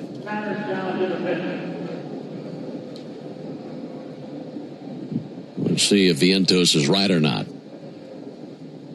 ABS says that is a strike by the slimmest of margins. Well, the Mets have not been good at much this season. They're bad at ABS challenges. When they're in their field, they are dead last, tied for dead last in challenges won with only 49. The Marlins lead the way with 138. 1-1 outside. The Marlins, huh? Yeah. Well, that's a raw number. The percentages are a little bit different, but it's interesting, isn't it, how different organizations have attacked it? Sure. 2-1 to Vientos. Chopper out to short. Jarvis has it to second. There's one. Ozzie fires to first base. Great stretch off the bag by Olsen. That secures the double play. I mean, Perez needed that one like he needs his next breath. Altogether, a 4-run inning for the Mets. We go to the bottom of the second. 5-3 New York. Your life isn't one size fits all. So why would your bank be? At Truist, you get a caring and knowledgeable team that really understands you. You get real talk about real life, tools that help keep you informed, and a plan that keeps you ready so you're confident no matter what comes your way. And when all that comes together, it makes you feel unstoppable. Get started today at Truist.com. Truist Bank. Member FDIC. Welcome to Tire Discounters. Oh, hiya, Phantom. Hello, I'm a Phantom tire buyer with a secret identity. Of course you are. As a Tire Discounters superfan, I've been talking to customers in the parking lot. And I may not have been doing my job in spreading the good news. Oh, like customers getting a free alignment when they buy 4 tires? Well, everyone knows that. Okay. But by focusing on alignment, I have neglected oil changes, brakes, shocks, and... Hey, you can't do everything, Phantom. Why not? Tire Discounters does. Braves country is Bronco country. This is Michael Harris II. On or off-road, there's a lot of great and exciting places to check out. And the best way to do it is in the powerful off-road ready Ford Bronco. See you out there. For great offers on a new Ford Bronco and Bronco Sport SUV, see your local Ford dealer. Proud sponsor of the Atlanta Braves. Bronco and Bronco Sport are trademarks of Ford or its affiliates. All rights reserved. nice hit of cash with the new hit family of scratchers from the Georgia Lottery. Today could be the day. Never miss the most unique 20 minutes on Atlanta radio. It's the world-famous crossover. Cellini, Domino, Chuck and me, Matt Chernoff, weekdays at 2 on 680 The Fan, 93.7 FM, and on the Fan app. 5-3 Mets into the bottom of the second inning. First pitch to Austin Riley, in for a called strike. It'll be Riley, Yastrzemski, and Jarvis for the Braves here in the bottom of the second. And it's the Toyota Stolen Base Challenge inning. Introduce you to our contestant after the 0-1 pitch. Riley swings and misses at a sweeper, breaking away from him. If the Braves steal a base here in the bottom of the second, our contestant Jason Thomas will win $1,300 in free Marathon gas cards. And you can enter the Toyota Stolen Base Challenge by visiting Braves.com/Stolen Base Challenge. Here's the 0-2 pitch. And Riley sends it off foul into the second deck along the first baseline. I like what Walt Weiss told you about Austin Riley's night last night. He credited him with the hard line out to left field, came off the bat at 117, and he said even his takes tell a story, or did so last night. Right. Down 0-2. Whoa. And now down 0-3 and without a bat. Swings and misses, and the bat went flying out of his hands and helicoptered all the way to the end of the Mets dugout. That's about as long of a bat toss as I've seen in a while. Yeah, if you figure in the distance to get back to the screen, that's about 120 feet that bat went flying. Something else really funny happened, and it almost wasn't funny at all for Bo Bichette. After the strikeout, Luis Torrens started to throw the ball around the infield. Mike Yastrzemski takes a called strike. Well, Bo Bichette, who had the ball thrown to him, was so sidetracked where that bat landed, the ball whizzed right over his shoulder and went behind him. Almost hit him. Well, one misses outside. Now, if he had hit him right in the mouth, you would see the replays of that forever. That might be one of the worst trips to the IL I've ever heard if that had taken place.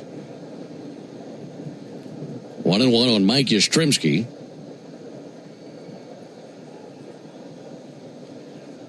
Yaz with a homer last night, 2 for 5 in the series. You know, when teams are bad, Ben, they're bad, and they do bad things, and bad things happen. There was a really bad Royals team in the early 2000s. Ken Harvey was playing first base. There's the 2-1 pitch to Yastrzemski outside. And a relay came in from right field, and he was turned around and watching the play at the plate and hit him smack in the middle of the bat. Oh, man.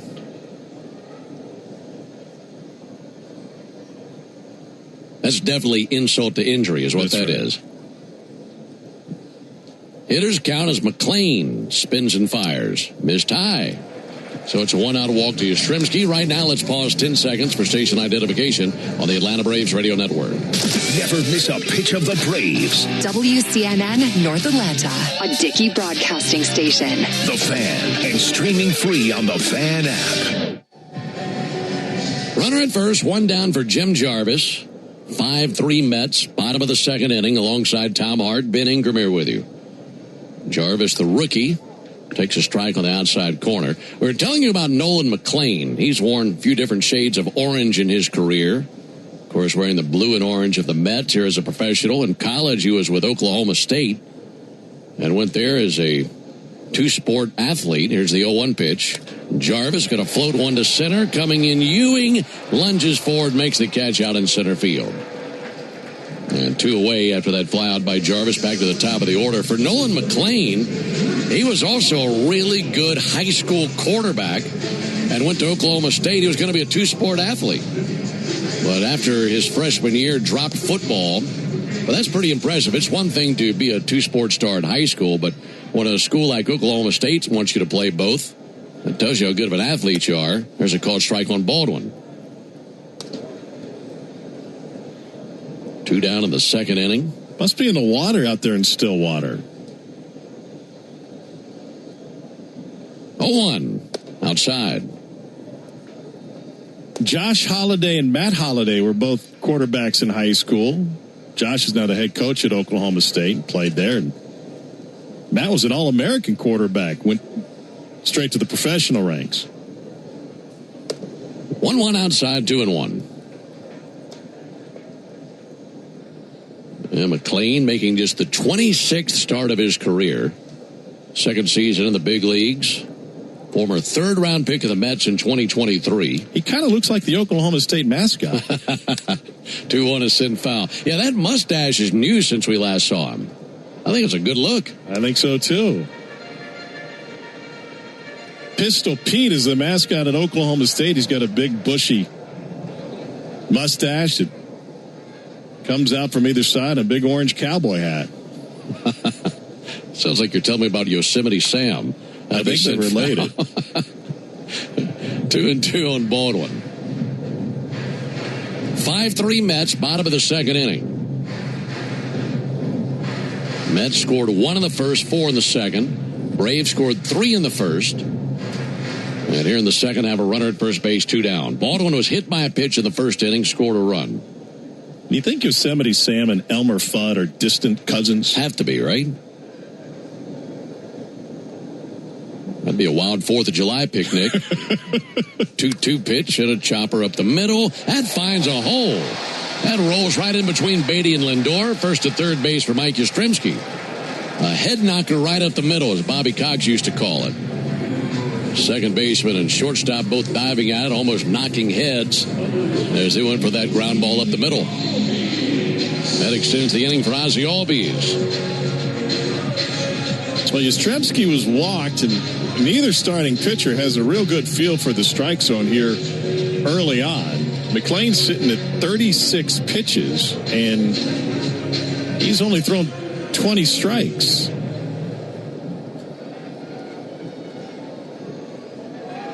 Really hot, sunny day here in Atlanta. This butterfly is still flying around the ballpark. Yeah, people working those fans. Ozzie doubled in the first inning. First pitch of the sequence. He swings and misses at a first pitch fastball up at 97.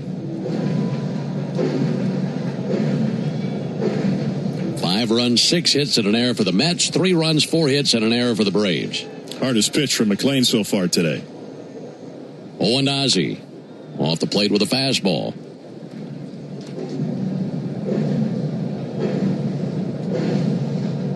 Albies with 3 hits in this series, including the double in the first inning. He'll be the starter at second base in the All-Star game for the National League. 1-1 pitch, swung on, missed. Went to a cutter there, 1-2.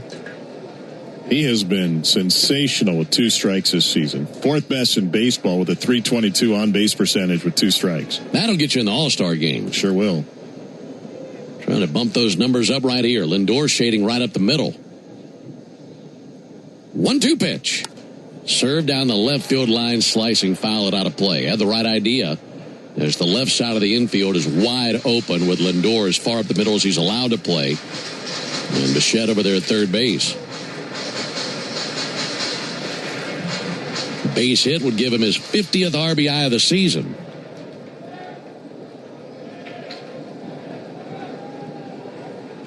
Baldwin at first, Yaz at third. 1-2 to Albies, and he swings and pulls it to the right side. Second baseman Beatty in shallow right, gliding left, gloving and firing. That's in time for the out. And that ends the bottom of the second. Braves threaten but cannot score. They strand a pair. We go to the top of the third inning. It's 5-3 New York. What a season. The boys are giving us plenty to celebrate, but if you've celebrated a little too hard after a win and ended up in jail, you need A Second Chance bail bonds. We handle bonds from the stadium to the city, and in most cases, we can have you or your loved one out in a matter of hours. A Second Chance. It's better to know us and not need us than need us and not know us. Call A Second Chance 24/7 at 404-BAIL-OUT. That's 404-BAIL-OUT. Or online at atlbail.com. Oil lights never come on at a good time. Oh, come on! You've got enough to juggle, so let Take 5 Oil Change handle it. Drive in and let our techs change your oil, check your tires, top off your fluids, and have you back on the road. It's stop fast. All while you stay in your car. No putting your entire schedule on hold, no upsells, no problem. Take 5 has a special offer to our Atlanta and Charlotte area fans. Wear your Braves gear on Tuesdays to get 25% off your oil change. Find your nearest shop at take5.com. Discover Dahlonega, the heart of the Georgia mountains, home to wine, waterfalls, and gold. It's a top pick for any adventurer. Take your family on a journey into the earth and find some gold in these hills. Explore our historic downtown and choose from one of our unique restaurant options. And make sure to grab a glass from one of the award-winning wineries. Dahlonega is inviting you to unplug and visit one of Georgia's best small towns. Plan your trip today at dahlonega.org. Do you have an empty screen doing nothing at home or at work? Watch our live in-studio camera, chat with other fans, or check out the best archive clips by searching 680 The Fan on YouTube. Alongside Tom Hart, our producer-engineer Jonathan Chadwick, Ben Ingram here with you. Third game of this four-game wraparound series. Braves took game one Friday night 5-3. They won last night 14-3, but trailing 5-3 into the top of the third inning here. Yeah, wraparound series. Series doesn't end today. Most series that take place over a weekend end on Sunday, and when they extend an extra day like this one does, they're rare, but you do see them occasionally. That is in the industry called a wraparound series. Most of you probably knew that. Here's Carson Benj. He's 0 for 1 with a fly out to right field. Benj takes the ball low and outside. Another Oklahoma State product. Well, they got Stillwater scouted out pretty well, huh? 1-0, called strike, 1-1. I don't think there's a direct from LaGuardia to Stillwater. I could be wrong. Like an alumni game. 1-1 on Carson Benj. 1-1 to Benj. That'll be fouled off. All right, so I was giving this some thought. We'll eventually get there. But, you know, the Super Bowl's going to come to Nashville in a few years. Right. Building that new stadium. And usually you don't have a local act at halftime, but you might have someone tied in. It would make sense, Music City, USA, to have someone country music affiliated do the anthem at least, right? Sure. So who would you go with? 1-2 pitch. There's a ball outside. So a country artist to perform the anthem of the Super Bowl. But it's got to be a country superstar. You know, Super Bowl, big name, wide audience. You're really dialed in with the country music scene. 2-2, slow roller up the first baseline. Olsen charges and tries to swipe the tag right at Benj and got it across right before he hit the bag. Really nice play by Olsen, showing that long wingspan.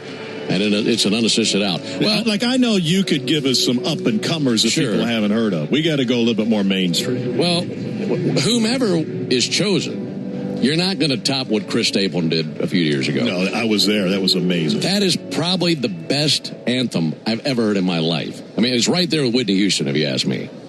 Maybe just a touch past it. I mean, it was just amazing. Tyrone Taylor takes a called strike. So you've already done Chris Stapleton. After that, I mean, I think Luke Combs would be pretty big. Sure, that'd be good. 0-1 pitch to Tyrone Taylor. Chopper left side. Riley plays it in between hop. That's a slick play by Austin. Able to send it over to first base for the out. 2 down. Hey, the more we talk country music, the better the defense plays, right? So this is good. No, I was thinking even bigger picture, more popular than people who are popular right now. Of course, Dolly's from Tennessee. I was about to say Dolly would be a sensation. Slam dunk. Well, Carson Benj is from Yukon, Oklahoma, home of Garth Brooks. That'd be huge as well. Haven't heard from him in a while. I think if you had it in Tennessee and it's anybody but Dolly, A.J. Ewing takes a called strike. I'm sure she'd love to do it. Just fitting, coming off of 4th of July. What a great American. Yeah. A little bit low and outside, 1-1. You know, Dolly has a trust, and every young, at least this was the case when I lived in Knoxville, every newborn gets a free book from Dolly Parton every month for like 4 years. Really? Hack and a miss by Ewing, 1-2. I mean, some of those books were a challenge for me to read, but my daughter picked up on it quickly. You and I could still read those books. Most of mine have been colored in, but yes. 1-2 to A.J. Ewing. Fouled back into the screen. All right, well, I think we've come to our decision. It should be Dolly. Yeah, that could be unanimous. I mean, who doesn't love Dolly Parton? 1-2 on A.J. Ewing. Be a good time for Perez's first strikeout. Here it comes. That'll be fouled back. It was Ewing who homered to lead off the second. That turned into such a disaster for the Braves as the Mets sent 7 to the plate, scored 4 times.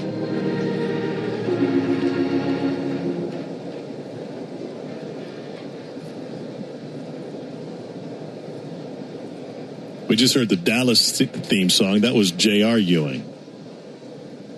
1-2. Low and outside, 2-2.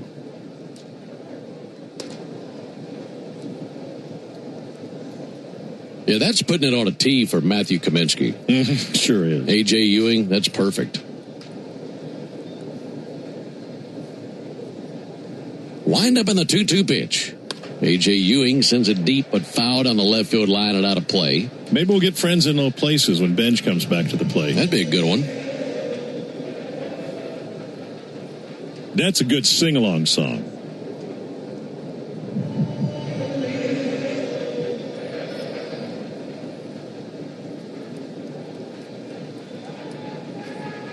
Two pitch. Ewing sends another one foul into the second deck down the left field line. Ewing putting up a fight. Should he reach, Luis Torrens would come to the plate. No breeze in the ballpark. A little bit of cloud cover right now, the passing cloud. 2-2 pitch. Ewing swings and misses for strike 3. And it is a 1-2-3 top of the third. We go to the bottom of the inning, 5-3 Mets. Mom, how do you know you found the one? You just feel it. It'll be everything you want and more. And it'll be a part of Toyota's lineup. When you know it's the one, get it at the Big One sales event. Lease a new 2026 Toyota Tacoma SR5 for $279 a month for 36 months. Offer valid through August 3rd, 2026. Well-qualified lessees with approved credit through Southeast Toyota Finance. $42.78 due at signing. No security deposit with select equipment. $350 disposition fee. Excludes tax, tag, registration, title, and dealer fees. See dealer for details. Toyota. Let's go places. Winning is what the Atlanta Braves do. In the past 25 years, they've won 15 division titles. And in 2021, they were the champions of it all. They know what it takes to win. And so do I. We've been fighting and winning for injured people for more than 25 years, earning our clients hundreds of millions of dollars. That's why if you're hurt and winning is your only option, get the Strong Arm. Attorney John Foy and Associates. Proud partner of the Atlanta Braves. Cobb County is Atlanta's sweet spot and home of the Atlanta Braves. Cobb is everything you love about being close to a world-class city with the warmth of your favorite neighborhood. Whether you're on vacation or here for business, you'll discover a place that is culturally vibrant, refreshingly diverse, and effortlessly hospitable. Cobb Travel and Tourism is your insider's guide to all there is to see and do in the area. For more information on planning your next adventure, visit travelcobb.org. At First Franklin Financial, we want to be your home team when you need extra cash. We offer fixed rates, friendly service, and fast funding. Visit oneffc.com to learn more. Get your morning baseball fix with Atlanta Braves today, weekday mornings at 7:45, and listen for your chance to win a pair of Braves tickets before 8 on 680 The Fan, 93.7 FM, and the Fan app. 5-3 Mets into the bottom of the third inning alongside Tom Hart and our producer-engineer Jonathan Chadwick. Ben Ingram here with you. That strikeout that Perez had versus Ewing to end the top of the third inning is our Gas South bringing the heat strikeout. And just like Martin, Gas South is bringing the heat with no deposits, no hidden fees, and simple natural gas rates. Olson, Harris, and Dubon for the Braves in the bottom of the third inning. Back to work is McLean. That's popped up. Reaching for the seats down the left field line. Out of play. 0-1 on Matt Olson. Olson with a fly out to left field. Hit one hard, but out there to Tyrone Taylor, who made a sliding catch back in the first inning. Olson standing tall in the left-hand batter's box. Here's the 0-1 from McLean. And there's a strike. Cutter at 91. Wasn't it cool what Walt Weiss told you about how they handled sharing the all-star selections with individual players as they did yesterday afternoon? Man, you know Walt had a good time with it. Here comes the 0-2 pitch. Olson takes the ball inside. I like when he said, you know, you get called into the manager's office, nobody think that's going to be a good visit. Oh, it's like being called to the principal's office. And they called in all the all-stars one by one, making them think they were visiting the office for something else. Olson swings and misses at a curveball for strike 3. Second strikeout by Nolan McLean, 1 down. Did you spend a lot of time at the principal's office? I had a couple of visits, a couple of really bad ones, too. Got paddled one time by the president. Did? Oh, yeah. Hold on a second. Corporal punishment? You're not that old. I had 3 paddlings between 4th grade and 7th grade. There's a college strike. What does a guy got to do to get a paddling? Well, the first time I was in the 4th grade, I was cutting up at the cafeteria table. I wasn't throwing food or anything, but I was cutting up and probably driving the teacher crazy. There's a ball low, Miss Williams. And she hit me with a surprise attack. It wasn't like she called me out and said, hold the chair, you're about to be paddled. She waited on me to come back into the room in the lunch line and was standing behind the entrance of the door with the paddle. There was a swing and a miss. Second I walked in the door, whack. One lick right there. Your school had paddles at the ready? Every teacher had their own school-issued paddle. Wow, I went to a Catholic school. We didn't even have that. Not that I didn't get hit a couple of times. There's a 1-2 pitch to Harris. Harris takes the ball out. How do we get to this topic? I don't know. But I was asleep in class one day, and the teacher came by and hit me with a book up the side of the head. Well, the teacher said, why are you sleeping in my class? 2-2 to Harris. Swung on, missed over the top of a curveball. 2 down. My 6th grade English teacher was my mom. And I said, because you made me clean my room last night till 11 o'clock. Yeah. I'm tired. Wore you out. Wore me out. Now, she didn't hit any other kids with a book back of the head, but she got me. And it wasn't like she hit you in the head with that coloring book you're talking about. She probably grabbed War and Peace, gave you a concussion. 2 down for Mauricio Dubon. That's through the leather of Terrens into the backstop. One of the other paddlings, I'm in the 7th grade, and it snowed. It doesn't snow very often in Mississippi. That's right. Especially the stick and gather. And it was PE class for us. Here's a 1-0 pitch on the way to Mauricio Dubon. And Mauricio grounds it out to third base, taken by Bichette, flings it across the diamond. That's in time for the out. So we left PE to have a snowball fight, and that wasn't a good idea. They brought us back in. Let the kids be kids. Punish us with a paddle. We go to the top of the 4th inning, 5-3 Mets. Hey, Braves fans, Snit here for Gas South. In baseball, you learn pretty quickly that doing things the right way matters. That's why I'm proud to partner with Gas South, the official natural gas provider of the Atlanta Braves. They've been serving Georgia for more than 20 years, putting customers first. Join today and get $100 in bill credits with no deposit and no hidden fees. Visit gassouth.com/Braves. Welcome to Tire Discounters. Oh, hiya, Phantom. Hello, I'm a Phantom tire buyer with a secret identity. Of course you are. As a Tire Discounters superfan, I've been talking to customers in the parking lot. And I may not have been doing my job in spreading the good news. Oh, like customers getting a free alignment when they buy 4 tires? Well, everyone knows that. Okay. But by focusing on alignment, I have neglected oil changes, brakes, shocks, and... Hey, you can't do everything, Phantom. Why not? Tire Discounters does. What up, Braves fans? Joe Button here to talk to you about my favorite part of the game, Prize Picks. Swing into action this baseball season with Prize Picks, proud partner of the Atlanta Braves. Prize Picks started in the A, so you know we had to show love to the home team. Plus, it's the best app for making all your sports picks. Download the Prize Picks app today and use code BRAVES and get $50 instantly in lineups when you play $5. That's code BRAVES on Prize Picks to get $50 instantly in lineups when you play $5. Prize Picks. Must be present in certain states. Visit prizepicks.com for restrictions and details. Make it a habit to keep your radio on, the radio home of the Atlanta Braves, while you work. Lock in Cellini and Domino weekdays from 10 to 2 on 680 The Fan, 93.7, and the Fan app. Into the top of the 4th inning here at Truist Park, 5-3 in favor of the Mets. Folks, you need all the energy you can get for game day. At Georgia Power, we know that energy costs are an important part of every budget, and we're committed to providing tools and assistance to make a difference so you can save energy for the game. Learn more at georgiapower.com/myenergy. Luis Torrens up to the plate now for the Mets. He takes a first pitch strike. He leads it off in the Tidal Wave Auto Spa inning. Tidal Wave Auto Spa making Braves country clean car country all season long. All the Braves have to do is pitch a scoreless 4th inning today, and Tidal Wave will offer half off any monthly unlimited wash membership tomorrow.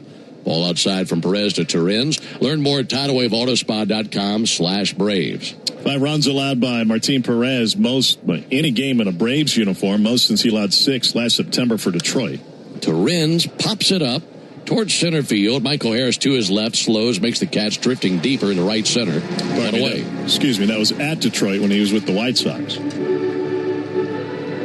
But here's the good news, Ben. Braves have 19 wins this season when trailing first. That's the second best at 19-21, second best record in baseball behind the Brewers. You get to the postseason, take a look at those postseason teams. I think you'll find a collection of teams who are good in that scenario and are also probably good with batting with 2 strikes and 2 outs. Brett Beatty takes a ball outside. What'd you break the TV over there? Yeah, Jay Chad's climbing under the counter. I kicked it right out. I'm still thinking about you getting paddled. Brett Beatty sends one foul. There you go. You're back in business. We got our monitors up here, and they went out.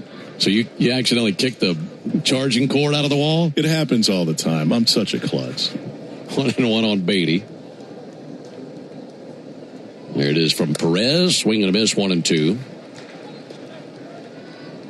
Mets are managed by Andy Green. He took over as the interim manager a little over a week ago. 48 years old. Out of Lexington, Kentucky. Played his high school ball there, then played college ball at the University of Kentucky. He wanted to play basketball at Kentucky, but then when he stopped growing at 5'9", that was crossed off the list. There's a chopper over the mound. To his left, Jarvis. To the right side of the infield, gloves and fires over. That's a really nice play by Jim. Well, that was a fantastic play because Ozzie was coming over as well. Ozzie was maybe a half step behind Jarvis, and Jarvis paused right before he got the ball thinking maybe Ozzie was going to take it, and then realized that he needed to go full throttle, and he was a little bit off balance when he reached to grab it. Rookie shortstop with his blonde locks flipping out of the back of his Navy cap, charging to the left side of the infield. Really nice play. 2 down for Lindor. Ground ball out to Jarvis again. Backhands it short, gathers and fires in a 1-2-3 inning. Well played by Perez and his defense around him. We go to the bottom of the 4th inning. 5-3 Mets. The sweet taste of summer is back, and it starts with real sweet Vidalia onions from Schumann Farms. Just like baseball, Vidalia onions are an all-American tradition grown only in South Georgia. From backyard cookouts to 5-star meals, real sweet Vidalias are sweet enough to enjoy raw and versatile enough for just about every dish. And with 1 onion, that does it all. You're getting real value in every bite. Schumann Farms real sweet Vidalia onions in stores now through Labor Day. Make every day real sweet with Schumann Farms. When it comes to your yard, reliability matters. Shop with confidence at the Home Depot and get 4th of July savings on Ryobi, the #1 cordless outdoor power brand. It's time to choose your power. Both the Ryobi 18-volt and 40-volt self-propelled mower kits are on special buy for an even lower price of $429 each, was $479. Ryobi's battery platform delivers the power, runtime, and dependability you need to tackle yard work with ease. Shop 4th of July savings on Ryobi outdoor power only at the Home Depot. While supplies last, pricing valid June 25th through July 8th. This only see store online for details. Oh, hey, Sarah. Did you hear my daughter Katie got Camper of the Week? That's a big deal. We got a big deal, too. Right, Mom? Honey, shh. What's that? Okay, that Hyundai Santa Fe, I only paid... Nice. Deal's so right, it almost feels wrong. The Hyundai Getaway Sales Event. Get 0% APR for 60 months, plus 0 payments for 90 days, or 1.9% APR for 72 months on the Hyundai Tucson, Santa Fe, or Santa Fe Hybrid during the Hyundai Getaway Sales Event. Hurry, offer ends August 3rd. Call 562-314-4603 for details. At Georgia Power, we know that energy costs are an important part of every budget, and we're committed to providing tools and assistance to make a difference. Learn more at georgiapower.com/myenergy. Hey Braves fans, this is Brian Finneran. Watch the best highlights from our local shows or dive into the live stream and fan chat by searching for the 680 The Fan page on YouTube. Well, the Braves had a good start in this game, had a 3-1 lead at one point, but gave up 4 runs on the top of the second and trailed 5-3 into the bottom of the 4th. 6, 7, and 8 coming up versus Nolan McLean, starting with Dominic Smith. And Dominic, check swing, sends it foul by the Mets dugout. That was a clean top of the 4th inning put together by Perez. That means today is a clean inning car wash celebration day at Tidal Wave Auto Spa. Stop by any Tidal Wave location tomorrow. Get half off any unlimited wash membership for the first month. 0-1 comebacker to the mound, taking on a soft bounce. McLean has it, throws to first and 1 down. Visit TidalWaveAutoSpa.com/Braves for more information.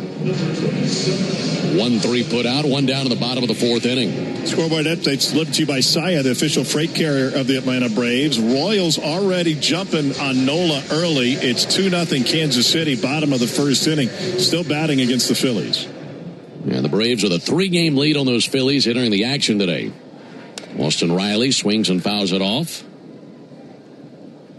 Riley struck out in the second inning, one of 3 strikeout victims for Nolan McLean. He has 1 walk, and all the damage the Braves have put up on McLean came back in the first inning.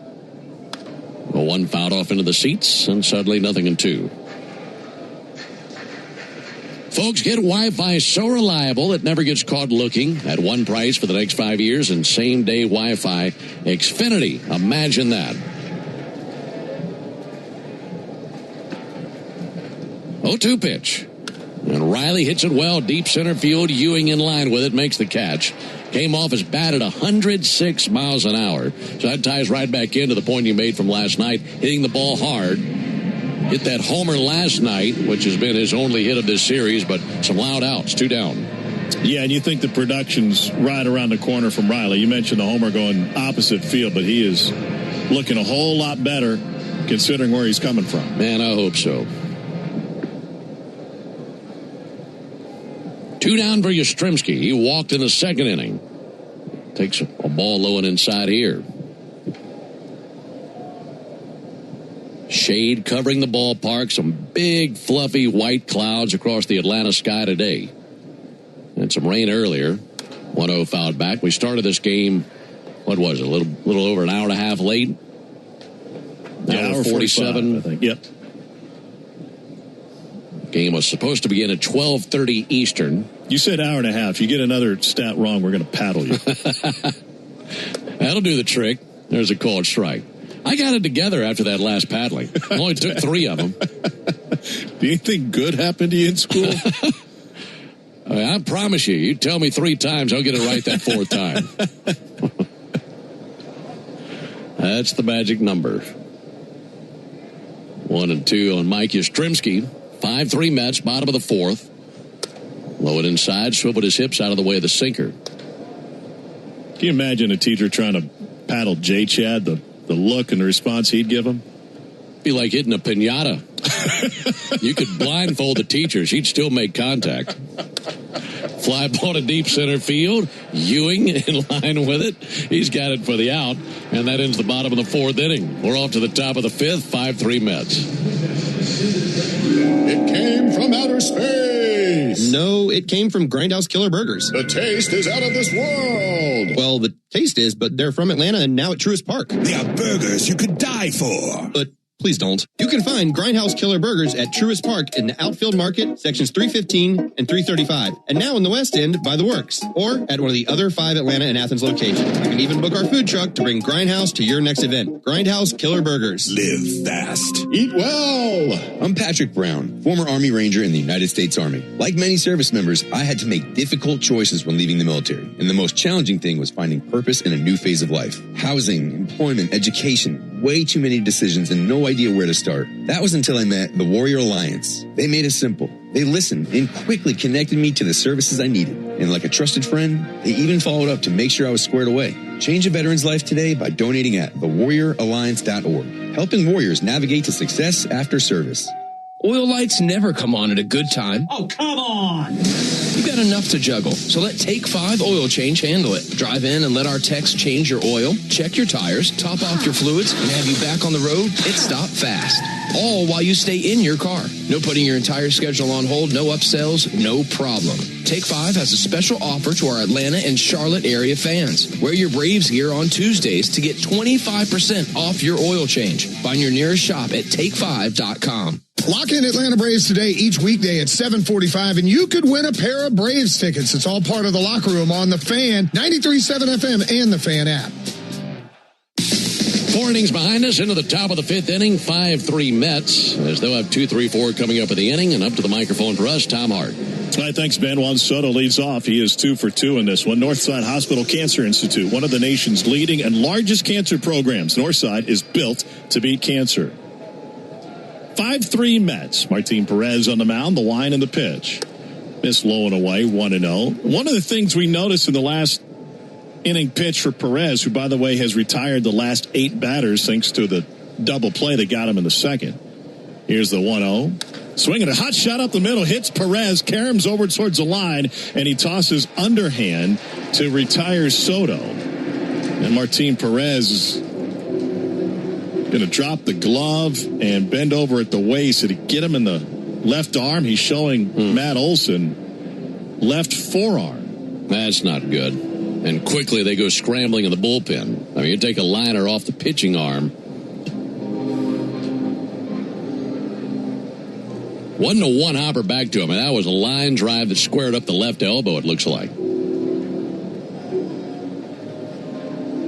Yeah, forearm.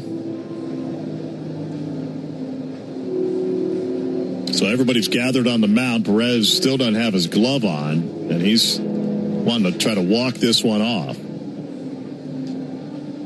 Cap back on, still flexing the left arm as he scratches at the dirt in front of the rubber in front of the training staff. Man, I mean, it's, yeah, sure, it's the meaty part of the forearm, but still, he's gonna come out of the game. That'll be it for Perez after 4 1/3 innings, 6 hits, 5 runs. It's your Air Exterminator's call to the bullpen. Make the right call and protect your home and business from pests by calling 888-GO-ARROW or visit arrowexterminators.com. Perez has to leave with 1 out in the 5th inning with Bo Bichette due up and plenty of time to get loose for whoever will decide to come out of the Braves bullpen. Back to Truist Park in a moment. At long last, all the greatest hits together on one compact disc with timeless classics like The Lottery Just Paid. I finally got it made. And who can forget the mega hit Big Money? Big money, ain't it funny? The cash is raining down. Minutes of pure listening pleasure. I hit the jackpot and I got... No one wants these hits, but everyone wants a nice hit of cash. Play the new hit family of scratchers from the Georgia Lottery. Play responsibly. Welcome to Tire Discounters. Oh, hiya, Phantom. Hello, I'm a Phantom tire buyer with a secret identity. Of course you are. As a Tire Discounters super fan, I've been talking to customers in the parking lot. And I may not have been doing my job in spreading the good news. Oh, like customers getting a free alignment when they buy 4 tires? Well, everyone knows that. Okay. But by focusing on alignment, I have neglected oil changes, brakes, shocks, and... Hey, you can't do everything, Phantom. Why not? Tire Discounters does.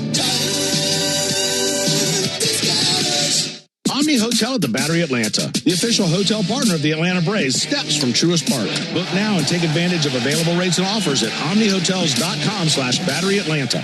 Make your plans and get to a Braves game for free. Your chance to win a pair of tickets happens weekday mornings at 7:45 for Atlanta Braves today on 680 The Fan, 93.7 FM, and the Fan app. Well, suddenly thrust into the action, Tyler Kinley. Martin Perez leaves after taking a 92-mile-an-hour line drive off the left forearm from the bat of Juan Soto. Still able to make that play. I mean, he took that comebacker off the left arm and was able to pick it up and toss it over to first base, get the out. And then threw the glove off. They came to check on him. He was going to throw a warm-up pitch just to see what it felt like. They said, yeah, absolutely not. Now, you take a line drive in the left forearm, pitching hand, that's going to knock you out of the game. So the final line on Perez, 4 1/3 innings, 5 runs, 4 earned, 6 hits, 2 walks, and a strikeout. And now into the action is Tyler Kinley. Right-hander, 6'4", 220 pounds. He's out of Davie, Florida. Last time we saw him was in that Cardinals series on July 2nd as he pitched 2/3 of an inning, gave up 3 runs, a walk, and no strikeouts. And for the season, this will be his 35th appearance. 4-3 with a 3.82 ERA. Of course, he's got that fastball, but he is a slider specialist and throws a ton of sliders. And he'll be facing Bichette and then Vientos and hope that he can come in and keep the Mets quiet because Perez had retired 9 straight and actually had found a groove. Yeah, he really found some good rhythm. 35th appearance now for Kinley. He's got all the time he wants to get loose. He took his first few warm-up tosses out in front of the rubber and on the dirt. Now he's moved back to the rubber. And everybody else is kind of standing having a conversation. Middle infield has gathered together. And where'd the outfielders go? They went to the bullpen, I believe. Sure. Get a breather? Yeah, find some shade out there. Hey, by the way, tomorrow, July 6th, The Braves are keeping the America 250 party going. The Braves play the Mets at 7:15 p.m. And the U.S. soccer game will be on in the Battery, Atlanta at 8 p.m. And to make it even more accessible, the Braves have dropped the get-in price for Monday's game to $10. So check that out tomorrow. $10. Fans can enjoy American-themed pregame entertainment in the plaza, and tickets are available at Braves.com/tickets. So if you're looking for something to do on a Monday night, we got plenty to do down here between the Braves and Mets, as well as the USA's World Cup game. So again, Braves.com/tickets. And by the way, breaking FIFA news, and if you don't come to the Braves Radio Network for breaking FIFA news, where are you going? They rescinded the red card on our star player. He'll be able to play. That's great news. I don't pretend to understand why he got it in the first place, but regardless. Hey, by the way, we're celebrating the Independence Day, and we're talking about a lot of patriotic stuff yesterday, hand in hand with the Mets. It's the 40th anniversary of the 1986 World Champions. And this day in 1986, Bob Ojeda allowed 1 run on 6 hits and struck out 7 in a loss to the Astros. The only reason I bring that up, I know you guys saw it, but go to Bob Ojeda's Twitter account. He shared a very personal and heartfelt story about what happened to him and his family during the 9/11 attacks and how he raced to the southern tip of Manhattan with his friend's boat to pick up his daughter who was down on Wall Street. It is incredibly moving, and I thought even more so here on this Independence weekend. Yeah, absolutely. It was a good read. And I love that he opened up and went into the great detail that he did to tell that story. So Kenley's still loosening, and in fact, Michael Harris is sitting on the bench in the bullpen, and it looks like Kenley's just about ready as the infield will go back to their spots. It's Bichette due up now, who drove in a run with a first-inning single, and Kenley's still got a couple more to go. Bichette 1 for 2 also popped up to right field. Braves and Mets in Game 3 of this series. It was a 3-run home half of the first for the Braves to jump out to a 3-1 lead, and then the Mets answered with a 4-run second. And it's a Braves season high runs allowed for Martin Perez, who leaves after 4 1/3 after taking comebacker off of the pitching arm. So here's Bichette. He stands in from the right side. Outfield shades him a little bit to the right side. Room in left center. First offering from Kenley is a fastball up and in at 93, 1-0.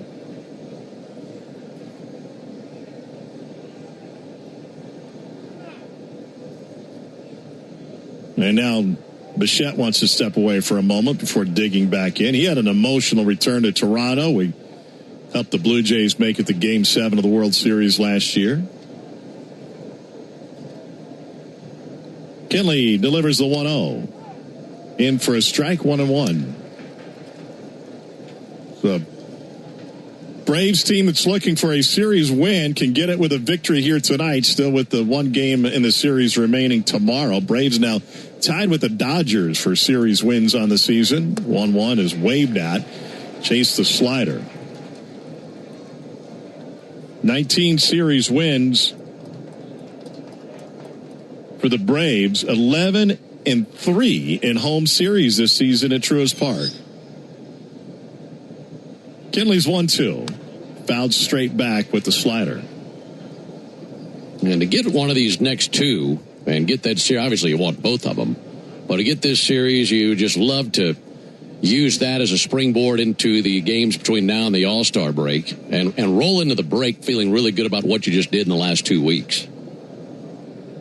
Now the 1-2 to Bichette. Swinging a fly ball to shallow right field. Yastrzemski started back. Now he's racing in, and he makes the catch on the run. And 2 down. So let's do the math here. So Martin Perez would have got 1 more start before the All-Star break. Braves have 3 in Pittsburgh, 3 in St. Louis to close things out. And then you get 4 days off for the break. If he has to go on the IL, you get a little bit of wiggle room. You got to make up his next start. Right. But you get a little bit of wiggle room with the All-Star break coming up. Yeah, that would help. I mean, I think what you saw last night, J.R. Ritchie would be the next man to step up into that spot in case you had to go without him.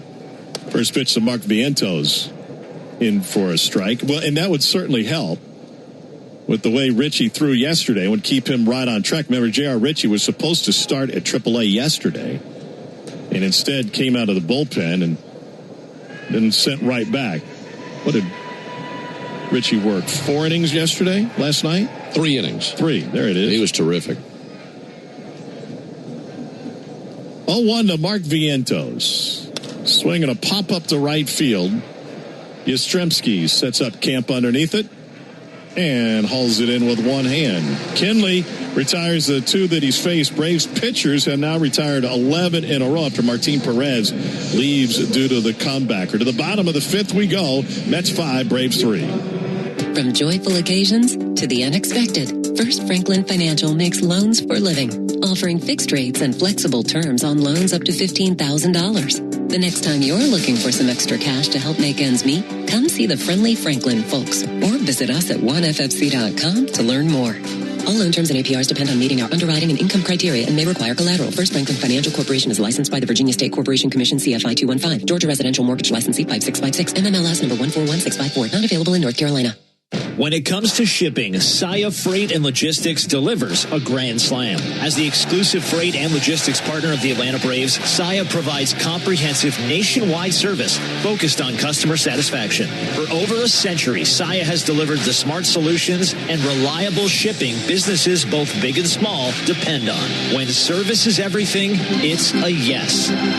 Step up to the plate with Saia. Visit Saia.com. That's SAIA.com.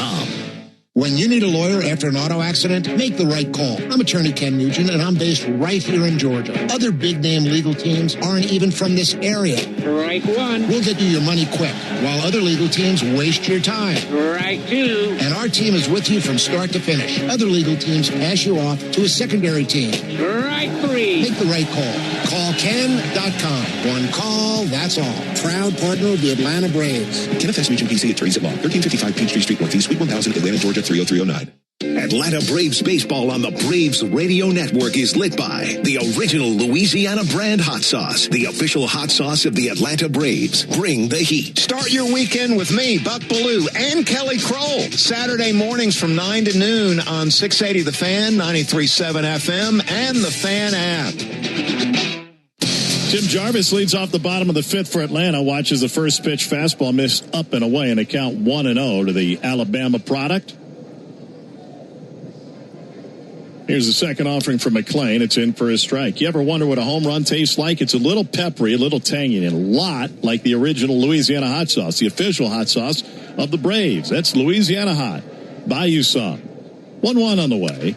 Ground ball to the right side. That eats up Vientos, knocks him to the ground. He can't pick it up, and Jarvis reaches. Well, Vientos was backing up anyway. Then he lost his footing, and the ball was right on top of him, but he couldn't reclaim it as he tried to grab it when he was back on his tuchus. Yeah, that one bullied him over there at first base. Knocked him to the ground, then he tried to grab it. It's like he just couldn't get a grip on it. That was giving him all sorts of trouble over there. So Jarvis reaches, and Drake Baldwin comes to the plate. That'll be the 7th error of the season charged to Vientos. I was talking with Jim at the cage yesterday. How did you make it from San Diego, California to Tuscaloosa, Alabama? Here's the first to Baldwin. Low and away, 1-0. Well, his brother, Luke, played baseball at Auburn from 2017 to 18 before being drafted by the Marlins. And the same assistant coach that had Luke at Auburn became the head coach at Alabama. And he said, I think my brother paved the way for me. In for a strike, 1-1. Who would have thought 2 kids from Southern California would get tangled up in the Bama-Auburn rivalry? Think they still argue about the Iron Bowl every year? They have to. Jake was hit by a pitch his first time up, took it in the toe, and then came up with a knock the second time. And that offering missed away, 3-1. Have you ever worked an Iron Bowl before? Pardon me, 2-1. No, I have not. People, the diehards will hate to call any sport besides football the Iron Bowl, but I've worked the basketball rivalry and the baseball rivalry before. 2-1 on the way. Swinging a fly ball to left field. Tyrone Taylor's underneath this one. And handles it, 1 down. So, which means you would have been there for the trophy handover. Oh, yeah. Which whoever loses the football game, don't they have to, their student body or something like that, student president has to present the student body president. It's called, I don't remember the precise name, but it's basically a sportsmanship award, which is about the funniest thing ever tied into the Bama-Auburn rivalry. 1 down for Ozzie. Inside, Ozzie Albies. He was backing up off that one, 1-0. The Foy ODK Sportsmanship Trophy. We can just go ahead and take sportsmanship out of that, can't we? Yeah, that's appropriate. The visiting student body president shows up at the site, the opposing school's basketball game. Foul back 1-1. That's a great tradition.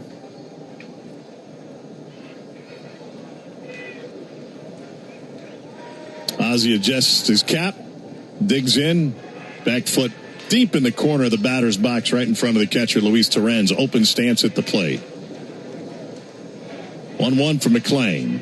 Ozzie steps into it and looks at a strike on a curveball. I was digging into Jarvis's high school, Claremont High School in San Diego. You know the writer Cameron Crowe? Yeah.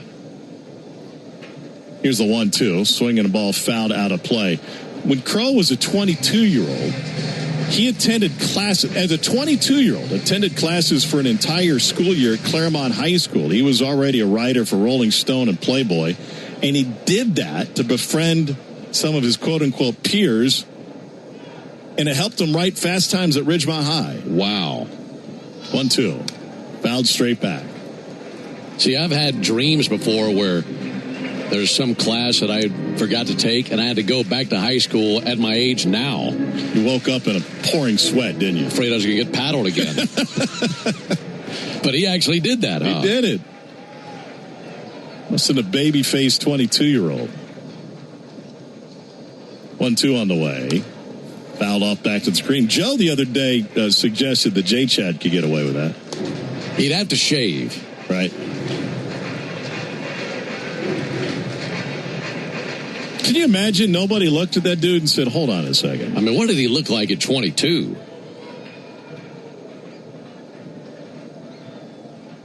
McClain's 1-2. Chopper foul. I feel like every class at some point had somebody where you thought, there's just no way this guy's young enough to be in school. I remember there was a kid in my 8th grade class. He drove to junior high. He had a beard. Probably failed the 8th grade 3 times. But I sat right next to him in science class. From the stretch, here's the 1-2 for McClain. Pulled foul. Wow. Ozzie really battling. Did he copy off of you, or did you copy off of him? I mean, he'd seen every test 4 times. Right. Neither one of us were in good shape. But I knew he was a lot older than me when he was walking to his car after the 8th grade and smoking a heater.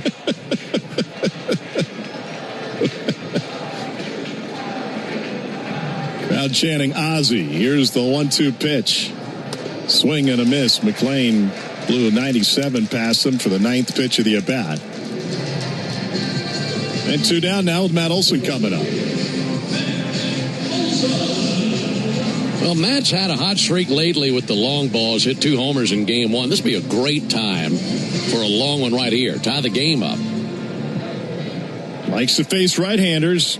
Slugging .549 against righties. It's top 5 in baseball. The pitch. This is up 1-0. There are very few splits where Matt Olson isn't just about dead even against righties and lefties, and that was one of the things that makes him such a valuable piece in this lineup. 1-0, outside 2-0, and he's so good late in games you can't go to a specialist to try and attack him because he's so good against both sides.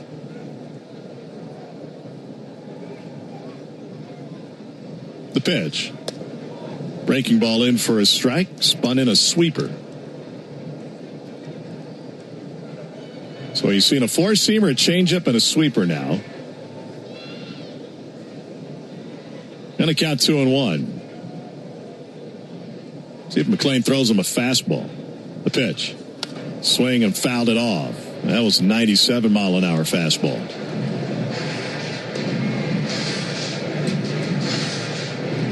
Jarvis over at first base. He put up big stolen base numbers at Gwinnett this year.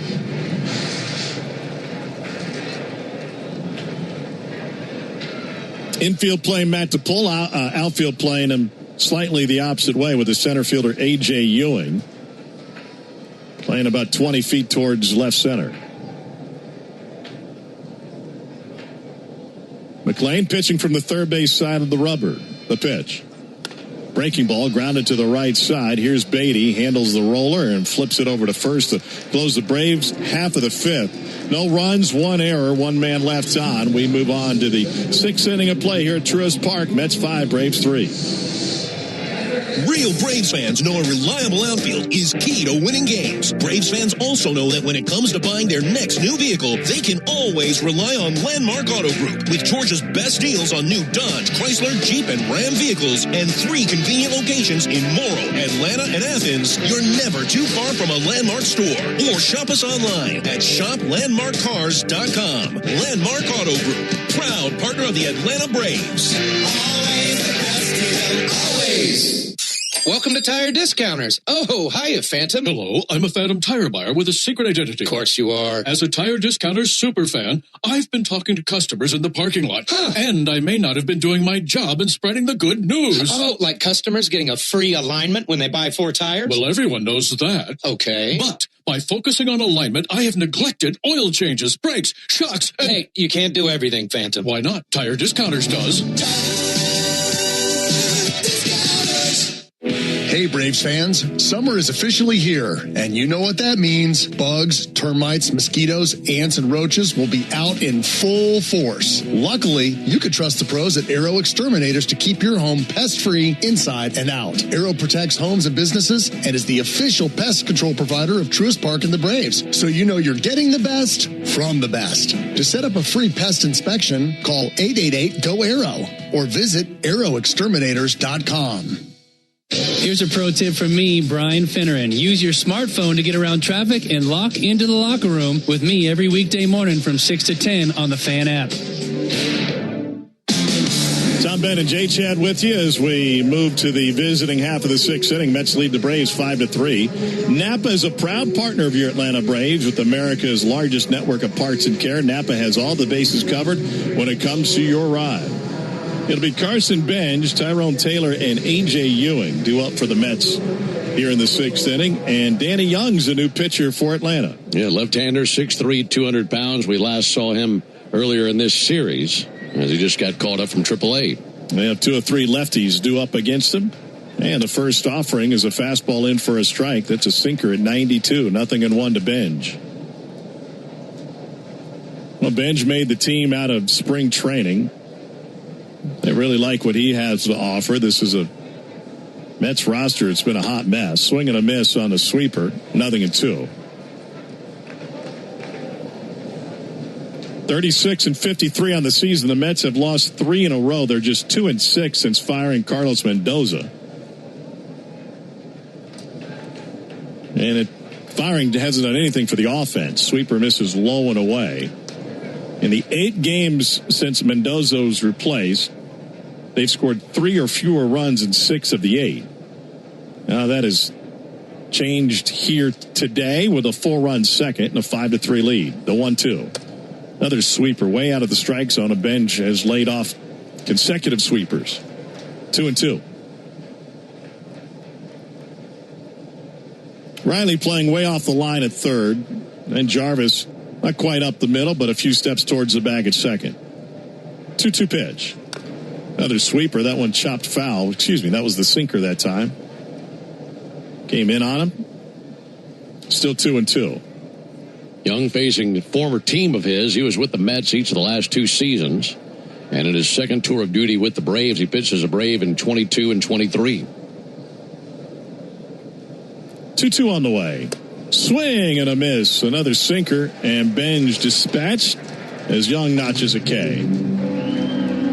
12 in a row set down by Braves pitchers. That goes all the way back to the 2 RBI single by Juan Soto in the second inning. Well, that 5-1 win against the Cardinals earlier this homestand, the Braves pitchers were magnificent. Retired the last 20 batters of the game and 25 of the last 26. Here's Tyrone Taylor. And the first offering to Taylor misses outside with a sinker. Well, Young, the lefty, has been great against left-handers. Let's see what his approach is against Taylor here. Started with the sinker and now the 1-0. And the sweeper goes back door and in for a strike, 1-1. Tyrone Taylor hitting just .202 with 4 home runs. He is 1 for 7 this series. And the right-hander looks at another sweeper in for a strike. 1-2.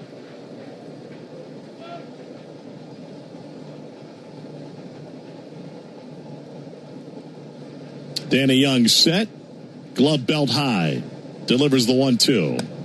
And strike 3 looking. 3 straight sweepers, and Taylor didn't take the bat off his shoulder. That is his specialty, that sweeper. And he can use it versus lefties and righties, as we've seen. Got Bench chasing after it, and he gets Taylor looking at it. Well, that pitch is really tuned up. It is really hard for either side of the plate batters to get a hold of. Here's young A.J. Ewing, who was 0 for 7 in the series' first 2 games, but then opened the second with a home run against Martin Perez. 408-foot shot just to the right of center field. And first pitch sinker just missed, 1-0. Mets still have some key pieces in their bullpen that have yet to throw in this one. Their closer Williams, the setup man Weaver, and Brooks Raley. Sweeper low and away, 2-0.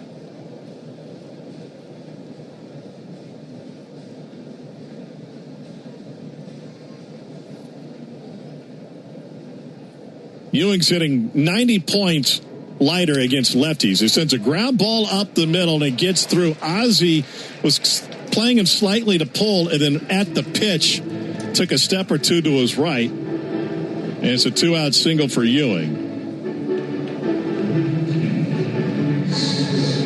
And here's Luis Torrens. If you joined us late, Martin Perez really struggled through the first 2 innings. Got a double play to end the second, and then retired the last 9 batters he faced. But the 9th, Juan Soto sent a line drive off of his arm and pushed him out of the game. Torrens looks at a first pitch sweeper, low and in, 1-0.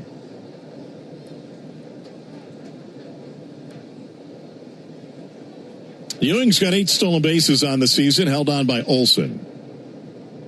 See if he moves those turquoise spikes. The pitch not going anywhere, and it's a strike called on a sinker. 1-1 to Torrens. Drew a walk and scored in the second inning. Flew out to center field in the 4th. Or at least I think he did. That's when I unplugged my monitor. Miss Low, 2-1. A.J. Smith-Shawver is making another appearance tonight for Augusta. They play later tonight. That's his second rehab start, correct? Yes, it'll be his second. 2-1. Inside with the sweeper. 3 balls, 1 strike to Luis Torrens. Such a long road back from Tommy John, and I can't wait to see A.J. Smith-Shawver back out on a big league mound. Young stands tall, kicks and comes home. Ground ball to the left side. Riley would play it off of his hip, takes it across the diamond, and that will get the Braves off the field in the top of the 6th. No runs, a hit, 1 left on. We go to the bottom of the 6th inning. Heart of the order due up for the Braves, 5-3 Mets. As the official hot sauce of the Atlanta Braves, the original Louisiana hot sauce is here to make sure all your favorite ballpark eats can't be beat. It's like a beautifully balanced 5-tool power hitter made with peppers, vinegar, and salt. Bringing the right kind of heat for whatever's going on the grill. Hot dogs, burgers, and all those fully loaded brats. Grab the original Louisiana hot sauce for a taste that always hits. That's Louisiana Hot. Buy you some. Progressive presents the Passionate Sports Fan Checklist. Signed jersey of your favorite bench warmer? Check. 14 bobbleheads that look nothing like the players they're emulating? Check. Twin TVs so you can watch the game on 2 different networks simultaneously? Check. Life-size wall sticker of your favorite player that routinely freaks you out at night? Check. A second life-size wall sticker so after the first one freaks you out, you see the second and you're like, oh right, the wall stickers. Check and mate.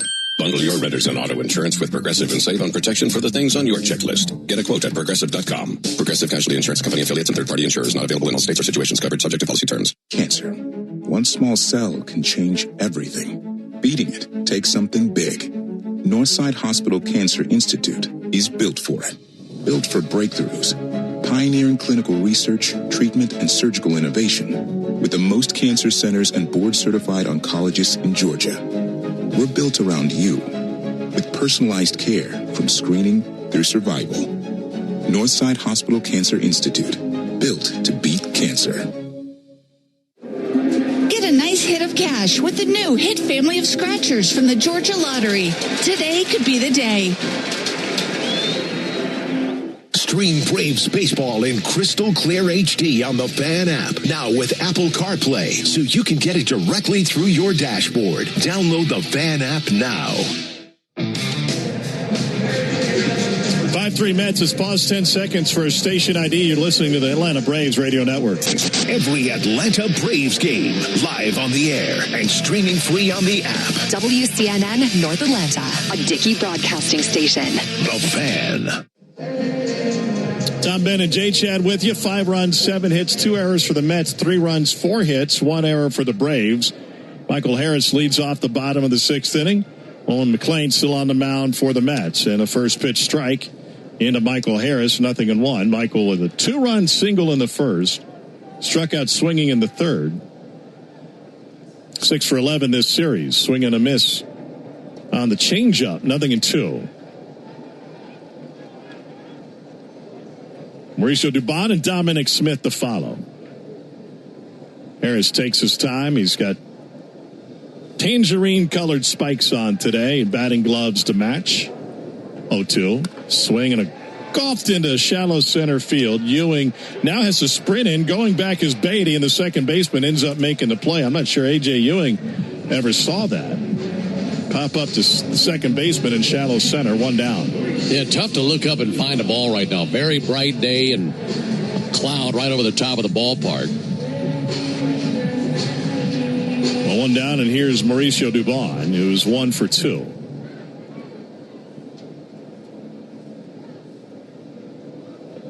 First pitch to Dubon is a strike at 97 on a fastball over the outer third.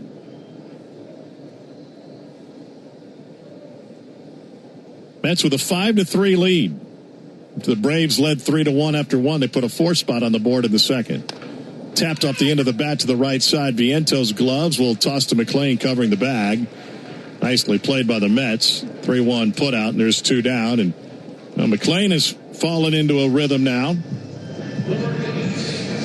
He's retired the last 12 he's faced. Going back to the Drake Baldwin single in the second.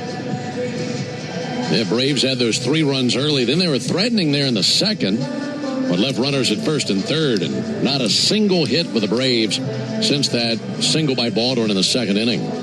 I missed the Jarvis reaching on an error, so he hasn't allowed a hit. He's retired 12 of 13 to be precise. Dominic Smith 0 for 2. First pitch strike. 0-1. Attendance is 28,621.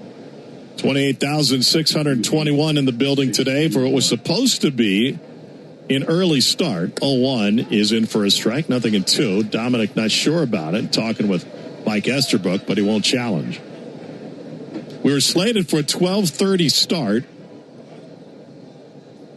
And then about 15 minutes before first pitch, maybe 20, they put the tarp on the field. And showers were never extremely heavy, but enough to delay this thing until 2:15. 0-2 to Dominic. Backdoor breaking ball missed low. If you're going to have a non-7 o'clock start, 7:15 start, what's your favorite start time? Ooh, I got to think about that. 1-2 on the way. Check swing, pitch low. Did he go? He didn't, according to Alfonso Marquez. I'm guessing any other night game time is ruled out. Yeah, let's take all night games. Because I love the 640s that we have in some ballparks. Those are good. I think we'll have those in St. Louis, if I'm not mistaken. Okay. I got to double check. Yeah, I love the 640s. McLean taking his time, and now Dominic will step away. Pitch clock violation, charge to McLean. Clock violation on the pitcher. Okay, I was dead wrong. Local time in St. Louis, 7:15, 6:15, and 1:15. Okay, so one game similar to that. Yeah. I mean, the 6:15. Pay off to Dominic. And a breaking ball in for a strike or not. We'll get a challenge. It was not called a strike, and so Luis Torrens will go to the ABS challenge. Mets were walking off the mound. Challenge on the board. Let's see how this one turns out. He's 0 for 1. And top of the zone for strike 3 looking, and even Dominic knew it. And that'll close the Braves half of the 6th inning as they go down in order. We move on to the 7th here on this Sunday afternoon. Mets 5, Braves 3. And it's a grand slam. Just like Atlanta's fantastic baseball team, Georgia Banking Company delivers excellence every time. With our all-star local banking team and commitment to service, we're proud to be the bank of choice for Atlanta. Whether you're rounding the bases on your financial goals or sliding into home with a new business venture, Georgia Banking Company is here to make sure you win. Visit GeorgiaBanking.com or swing by one of our branches today. Georgia Banking Company, where your success is our mission. Member FDIC. Did you know we're the #1 Toyota retailer in all of Georgia? The truth is, we've always felt like #1 because of the way we treat you, our guest. It's not just about great prices. It's about how you feel when you know with great confidence that you're being taken really good care of.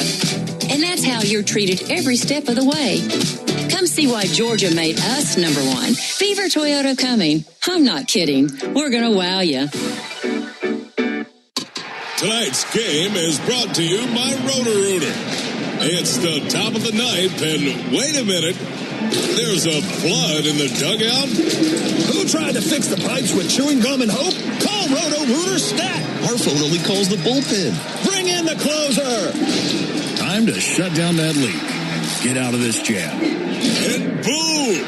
The pros from Roto-Rooter saved the game. And away go troubles down the drain. Roto-Rooter. Braves fans, make an appointment to be a part of the world-famous crossover to hear Chris Domino and me, Nick Cellini, mix it up with Chuck and Chernoff weekdays at 2 on 680 The Fan, 93.7 FM, and the Fan app. Time for the Aero Exterminators call to the bullpen. Make the right call and protect your home and business from pests by calling 888-GO-AERO or visit aeroexterminators.com. Dylan Dodd is out of the Braves bullpen. We saw him in the first game of this series. He threw an inning of relief behind Grant Holmes and allowed one hit in that lone inning of work. He'll start with Brett Beatty and the Braves trailing 5-3. All right, we go to the top of the 7th. And there to greet Dodd is Beatty. First pitch to him. That'll be swung on and fouled off right there at the gear of Drake Baldwin. 0-1.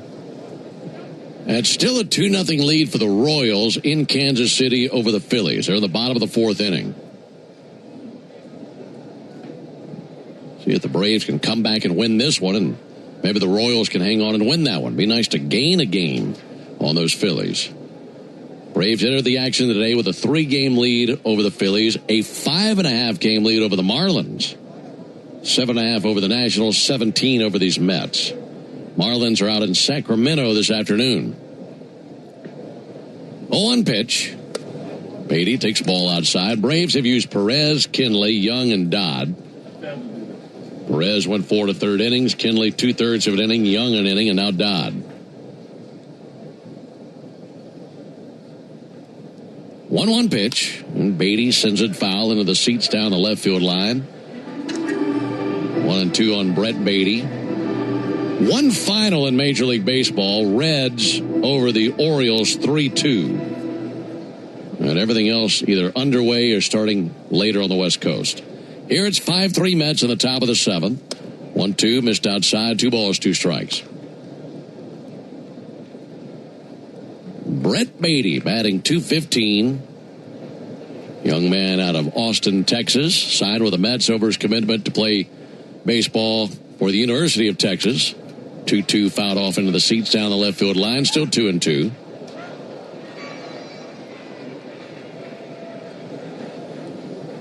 Mets and the Braves tangling. This is the first time we've seen the Mets in Atlanta this season.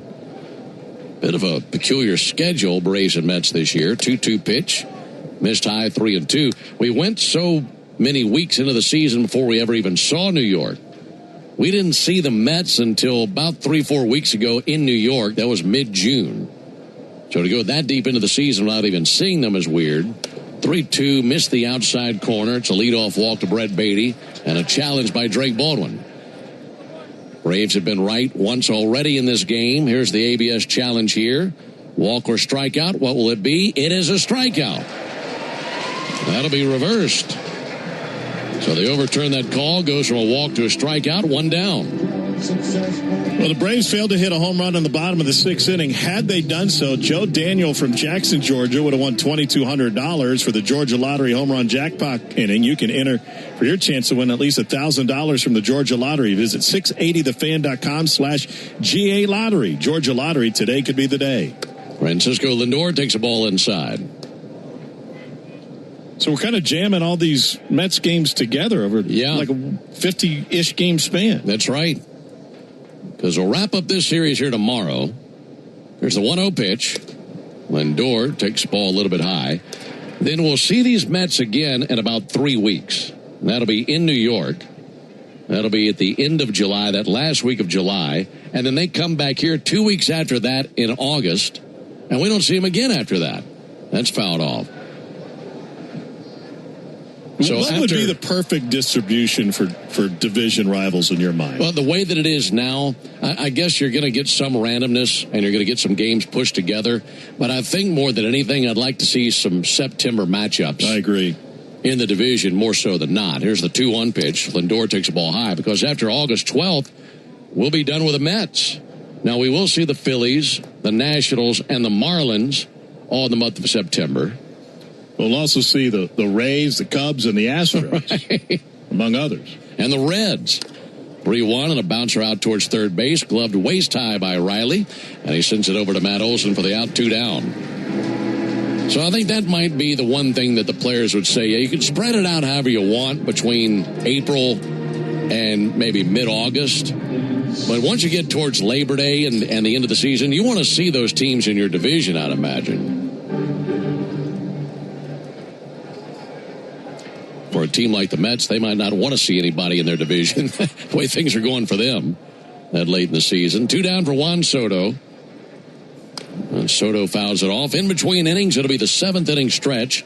And that's brought to you by the Warrior Alliance. The Warrior Alliance is stepping up to the plate to help warriors navigate to success after military service. Visit thewarrioralliance.org to learn more. 5-3 Mets, top of the 7th.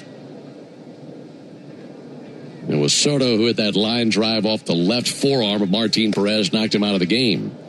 There's a ball low, 1 ball, 1 strike. Well, back to that September schedule, good, bad, or otherwise, Braves will be in Philly Labor Day weekend. That's a wraparound 4-game series, and then see them again 3 days later for a 3-game series here at Truist against the Phillies, currently in second place. 1-1. Swung on and tipped into the mid of Baldwin. And that's similar to what we saw against the Phillies early in the season. Because we saw back in April, I think 6 games within about 10 days against them. And won 5 of 6 and then aren't going to see them again until September. So 2 clusters of games versus the Phillies. 1-2 and a high fly ball to center. Coming in is Michael Harris, and he's there, makes the catch in shallow center. It's a 1-2-3, top of the 7th. Got to get the bats going again. Haven't scored since the first. We go to the bottom of the 7th inning, 5-3 Mets. Hey, Braves Country, it's Tom Glavine, and when my ride needs a wash, I trust the official car wash of the Atlanta Braves, Tidal Wave Auto Spa. With hundreds of convenient locations, all-star customer service, and cutting-edge equipment that gets my ride sparkling clean in just 3 minutes, Tidal Wave is a game-changer. Visit TidalWaveAutoSpa.com to find a location near you. My car is happy. I am happy. Tidal Wave Auto Spa. Honey, did you invite the Minions over? Well, you know how we talked about getting Wi-Fi from Xfinity? Yeah. I ordered it this morning, was online in minutes, then they showed up. So they just came over to use the Wi-Fi? For what? Better not to know. Get online in minutes with same-day Wi-Fi from Xfinity. Plus, lock in your price for 5 years and see Minions and Monsters only in theaters. Xfinity. Imagine that. Restrictions apply. Not available in all areas. Learn more at xfinity.com/same-day Wi-Fi. Rev up your rewards at the pump with the Club Citgo app. Join today and enter for the chance to win big with members-only sweepstakes, plus everyday savings that stack automatically. Start with 20 cents off per gallon on your first fill-up and save 25 cents per gallon on your first 4 purchases with Plus Pay. Hit Premier status and unlock even more. So what are you waiting for? Download the Club Citgo app today and you're good to go. Savings good up to 30 gallons only at participating locations. Data rates may apply. This spring and summer, soccer's biggest names arrive in downtown Atlanta. Stay at Omni Atlanta Hotel at Centennial Park, steps away from Mercedes-Benz Stadium. Book now at omnihotels.com/Atlanta. Start your weekend with the Buck Belue Show with me, Kelly Krall, Saturday mornings from 9 to noon on 680 The Fan, 93.7 FM, and the Fan app.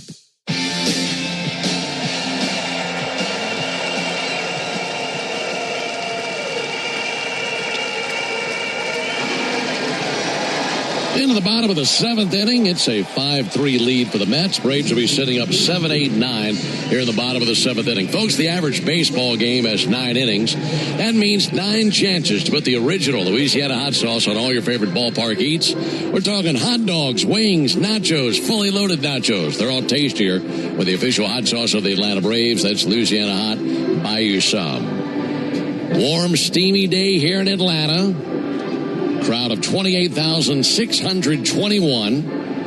Had a lot of scoring early. In fact, all the scoring was early. Mets scored 1 run in the top of the first inning. Braves answered with 3 in the bottom of the first inning. Carried a 3-1 lead into the second. And then the Mets sent 7 to the plate. They scored 4 times. They took a 5-3 lead. And we've seen nothing but good pitching and defense since then. So they have a 5-3 advantage going into the bottom of the 7th inning. This day in baseball history. You ready for this one? This day in 1929 at the Polo Grounds in New York. Something that we think about here and there, I guess, occasionally, but it's hard to imagine baseball without it.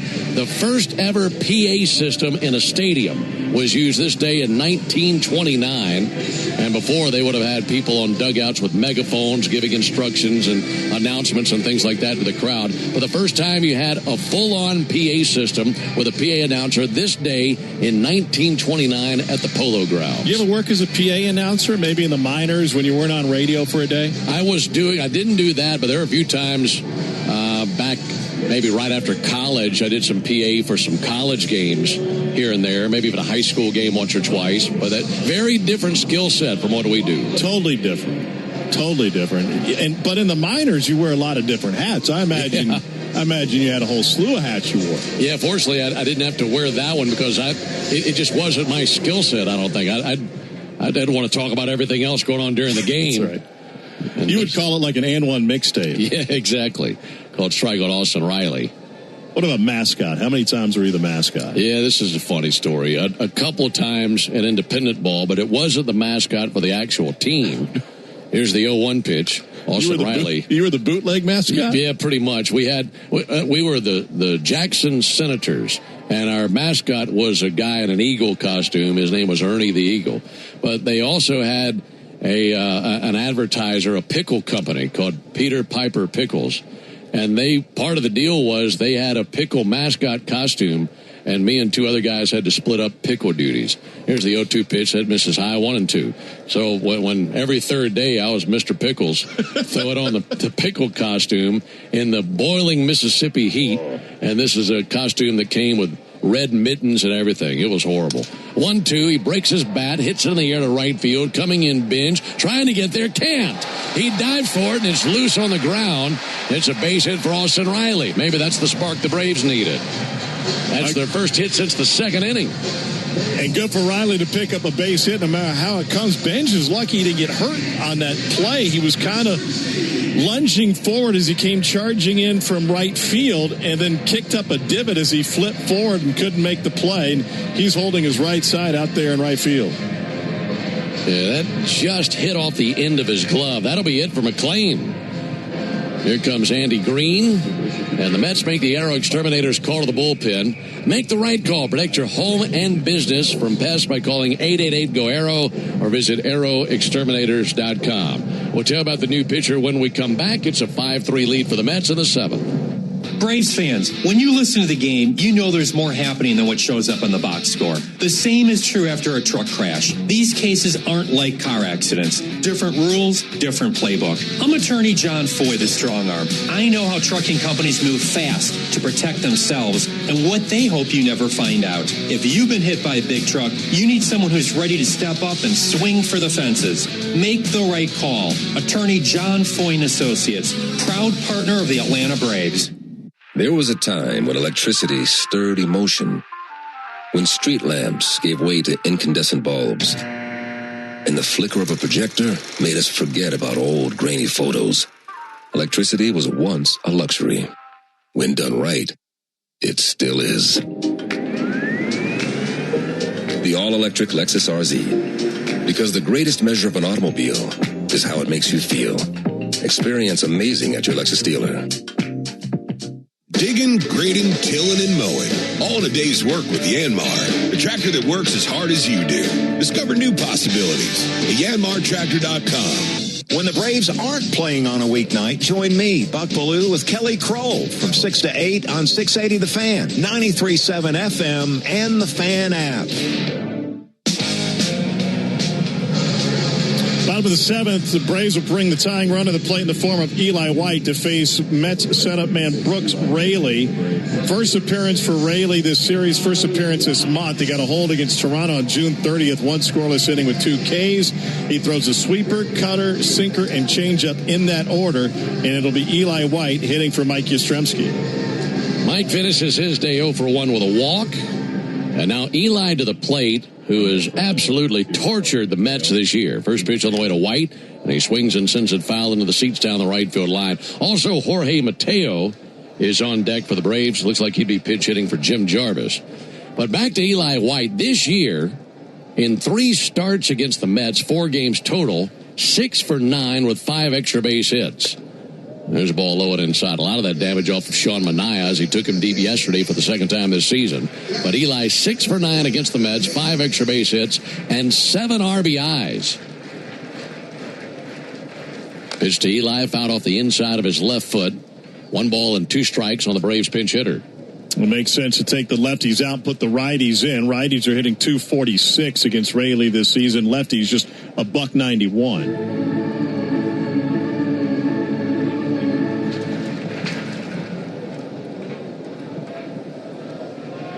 Braves trailing 5-3. That's been our score since the top of the 2nd inning. Austin Riley at first base. 1-2 swung on miss. Struck him out with a cutter. 1 down in the 7th inning. Now Jorge Mateo coming up to the plate.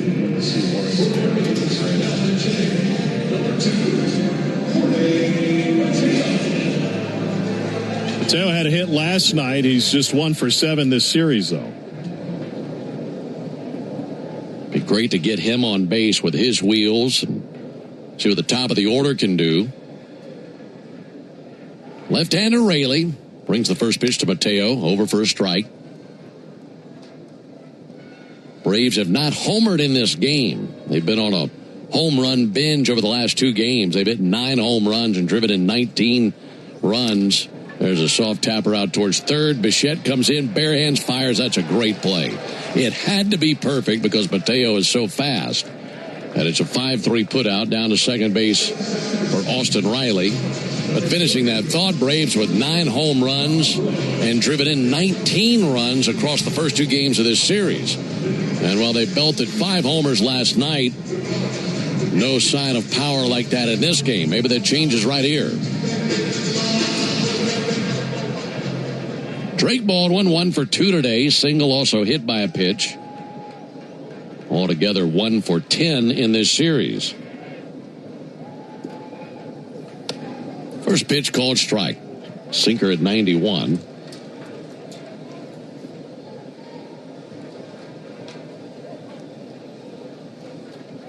Oh, 1 pitch. Baldwin with a fly ball towards shallow center, calling everyone off. Francisco Lindor, and back from his position at shortstop, makes the catch. That into the bottom of the 7th. Braves had a base runner, had their first hit since the 2nd inning, but nothing across. We go to the top of the 8th inning, 5-3 Mets.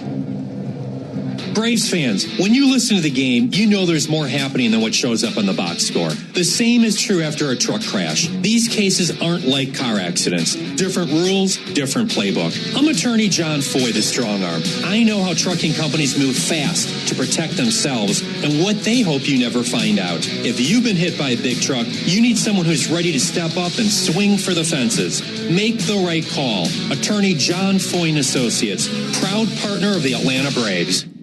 Hey, this is Jaron Solomon from Solomon Brothers Jewelers. People ask me all the time, what does it mean to be the preferred jeweler of the Atlanta Braves? And it means a lot to the Solomon family. I'm born and raised here in Atlanta, Georgia, and more importantly, I'm a Southeast kid.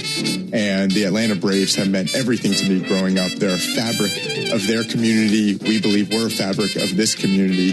And being associated with the Atlanta Braves has truly been an honor, and we really appreciate it. Go Braves. Attention Braves fans. Ever wanted to win a Yanmar ZTR or a Yanmar limited edition SA223 tractor? Well, here's your chance. It's the Yanmar Strike Out the Side inning. During the 8th inning of every Braves game, one lucky fan will be selected for a chance to win a Yanmar ZTR if the Braves pitcher strikes out the side. Plus, at the end of the season, you could win the grand prize, a Yanmar limited edition SA223 tractor. Register now at Braves.com/Yanmar for your chance to win. The Yanmar Strike Out the Side inning, where the excitement never stops. This is Barrett Salee. Your phone calls are always welcome during the 680 wrap-up after every Braves game on 680 The Fan, 93.7 FM, and the Fan app. Another Arrow Exterminators call to the bullpen. Make the right call and protect your home and business from pests by calling 888-GO-ARROW or visit arrowexterminators.com. Carlos Carrasco makes his 8th appearance of the season. In 14 2/3 innings, he has struck out 6 and walked 1. He's held righties to a .238 average. Lefties hitting .314 against him. And they'll start with the right-handed hitting Bo Bichette. Bichette, an RBI single back in the 1st inning. 29 young on deck. And of course, Mateo and White stay in the game. There's a ball low and outside. So that outfield now for the Braves, left to right, Dubon, Harris, White. Infield left to right, Riley, Mateo, Albies, Olsen. Braves have used Perez, Kinley, Young, Dodd, and Carrasco on the mound in this game. 1-0 pitch, and Bichette takes a ball low.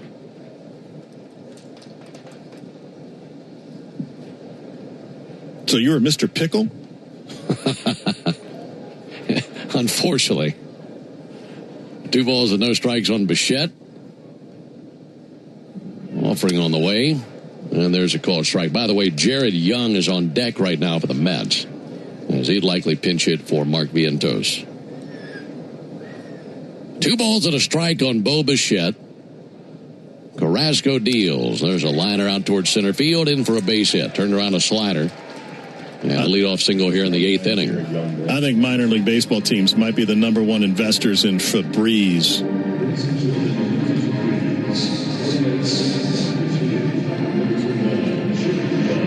Yeah, you go through a lot in minor league baseball, and have, like you said, have to wear a lot of hats. Pulling tarp. I know you pulled tarp. Oh, yeah. You and I both pulled tarp. Nothing like the smell of those shoes sitting under your desk at the end of the summer. That's right. Did you ever have to serve as a mascot at any point? Not during games, but yeah, a couple of community events here and there. I almost got fired one day. Here's Jared Young. Young pinch hitting, takes a called strike. I was in the minors with Winston-Salem. Our mascot was Wally the Warthog. He was a big tusked warthog with a big old belly, and we needed to take pictures for the program. And so I volunteered to get into the costume that day. Well, the young lady who was in charge of taking the photos walked me all the way down the field in this big, goofy costume, realized that there were no batteries for her camera. She had to run to Walgreens. Here's the 0-1 pitch to Jared Young, 218 hitter. And he hits it in the air to center field in line with Michael Harris, coming in a few steps, makes the catch, 1 down. So I was bored, and I was in the office for a little bit, full costume. using language that a mascot shouldn't use about how frustrated I was that I had to wait to do this. And finally, my coworker said, Tom, you got to go outside. You got to go wave at traffic or something. So I did. And across the street from the ballpark was where Wake Forest plays basketball, Joel Coliseum. And they had a huge church event going on out there. So I waved at cars for a little bit. She still didn't come back. And I drifted down the road. There are two. Carson Benson had fouled on the left field line. There are two specific businesses at the bottom of the hill. One was a place called Freddie B's, a pub that we frequented. Well, it wasn't open at 9 a.m. The other was an adult video store. Oh, no. They were open. And Wally the Warthog was bored and curious. So he walked in. I'm sure your management and bosses loved that. Well, nobody knew for a minute. No one to binge. Pulled foul on the right field line. The guy working the desk knew, and he was very confused. I don't know what he was under the influence of, but he thought he was hallucinating, that this giant furry warthog had just walked into the adult video store on a Monday morning at 9:30 a.m. Yeah, you were bored. He asked me for my ID, and I patted the fake pockets, and I shook my head no. 2 to binge. Outside 1 and 2. You know, because when you're the mascot, you can't speak. Nor carry ID. Nor do you carry ID. I'm not sure if old Wally was anyway. Well, eventually he told me I had to leave the premises because, you know, if the cops showed up, we wouldn't have a way to prove that I was of age. So I left. 1-2, punched out to second. Ozzie backhands, flips to second. There's one. Mateo to first. There's 2. That's what he needed right there. 4-6-3 double play gets Carrasco out of it. And that ends the top of the 8th inning. No winner in the Yanmar strikeout. The side inning. We go to the bottom of the 8th. 5-3 New York. Mom, how do you know you found the one? You just feel it. It'll be everything you want and more. And it'll be a part of Toyota's lineup. When you know it's the one, get it at the Big One sales event. Lease a new 2026 Toyota Tacoma SR5 for $279 a month for 36 months. Offer valid through August 3rd, 2026. Well-qualified lessees with approved credit through Southeast Toyota Finance. $42.78 due at signing. No security deposit with select equipment. $350 disposition fee. Excludes tax, tag, registration, title, and dealer fees. See dealer for details. Toyota. Let's go places. In baseball, consistency wins games. A steady arm, a clean swing, a reliable play. Georgia Power is taking that same approach to energy costs. Last year, base rates were frozen to help keep bills stable. As Georgia grows, new large energy users are required to pay the cost to serve them, helping protect residential and small business customers. This year, fuel and storm recovery updates were filed that will lower costs starting this June. Reliable energy, more stability. Learn more at georgiapower.com/rate updates. When you open a Corona, you hear the sounds of wherever you are a little differently. A little more Corona. And you think to yourself, why am I just listening? Corona. La Playa awaits. Relax responsibly. Corona Extra Beer, imported by Crown Imports, Chicago, Illinois. Atlanta Braves baseball on the Braves Radio Network is lit by the original Louisiana brand hot sauce, the official hot sauce of the Atlanta Braves. Bring the heat. Hey, Braves fans, I've got the perfect way to jam more baseball knowledge into your workday. Make it a habit to join Nick Cellini and me, Chris Domino, weekdays from 10 to 2 on 680 The Fan, 93.7 FM, and, of course, the Fan app. Aero Exterminators call to the bullpen. Make the right call. Protect your home and business from pests by calling 888-GO-AERO or visit aeroexterminators.com. First appearance this season for Luke Weaver, who since May 1st hasn't allowed a run over 24 innings with 31 strikeouts and 5 walks. He'll start with Ozzie Albies here in the home half of the 8th. Been trailing 5-3 ever since the top of the second. Turning to Ozzie Albies to catch a spark here in the 8th inning, get something going. By the way, no winner in the Yanmar strikeout the side inning, but if the Braves had struck out the side in order in the top of the 8th, our contestant Jeff Daniel would have been the winner of a brand new Yanmar ZTR. Here's the pitch on the way to Ozzie Albies. Ozzie swings and misses at a first pitch changeup. Enter all season long at Braves.com/Yanmar for your chance to win a Yanmar ZTR and to be entered for a grand prize tractor drawing at the end of the season. Yanmar, built together, backed longer. Albies, Olsen, and Harris trying to strike here versus Weaver. 0-1 pitch. Ozzie swings and tips that fastball right into the mitt. To put a bow on that, when Wally walked out of that store, community relations director was driving by and saw him exit the doorway, and lo and behold, they never asked me to be the mascot again. That doesn't shock me. Here's 0-2 pitch and a fly ball to center. A.J. Ewing walking in. He'll make the catch and one down. You got to play to your strengths. That's right. If you don't want to do it, do a really bad job at it. You won't get asked again. It's like washing the dishes. Break a couple, they'll never ask you again. That's right. Good strategy. One out for Matt Olson, who's 0 for 3. Ground out, fly out, and a strikeout. Starting to get late in this one. We're in the bottom of the 8th.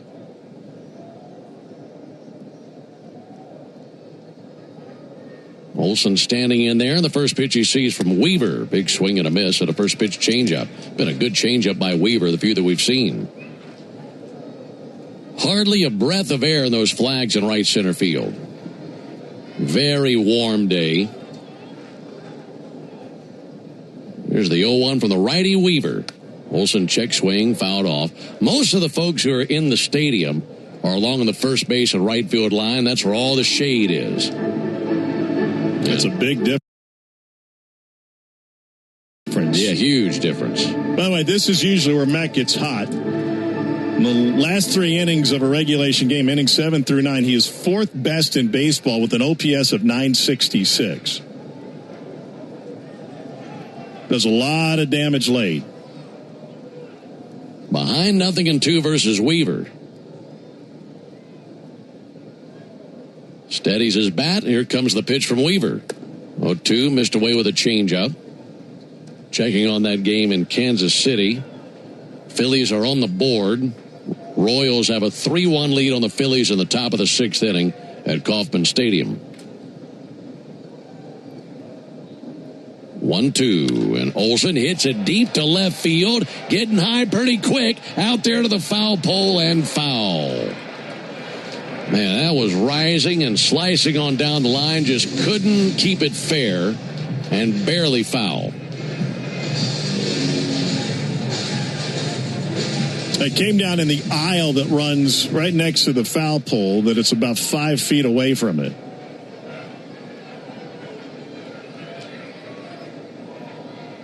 Weaver checking in on his catcher, Torrens.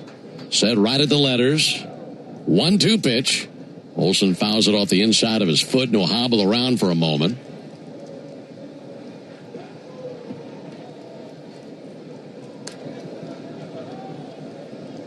Braves are 3-32 this season in games where they're trailing after 8 innings. They're trying to make something happen here in the bottom of the 8th. Now that foul ball right off the inside of his right foot. It's like a hammer coming down on your right foot. Meanwhile, Michael Harris standing over there in the shadows in the on-deck circle waiting his turn and hoping he comes to the plate with Olson aboard.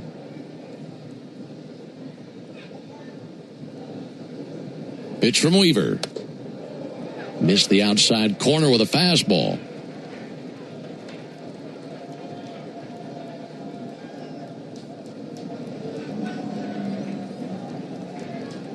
Olson studying Weaver.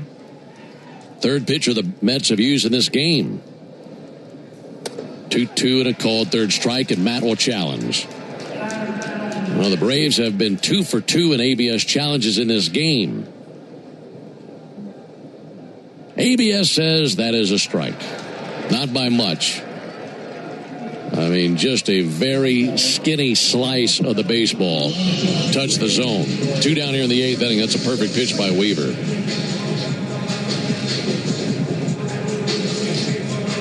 So it's in the hands of Michael Harris. Michael had a 2 RBI single in the first inning. It's been such a hot hitter, I would say lately, but you could say that for the first half of the season for Harris. He reaches and misses a first pitch changeup. Here's a really good number for you. Harris 1 for 3 with a single, and he homered last night. The Braves are 14-0 this season in games where Michael Harris hits 1 home run or more. Here comes the 0-1 pitch on the way to Michael Harris. Harris pulls it foul to the right field line. So if Michael goes deep, you better start packing up and thinking the Braves are going to walk this thing off by the time it's said and done. Would be a good omen. What a difference a year makes for Michael, huh? Yes. That's a massive story for the Braves here through the first 88 games. 0-2 pitch. Off the plate. This with a changeup. 1-2.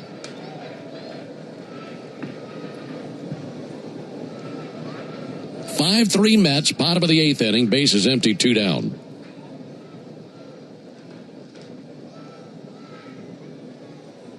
One, 2. Just missed the inside corner. Mets are starting to walk off the field. That was a 97-mile-an-hour fastball. Pretty close. Right-hander Weaver. Long blue sleeves down to the wrists under his blue uniform top. Steps, kicks, and fires. 2-2 low and outside. 3-2.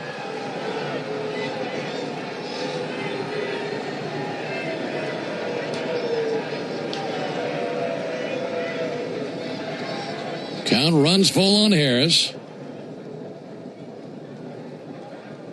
Third baseman Bichette well off the line at third base. Righty-lefty matchup at the 3-2 pitch. And he struck him out swinging. Went to his changeup.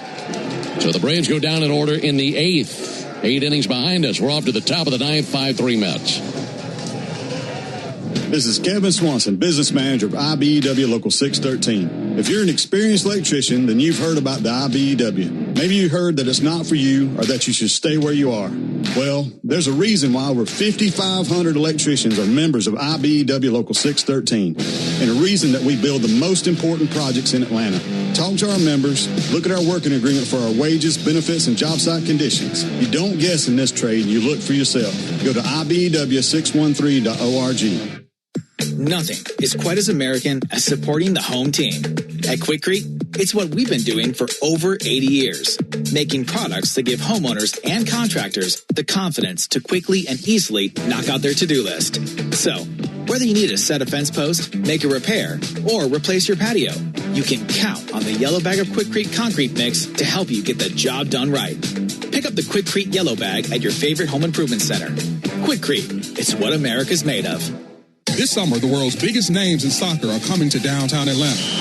Stay where the city gathers at Omni Atlanta Hotel at Centennial Park, just steps away from Mercedes-Benz Stadium and State Farm Arena. Skip the traffic when you stay with easy access to dining, entertainment, and the energy of Centennial Park District. Book now and take advantage of special seasonal offers now before it's too late. Plan your summer staycation at omnihotels.com/Atlanta. Tune in every weekday morning at 7:45 for Atlanta Braves Today. And listen for your chance to win a pair of Brave tickets on 680 The Fan, 93.7 FM, and the Fan app. Well, Carrasco back out there for the Braves for the top of the ninth inning, facing Taylor. And then it'll be Ewing and Torrens trying to keep them quiet. It's a 5-3 lead for the Mets. Looking ahead to the bottom of the ninth inning, it'll be Dubon, Smith, and Riley. Alongside Tom Hart and our producer-engineer Jonathan Chadwick, Ben Ingram here with you. Game 3 in this series of 4, Braves and Mets. A game that was supposed to begin at 12:30 Eastern. Well, we had an hour, 47-minute rain delay on the outset. Didn't start up till 2:17 Eastern time. Tyrone Taylor takes the ball up and in from Carrasco. After those first couple of innings, looking like we're going to have to buckle up for a slugfest all day, but that fizzled out. This will be fouled off. It was 5-3 at the end of the second inning, and nothing but goose egg since then after a explosion of runs early.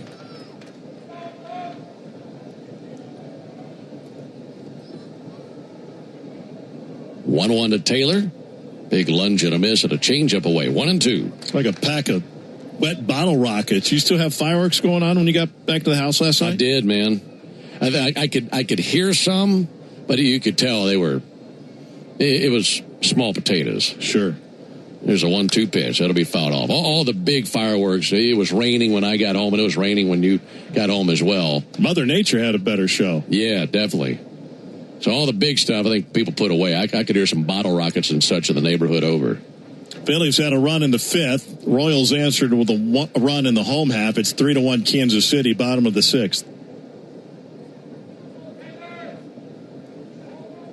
Maybe the Royals do the Braves a favor, and maybe the Braves can come back and win this one dramatically.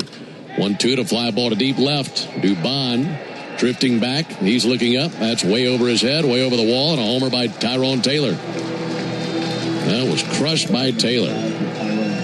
He hit a homer last night, and he belts one here in the 9th, and it's 6-3 Mets.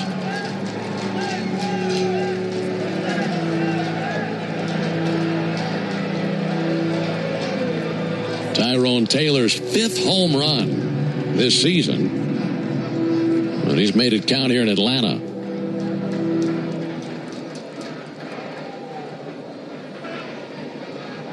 Again, that was home run number 5 for Tyrone Taylor. It landed about 6-7 rows up over the left field wall. 417 feet. A.J. Ewing, a funny swing at a first pitch sinker, nothing in one. Estimated that distance to be 417. That makes the slope to climb in the bottom of the 9th a little bit steeper, and Braves will be trailing by at least 3 runs going to the bottom of the 9th.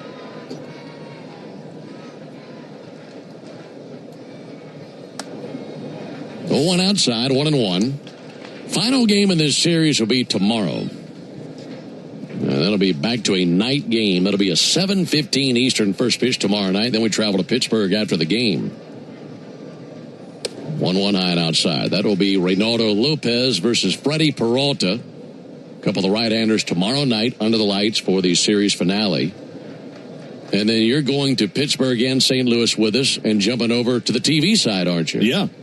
2-1, Hacktat missed, 2-2. Brandon will have a few days off before the All-Star break. Chance to recharge the batteries. That'll be fun. 2 of my favorite ballparks, Pittsburgh and St. Louis. That'll be a good trip. It'll be the 2nd year in a row that we finished up the break in St. Louis. There's a ball low. We finished the first half last year in St. Louis, and I didn't think the All-Star break was going to get here because we had a 3-hour rain delay final day. I was thinking, man, the All-Star game is going to be underway in Atlanta when we get back. 3-2 pitch. Ewing tips it into the mitt for strike 3. 1 down here in the 9th inning. That'll be you and CJ? Yeah, and Birdie. Oh, great. All right. I'll have Nick Green with me for the upcoming trip going into the break. I sit in the front of the plane, right? Yeah, going up there, see what happens. It'll all be great. Here's Luis Torrens. There's a ball up and in, 1 ball, no strikes. No, man, you come back there at the back with us where all the fun is. You ever hear the story about when the Brewers got a new manager, and after a spring training game one day, no, it was after their opener, he got on the bus. 1-0 to Torrens, ground ball to shortstop, smothered by Mateo, gathers and throws, 2 down. And he sat in the same seat most every manager sits, right? 1A.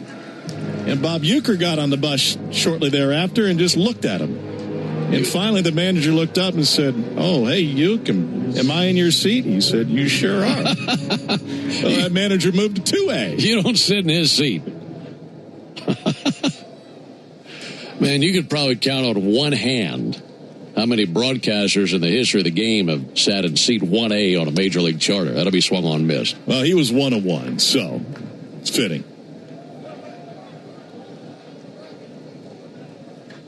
(6-3) in favor of the Mets. We're in the top of the 9th.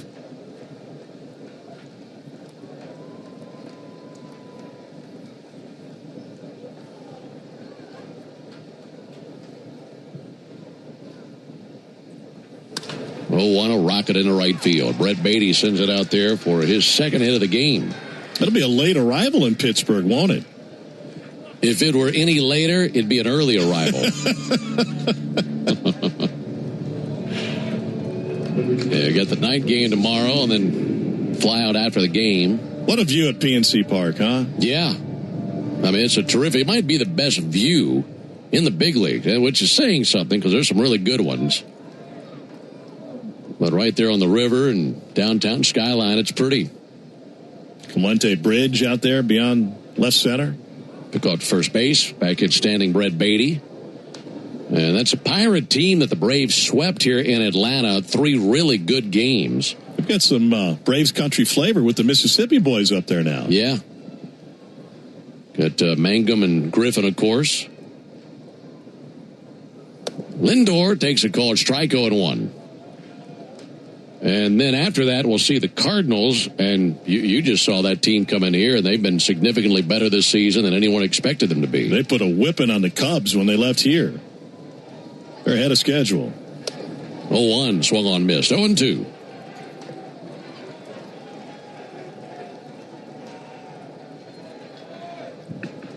You missed it. You're out of town. It was Ali Marmol's 40th birthday, and somebody hired a mariachi band to play for him down in the manager's office. That was fun. 0-2 is outside, 1-2.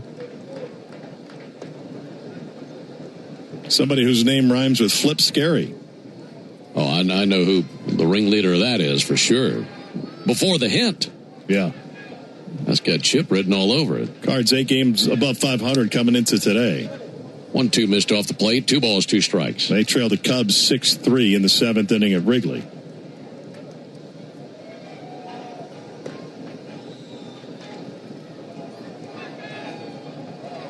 Two pitch. Lindor fouls it back. Tell you what, if we have some time, we can go up to the Arch. You ever been up there? I have, yeah, 2 or 3 times actually. We had an off day there maybe 3 years ago. I didn't have any takers, and I went down there and went to the top by myself. And some great views there over the river. Mets fans get loud. Braves starting to drown them out with boos. There's a ball low, 3-2. Thought those were Norway fans there for a second. We got a soccer game going on? I can say this because I'm a native Missourian. It might be the most overrated tourist attraction in the country. You think so? Yeah. You got to climb in a little egg-shaped elevator. Runner goes 3-2, missed outside. Then you get up there, and the windows you're looking out of are smaller than this TV monitor. They are pretty tiny. And you kind of have to bend over a little railing just to get to that window. Yeah. Jeremy Hefner walking out there to the mound. I will say this. It's worth doing once. Well, to get J-Chat up there. He's never done it, so maybe we get him up there. He's typically okay with heights. I don't think he's got an issue with heights. I will say, if you go up there on a windy day, you can feel that thing swaying. Mm-hmm. It moves. Well, what I did think of as Juan Soto climbs in, I go there and I see out of both sides of the arch. You can look east, see over the river, and look west and see west. I think about Lewis and Clark. Sure. And what those guys did and the adventure those guys went on to go from, St. Louis all the way to Oregon? That's right. And they do have a fantastic museum in the sub-basement that covers the Lewis and Clark expedition. 6-3 Mets, top of the 9th. Juan Soto takes the first pitch cutter for ball 1. You got to be a good friends with somebody to go on an adventure like that. I mean, you and J-Chat have been some places, and you spent a lot of time together during the season, but I don't think you've ever shared a canoe. Here's a 1-0 pitch. There's a ball outside. 2 balls, no strikes. Got an ABS challenge here by Drake Baldwin. Trying to get this thing overturned and find that last out here on the top of the 9th. Been a good day on the ABS challenges for the Braves, and that'll continue. That's a strike. Hit the outside corner, so from a 2-0 count to a 1-1 count as that's overturned.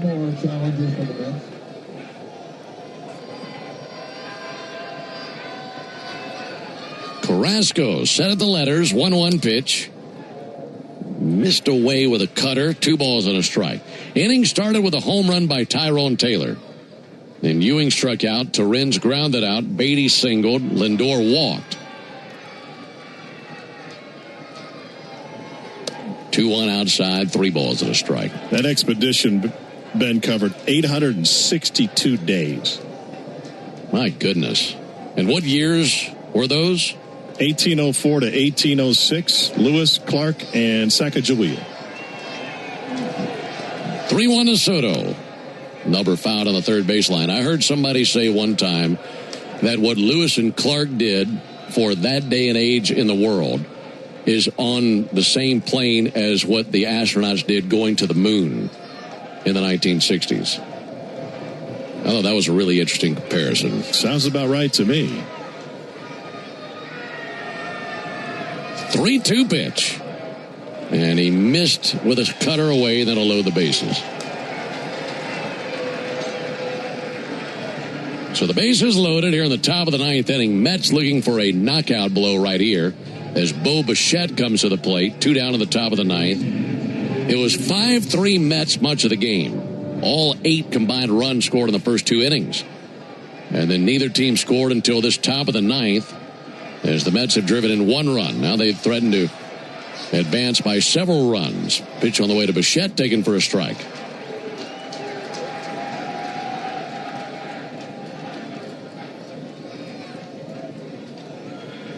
A 2-hit day for Bichette, 2 singles, also 2 flyouts to right field. Right on right matchup. 0-1, and he squares it up deep center field, sprinting back with urgency. Harris to the wall. It's off the padded wall on the fly and bounding back into play. Hitting third base and holding now Soto. It'll be a double out of Bo Bichette. They tack on 2 more runs, 3 runs across of the inning, and it's 8-3 Mets in the 9th. Well, Bo Bichette has introduced himself to this Mets-Braves rivalry this year, hasn't he? He has been very mean against the Braves in this series. His best games this year, I'd say, have come against Atlanta.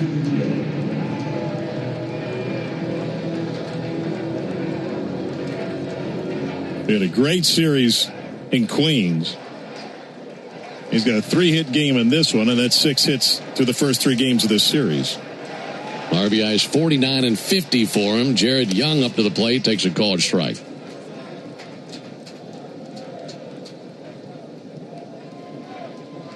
So now an 8-3 lead for New York. That certainly felt like a knockout blow. We'll see what the Braves can muster up in the bottom of the 9th. Ball outside to Young. Not out of the weeds yet. Young is the 8th Met to the plate here in the 9th inning.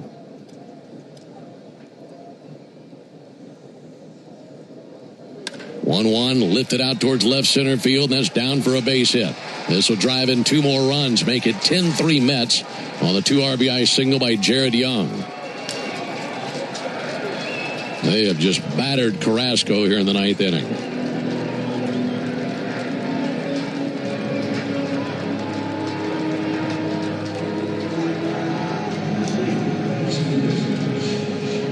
So now Binge comes to the plate, and the Mets have batted around here in the 9th. A 5-run 9th inning. Braves are hoping for a smooth top of the 9th and giving their best shot in the bottom of the 9th, trailing by 2 runs. But this has been a nightmare in the top of the inning.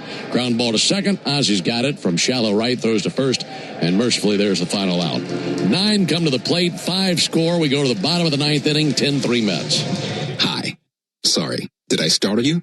When you're used to hearing a certain type of commercial, something like this can, well, take you by surprise. That's kind of how it is with the Lexus RX, a vehicle that has continued to defy expectations for over 25 years. From the first luxury vehicle of its kind, to the first hybrid luxury vehicle, to the only plug-in hybrid worthy of the RX name. We understand you want more than the everyday SUV. And isn't being understood an amazing feeling? Experience amazing at your Lexus dealer. Mike Rowe here with a fun fact. Did you know that 50% of the air that you breathe inside your home comes from your crawl space? Yeah.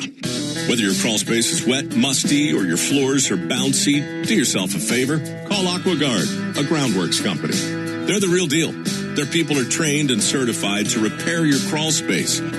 Schedule a free inspection with AquaGuard, proud partner of the Atlanta Braves. Licensed in all states where work is performed. See website for detail.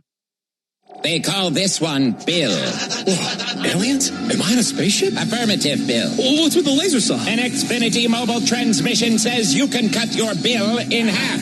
Oh, your mobile bill, not me, Bill. Xfinity Internet members cut your mobile bill in half. Plus, try Xfinity Mobile free for a year. No commitment. Learn more at XfinityMobile.com. Restrictions apply. Savings compares one line of Xfinity Mobile Select to comparable plans from T-Mobile, Verizon, and AT&T as of 3/24/26. Taxes, fees, extra. $30 monthly discount limited to new mobile customers only. After 12 months, regular rates apply. Atlanta Braves baseball on the Braves Radio Network is lit by the original Louisiana brand hot sauce, the official hot sauce of the Atlanta Braves. Bring the heat. This is Kelly Kroll. Your chance to win a pair of Braves tickets happens during Atlanta Braves Today, weekday mornings starting at 7:45 on 680 The Fan, 93.7 FM, and the Fan app. Bottom of the 9th inning. Mets have a comfortable 10-3 lead on the Braves, and they hand the ball to Huascar Brazoban. Tell you about him in a moment. Right now, let's pause 10 seconds for station identification. This is the Atlanta Braves Radio Network. Never miss a pitch of the Braves. WCNN North Atlanta, a Dickey broadcasting station. The Fan, and streaming free on the Fan app.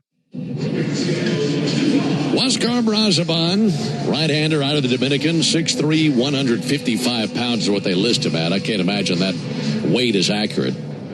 Maybe when he was in the 9th grade. He's on for the 36th time this season, 4-2 with a 1.94 ERA. Mauricio Dubon leads off, takes first pitch fastball low and outside. Alongside Tom Hart and our producer-engineer Jonathan Chadwick, Ben Ingram here with you on a steamy day here at Truist Park. 1-0 pitch, pulled foul to the left field line, bangs into the tarp, and a 1-1 count. You think there's a lot of folks driving home after the Independence weekend, get ready for work tomorrow if you didn't take the whole week off? Yeah, definitely. Probably on the roads. Coming back into town.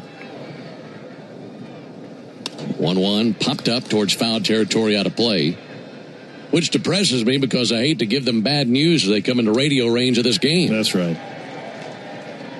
But 1 game left in this series. Braves have guaranteed themselves a split, but after taking the first 2, you want much better than that. Dubon pops it up towards left. Tyrone Taylor coming in, still coming in, can't get there. Well, that died out there in left field. Taylor was coming in, Lindor was going out. Those two had a difficult time last night when Taylor was in center. And it fell right next to Lindor. I felt like if Lindor, who had his back to the plate, would have made one small adjustment, I take it back. I'm sorry. It was a few feet past him. And he certainly thought Taylor was going to be able to make the play. If you're traveling, would you rather fly or drive? Dominic Smith takes a called strike. I mean, most of the trips where I'm getting to do what I want to do, I'm probably driving and I'm packing whatever I want to pack. That's right. Especially if I'm going home to hunt or something like that. I'm taking my own truck and loading up whatever I want. One low and in. If I'm going skiing, I certainly want to be I want to be flying. But it's just a great way to see our country. It is. Usually we jump on a plane, you spend time looking at the inside of an airport and nothing underneath you till you get to your destination. Yeah. How about you? There's a 1-1 pitch. Ground ball to the right side. To his left, Beatty. Can't get there. That leaks through. Around second, heading to third, Dubon. Base hit by Dominic Smith. They're at first and third. All right, in business here. I prefer to fly if I'm going on a work trip because I want to be as efficient as possible. But I do really appreciate getting behind the wheel and getting off the interstate and finding a back highway or two where you see some places you don't normally see. Normally you have plenty of time to do that if you're driving. You can take your time and see the country. Austin Riley, the batter, trailing by 7 runs in the bottom of the 9th. Riley takes ball outside. This PSA, though, if you're driving back to town and you're on the interstate, just remember the left lane is for passing. Okay, there's a lot of people on the road. Make sure we're safe. Riley sends it foul into the third deck along the first base line. I didn't think we'd see shadows on the field today. First, the sun was behind the clouds, and secondly, we were supposed to start at 12:30. Pick off to first. There's nobody there, and he sends it over to the sidewall. Dubon will score. Down to second base, Dominic Smith. Brazaban fires to first base, and Young wasn't even holding Smith. And I just whizzed right between the two of them. Right between Riley and Young. Well, you don't see that often. Brazaban looked in at Torrens like, what are you doing? Why'd you tell me to go there? Was the last time you saw 2 failed pickoff attempts, 2 E1s in the same game? Been a while, and I've never seen one quite like that. So the Braves score for the first time since the first inning. It's a 10-4 game. Riley, it's a looper into center, down for a base hit. Smith will hold at third. So the inning has started with 3 straight hits, also a throwing error on a pickoff attempt.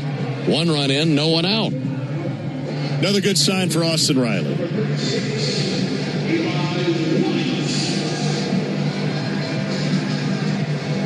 Two-hit game for Austin. So put him at first, Dominic Smith at third. Here comes Eli White. Meeting at the mound between Torrens and Brazaban.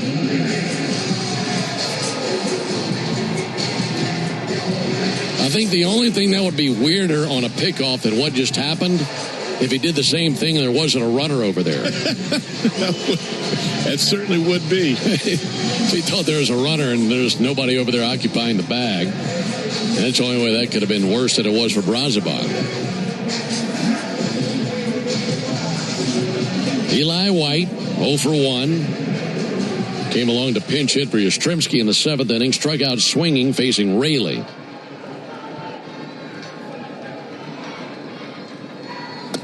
Eli takes the ball low. Riley had a 3-hit game in the first game of that last road trip. He had 3 hits at San Diego. Nice to see him put 2 notches in the hit column today. 1-0 low, 2 balls, no strikes. Boy, Brazoban was handed a 7-run lead for the bottom of the 9th.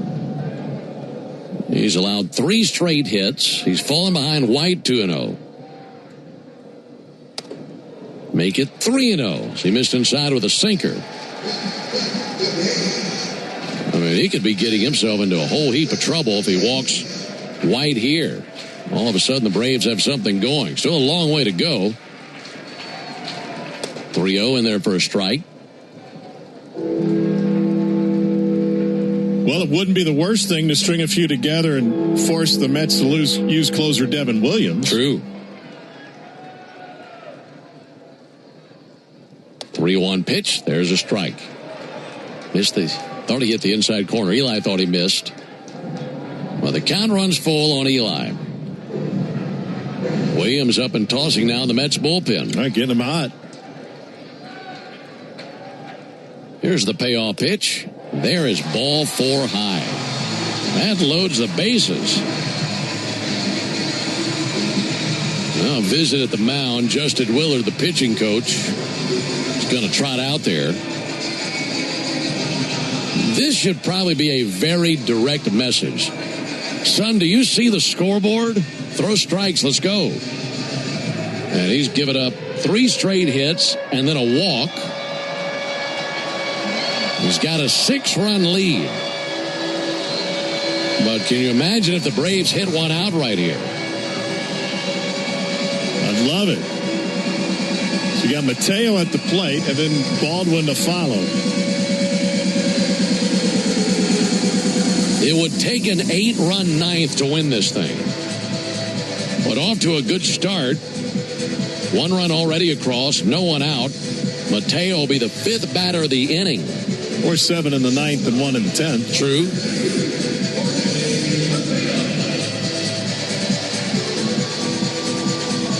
If the Braves score 8 runs here in the bottom of the 9th and win, the Mets might not even show up tomorrow. So here's Mateo. First pitch to him. He swings and sends it foul by the Mets dugout.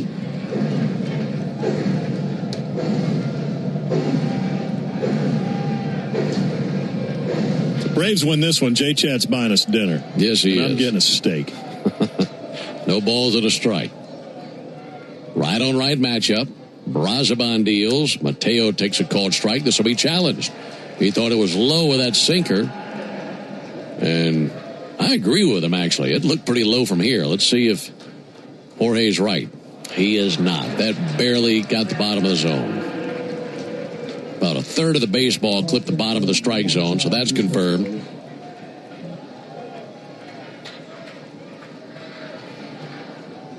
Oh, 2. Mateo swings and misses. Strike 3. 1 down here in the 9th. Back to the top of the order to Drake Baldwin.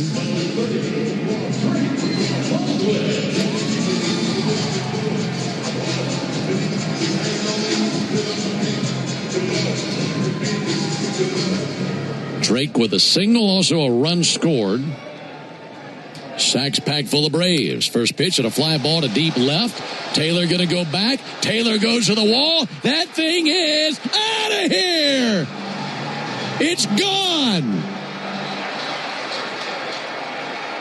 Now some confusion. That went over the wall. The runners didn't know what happened. They all froze. And Eli White nearly passed Drake going back to first base. Luckily, Baldwin threw on the brakes And then Eli hung a U-turn, and Eli's touching the plate now, and Drake will trot home. It was just, I thought it went off of Taylor's glove as he tried to reach over the wall in left field right at the 375 sign. So it's now a 10-8 game after the grand slam by Baldwin. And now Andy Green going to walk out there. He wants to make sure. What I saw was the fans. Yeah, that's definitely gone. I saw fans reaching for the ball, and a fan came up with it. It's clear as day that was gone. Yeah, it was in the shrubbery between the wall and the seating area. That'll be it for Brazoban. The Braves wear him out. How do you like your steak? Medium rare. Fire up the grill. Only one down, and the Mets will go to the bullpen as they make the Aero Exterminators call the bullpen. Make the right call. Protect your home and business from pests by calling 888-GO-AERO or visit aeroexterminators.com. Don't go anywhere. 10-8 Mets here in the ninth. Oh, hey, Sarah. Did you hear my daughter Katie got Camper of the Week? That's a big deal. We got a big deal, too. Right, Mom? Honey, shh. What's that? Okay, that Hyundai Santa Fe, I only paid... Nice. Deal's so right, it almost feels wrong. The Hyundai Getaway Sales Event. Get 0% APR for 60 months, plus 0 payments for 90 days, or 1.9% APR for 72 months on the Hyundai Tucson, Santa Fe, or Santa Fe Hybrid during the Hyundai Getaway Sales Event. Hurry, offer ends August 3rd. Call 562-314-4603 for details. Racetrack knows ATL moves fast. You can feel it, especially on Braves game days. So make a stop that counts. All beef hot dogs, Swirl World frozen yogurt with endless toppings, a freeze blast to cool off. All your faves whenever you need them. The Braves bring the energy. Racetrack keeps it going. Racetrack, proud hometown partner of the Atlanta Braves. For game-changing performance on the field to getting things done around the house, doers make a difference. And when it comes to home improvement needs delivered right to your door, the Home Depot is how doers get more done. Dodge the Atlanta traffic every weekday afternoon by using your smartphone and locking the radio home of the Braves from 2 to 6 by using the Fan app. After the first career grand slam for Drake Baldwin, Brazoban is out after 5 earned in just 1/3 of an inning. Mets forced to go to Devin Williams. He's got a nasty changeup, but it's not as good as it used to be. Last time out was June 30th against Toronto. Picked up a save in 1 inning. Pitched his first appearance of this series. It's now a 2-run game. Here comes Ozzie Albies. Bases empty, 1 down, a 10-8 lead for the Mets. This has been a crazy ninth. Pitch on the way to Ozzie Albies, and there's a called strike. By the way, that home run by Drake Baldwin will save you $100 on sets of Goodyear and Cooper tires tomorrow only, plus a free alignment and a free oil change at Tire Discounters. Home runs save Braves fans money all season long. Claim your coupon at tirediscounters.com/Braves. 0-1 pitch on the way to Ozzie, and Ozzie launches, but deep and fouled on the right field line. Hooked it into the seats deep down the line, 0-2. Well, how about the way these two teams have bookended this game? Early on, tons of runs. 5-3 Mets at the end of 2 innings. Then neither team scored until the 9th. 0-2. Ozzie hits one well down the right field line, slicing foul again. 0-2. And now here in the 9th, both teams have scored 5 runs each in the 9th. 10 runs, 12 hits, 3 errors for the Mets. 8 runs, 9 hits, 1 error for the Braves. Ozzie 1 for 4 with a double and a run scored. Got to get on base to bring the tying run to the plate. 0-2 pitch. Pulled foul on the right field line again. Been out in front of the last couple of changeups after Williams started them out with a 4-seamer. So, four-seamer, changeup, another 4-seamer. Right-hander Devin Williams comes set right at the letters.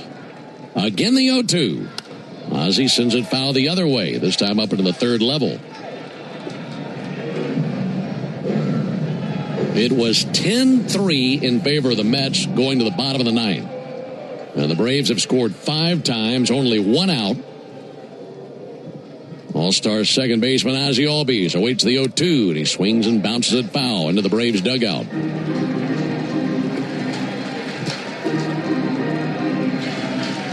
After Albies, it's Olsen, then Harris.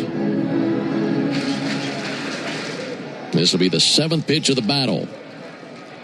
Right-hander Williams rears back and fires. Albies takes ball 1 high. Third baseman Bo Bichette a long way from the line. He's set up where the shortstop would normally set up. Francisco Lindor about as far up the middle as he's allowed to play. Ozzie swinging it from the left side. 1-2 pitch, and he swings and misses at strike 3. Fastball got him. 2 down here in the 9th inning. Now it's up to Matt Olson to extend the game. If he can reach, then Michael Harris would come to the plate representing the tying run. A Drake Baldwin grand slam has suddenly made this a game. Olson, the 8th Brave to come to the plate this inning, but 2 down here in the frame. Olson takes strike 1. First pitch changeup, danced over the inside corner.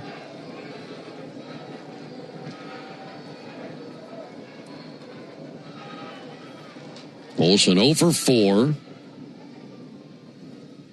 0-1 pitch, low and inside. 1 ball, 1 strike.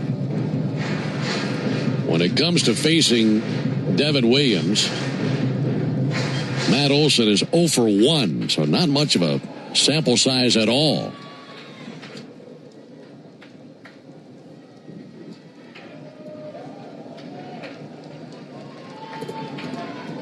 Mets 10, Braves 8, 2 down, bottom of the 9th inning. 1-1 pitch. Olson pulls it down the right field line. A fair ball that rattles the corner. Olson digging for second. Here's the throw out of right field. It's late. It's a double by Matt Olson, and the tying run will come to the plate. Simply amazing just to get to this position. And it's Michael Harris who's been on a tear this series. A couple of home runs and 6 hits already. Harris with a 2 RBI single way back in the first inning. Harris hit a homer in the 8th inning last night. He hit a 2-run homer in the 2nd inning Friday night. So he's homered in the first 2 games of this series. He does that right here. We got a tie game. Mauricio Dubon is on deck.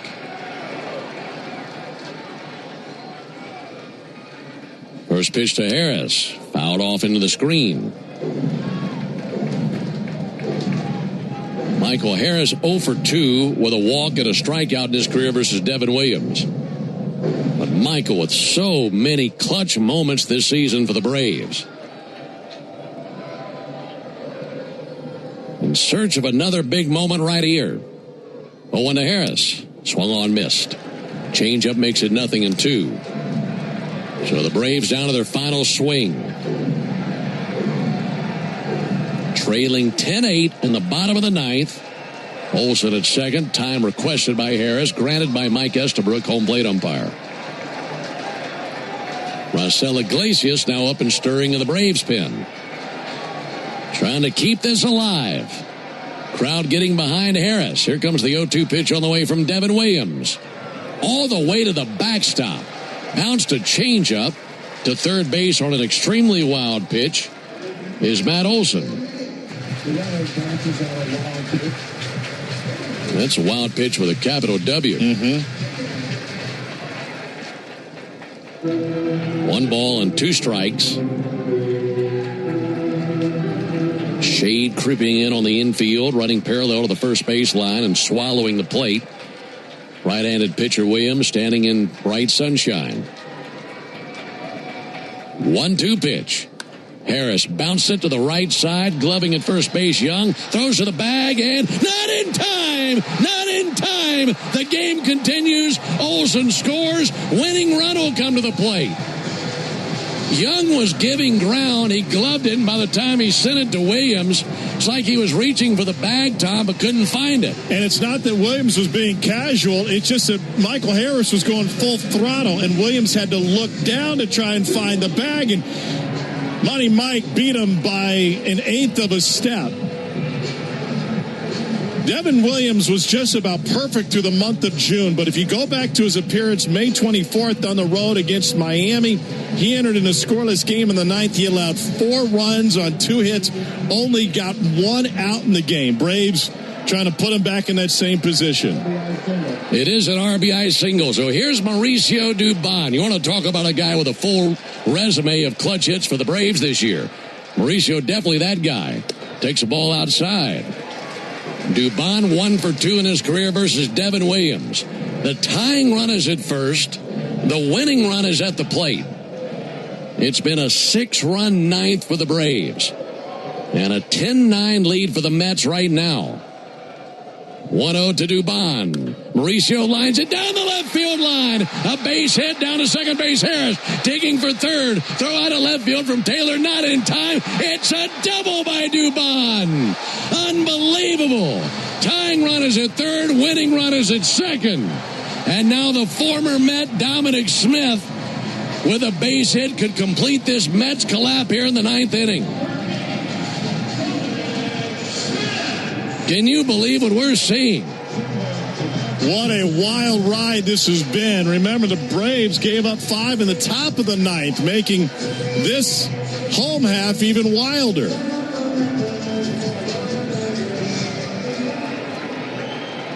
So here comes Dominic. He singled earlier this inning.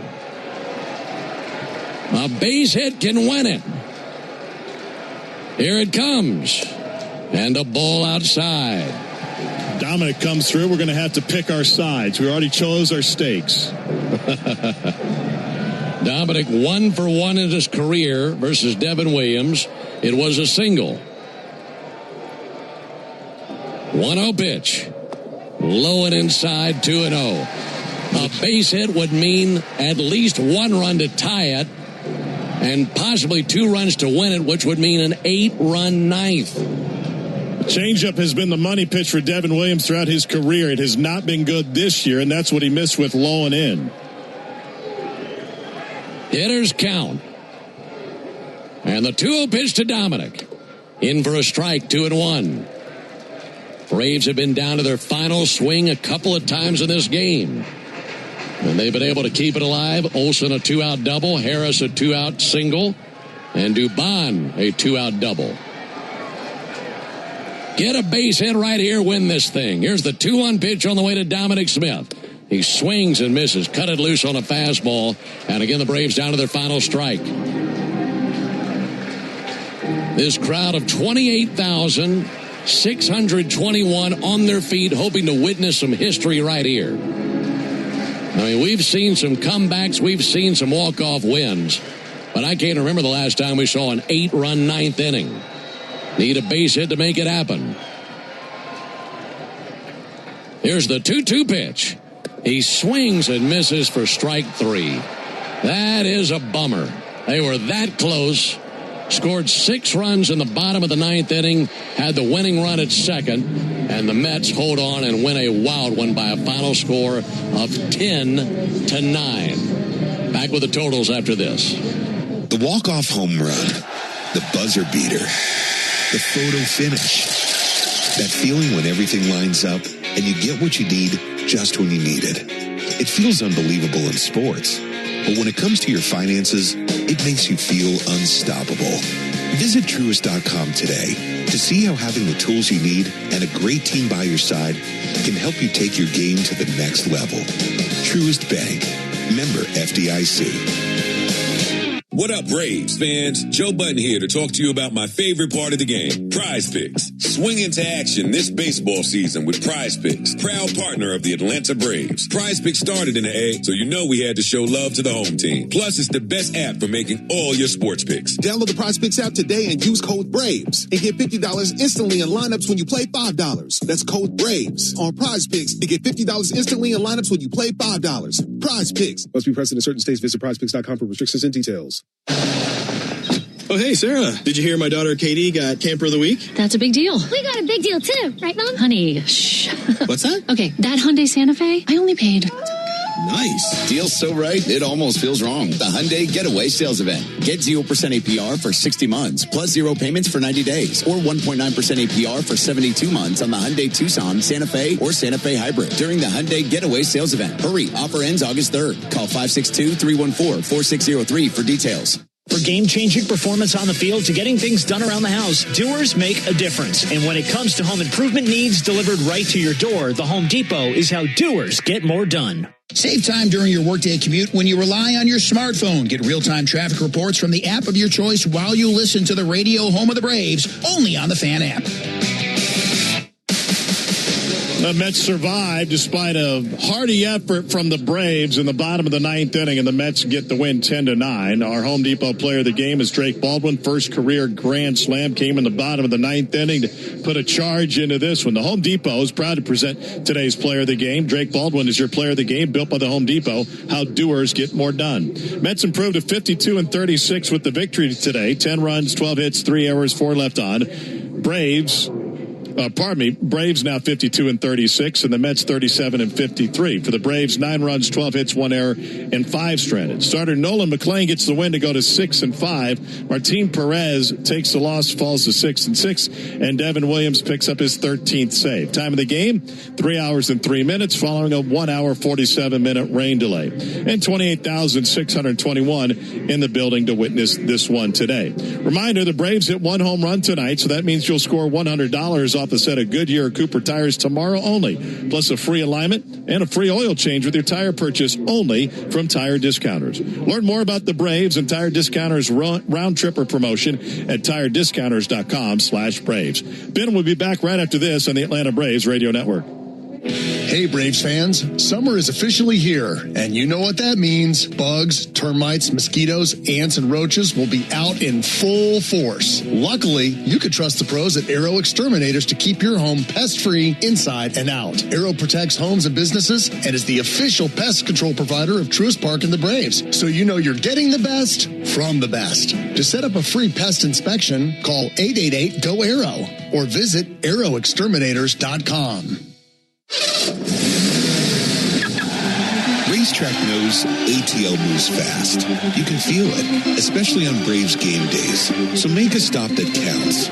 All beef hot dogs, Swirl World frozen yogurt with endless toppings, a freeze blast to cool off. All your faves whenever you need them. The Braves bring the energy. Racetrack keeps it going. Racetrack, proud hometown partner of the Atlanta Braves. In baseball, consistency wins games. A steady arm, a clean swing, a reliable play. Georgia Power is taking that same approach to energy costs. Last year, base rates were frozen to help keep bills stable. As Georgia grows, new large energy users are required to pay the cost to serve them, helping protect residential and small business customers. This year, fuel and storm recovery updates were filed that will lower costs starting this June. Reliable energy, more stability. Learn more at georgiapower.com/rate updates. At long last, all the greatest hits together on one compact disc with timeless classics like The Lottery Just Paid. I finally got it made. And who can forget the mega hit Big Money? Big money, ain't it funny? The cash is raining down. Minutes of pure listening pleasure. I hit the jackpot and I got... No one wants these hits, but everyone wants a nice hit of cash. Play the new hit family of scratchers from the Georgia Lottery. Play responsibly. The original Louisiana hot sauce is the official hot sauce of the Atlanta Braves, with a balance of heat and flavor that always hits. Buy you some. Your smart speaker could help make the workday fly by or keep you company before the Braves take the field. Tell your smart speaker, play 680 The Fan. Mets win this one 10-9 over the Braves. One more crack to take the series tomorrow. Final game of this series tomorrow evening. Braves and Mets right here at Truist Park in Atlanta. Our Braves Radio Network coverage will begin at 6 o'clock Eastern with a Ford leadoff show. And then Tom and I have the first pitch at 7:15 Eastern, 6:15 Central. Right-hander Freddie Peralta gets the ball for the Mets. He's 5-7 with a 4.81 ERA. And countering, the Braves will go with right-hander Reynaldo Lopez, who is 4-1 with a 3.31 ERA. So for our guys in studio, Joe Virgin and Chris Thames. Also for Tom Hart and our producer-engineer Jonathan Chadwick, I'm Ben Ingram saying so long and good evening from Truist Park in Atlanta. Final score, Mets 10, Braves 9. Stay tuned for the Hyundai postgame show starting right now with Barrett Sallee. Thank you very much, Ben. Let's get to our Xfinity play of the game, and it came courtesy of the bat of Drake Baldwin. His first career grand slam came in the bottom of the ninth. That made it 10-8. Of course, the Braves couldn't hold on, but they made a game of that when it looked like they were down and out. Get Wi-Fi that brings the heat. Xfinity gives you Wi-Fi so reliable, it never never gets caught. With Xfinity, you can get one price for the next 5 years and get online in minutes with same-day Wi-Fi. Xfinity, imagine that. Totals, highlights, and sound from the clubhouse coming up after the break. You're listening to the Hyundai Postgame Show on the Atlanta Braves Radio Network. Thanks for listening to Atlanta Braves Baseball on the Braves Radio Network, lit by Louisiana Hot Sauce. This broadcast of Atlanta Braves Baseball is a presentation of the Atlanta Braves and Dickey Broadcasting Company, Atlanta. Any use of the accounts, descriptions, and audio of today's game without the express written consent of the Atlanta Braves Major League Baseball Club and Dickey Broadcasting Company is strictly prohibited. Don't move, because the Hyundai Postgame Show is up next on the Atlanta Braves Radio Network, lit by Louisiana Hot Sauce. Time to shut the door on your old, creaky, ugly garage door. I'm Dan Watkins, local owner of All Four Seasons Garage, Entry Doors, and Windows. Don't get ripped off by national companies with outrageous prices and gimmicky jingles, pretending they've been in Atlanta since day one. Here's what's really important. High-quality work, exceptional customer service, and fair, honest pricing. When trust matters, trust us. All the number 4 Seasons Garages.com. In baseball, consistency wins games. A steady arm, a clean swing, a reliable play. Georgia Power is taking that same approach to energy costs. Last year, base rates were frozen to help keep bills stable. As Georgia grows, new large energy users are required to pay the cost to serve them, helping protect residential and small business customers. This year, fuel and storm recovery updates were filed that will lower costs starting this June. Reliable energy, more stability. Learn more at georgiapower.com/rate updates. 1966, 2 legends rolled onto the scene. The Atlanta Braves and the Ford Bronco SUV. Same relentless drive, same legendary grit. This is Michael Harris II. Go deep on your next adventure with the power and off-road capability of a Ford Bronco or Bronco Sport SUV. For great offers, see your local Ford dealer. Proud sponsor of your Atlanta Braves. Bronco and Bronco Sport are trademarks of Ford or its affiliates. All rights reserved. Braves fans, are you ready to step up your style this season? Onward Reserve, a proud partner of your Atlanta Braves, has everything you need. Brave new swimwear, boxers, polos, and tees. All the great styles to keep you looking sharp, whether you're at the beach or cheering on the Braves. And don't miss our exclusive Braves gear at the Clubhouse store. Plus, with 14 stores across Braves country, you're never far from products made for the A. If you can't visit us in store, check us out online at OnwardReserve.com. Digging, grading, tilling, and mowing. All in a day's work with Yanmar, the tractor that works as hard as you do. Discover new possibilities at YanmarTractor.com. Hey everyone, want to hear an amazing stat I learned from my doctor at Peachtree Orthopedics? He told me 90% of their patients get better without surgery. Once I heard that, my worries totally went away. I got the right diagnosis, followed by the recovery protocol with a little PT, and the next thing I knew, I was better. I can't believe I put it off as long as I did. I promise they have the right program for you too. Simple steps so you can get better. Call now to make an appointment or visit PeachtreeOrthopedics.com. I'm Patrick Brown, former Army Ranger in the United States Army. Like many service members, I had to make difficult choices when leaving the military, and the most challenging thing was finding purpose in a new phase of life. Housing, employment, education, way too many decisions and no idea where to start. That was until I met the Warrior Alliance. They made it simple. They listened and quickly connected me to the services I needed. And like a trusted friend, they even followed up to make sure I was squared away. Change a veteran's life today by donating at thewarrioralliance.org, helping warriors navigate to success after service. Mom, how do you know you found the one? You just feel it. It'll be everything you want and more. And it'll be a part of Toyota's lineup. When you know it's the one, get it at the Big One sales event. Lease a new 2026 Toyota Tacoma SR5 for $279 a month for 36 months. Offer valid through August 3rd, 2026. Well-qualified lessees with approved credit through Southeast Toyota Finance. $42.78 due at signing. No security deposit with select equipment. $350 disposition fee. Excludes tax, tag, registration, title, and dealer fees. See dealer for details. Toyota. Let's go places. Jeff Francoeur only appears on one radio station in Atlanta. Get the latest on the Braves and the biggest MLB headlines every Monday morning at 9 on 680 The Fan and The Fan app. On Another ball game is in the books, and we've got it all covered. This is the Hyundai Postgame Show on the Braves Radio Network. Olsen with a high fly ball, deep right center field. That continues to fly and gone. All the highlights, news, and audio from today's game is on the way. All driven by your local Hyundai dealer. Proud sponsor of the Atlanta Braves. Visit buyhyundai.com. Now live from the Battery Atlanta at Truist Park. It's time for the Hyundai Postgame Show on the Atlanta Braves Radio Network. Welcome inside the Truist Studios here in the Battery Atlanta. Barrett Sallee here just outside the right field gate of Truist Park, where it was a wild day. Started with the rain delay and ended with a feverish comeback attempt as the Braves put up 6 in the 9th. Go-ahead run stranded at second base as they fall to the Mets 10-9 in Game 3 of the 4-game set. What an afternoon and evening at Truist Park. Let's get to the highlights and buckle up. There are quite a few of them. After the hour and 45-minute rain delay, we finally got going. The Mets in business early, top of the first, 1 down. Francisco Lindor on third after reaching on an Austin Riley error to lead off the game. Bo Bichette at the plate looking to get the scoring started. 1-1 pitch. Hard hit ball out to left field, down for a base hit, and coming home to score Francisco Lindor. Bichette got a cutter that he was able to barrel out to left field. And that one hop to Dubon. Mets had the early 1-0 lead. Braves come right back. Runners on second and third, 1 down. Michael Harris the second at the plate with a chance to put the Braves on top. 1-0 pitch. Ground ball up the middle. Base hit into center field. Baldwin scores. Here comes Ozzie Albies. Braves take the lead. Michael Harris means business. And it's 2-1 Braves here in the first. Harris promptly gets to third on a 2-base error on an attempted pickoff. Mauricio Dubon at the plate looking to add on. 1-0 to Dubon, and a bullet up the middle, base hit. Here comes Harris. He will score. 3-1 Braves in the bottom of the first inning. Top of the second, and back and forth we go. A.J. Ewing leads off the inning against Martin Perez, looking to cut into the Braves' lead. 3-2, and a high towering fly ball to deep center. Michael Harris drifting. He goes to the track. He goes to the wall. That is gone.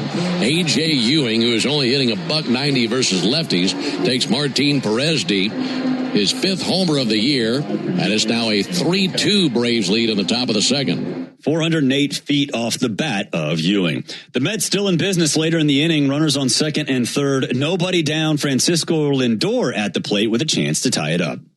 1-1 smashed into left field. That'll at least tie the game. In to score Torrens. Beatty gets a stop sign at third base. Throw goes to the plate, and with that, Lindor all the way down to second. The next batter is Juan Soto, and he has a chance to give the Mets the lead. 2-2 pitch. And Soto ropes one in the right center field in for a base hit. In to score Beatty. Also being waved Lindor. Throw goes to second base. 2 RBI single by Soto.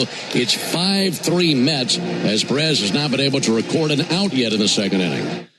Let's skip ahead all the way to the top of the 9th. That's right, top of the 9th. Still 5-3. Tyrone Taylor at the plate facing Cookie Carrasco, looking to give the Mets a little bit more insurance. 1-2 to fly ball to deep left. Dubon drifting back. He's looking up. That's way over his head, way over the wall, and a homer by Tyrone Taylor. That was crushed by Taylor.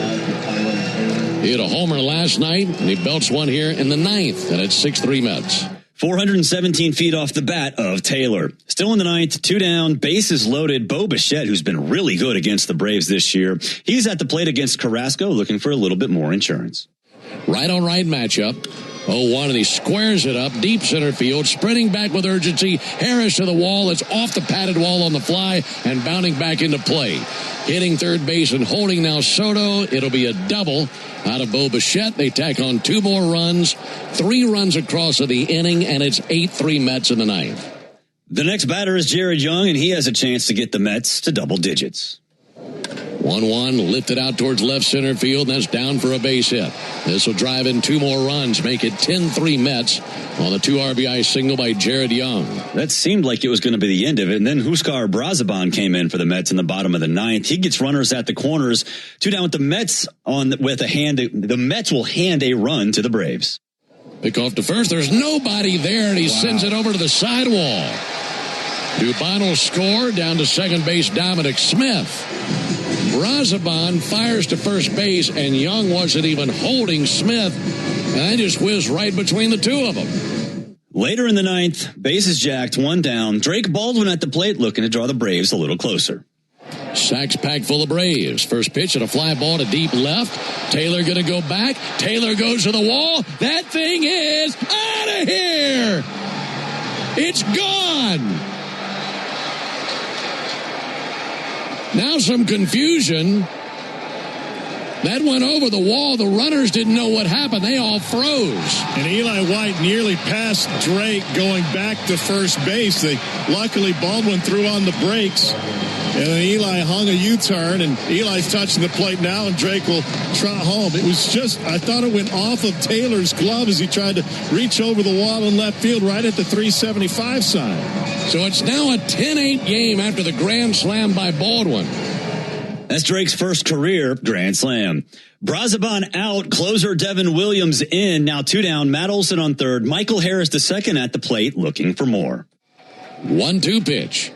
Harris bounced it to the right side, gloving at first base. Young throws to the bag, and not in time. Not in time. The game continues. Olson scores. Winning run will come to the plate. Young was giving ground. He gloved it, and by the time he sent it to Williams, it's like he was reaching for the bag, Tom, but couldn't find it. And it's not that Williams was being casual. It's just that Michael Harris was going full throttle, and Williams had to look down to try and find the bag, and Money Mike beat him by an eighth of a step. Mauricio Dubon then doubled. Now we have the tying run at third, the winning run at second. Big Dom Smith at the plate with a chance to be the hero. Here's the 2-2 pitch. He swings and misses for strike 3. That is a bummer. They were that close. Scored 6 runs in the bottom of the ninth inning, had the winning run at second, and the Mets hold on and win a wild one by a final score of 10-9. Totals for the game for the Mets, 10 runs, 12 hits, 3 errors. They went 5 for 7 with runners in scoring position and left 4 on base. For the Braves, 9 runs, 12 hits, 1 error. They went 5 for 10 with runners in scoring position and left 6 on base. Nolan McLean gets the win. He improves to 6-5 on the season. Martin Perez, the loss, he drops to 6-6. Devin Williams gets the save, his 13th of the season.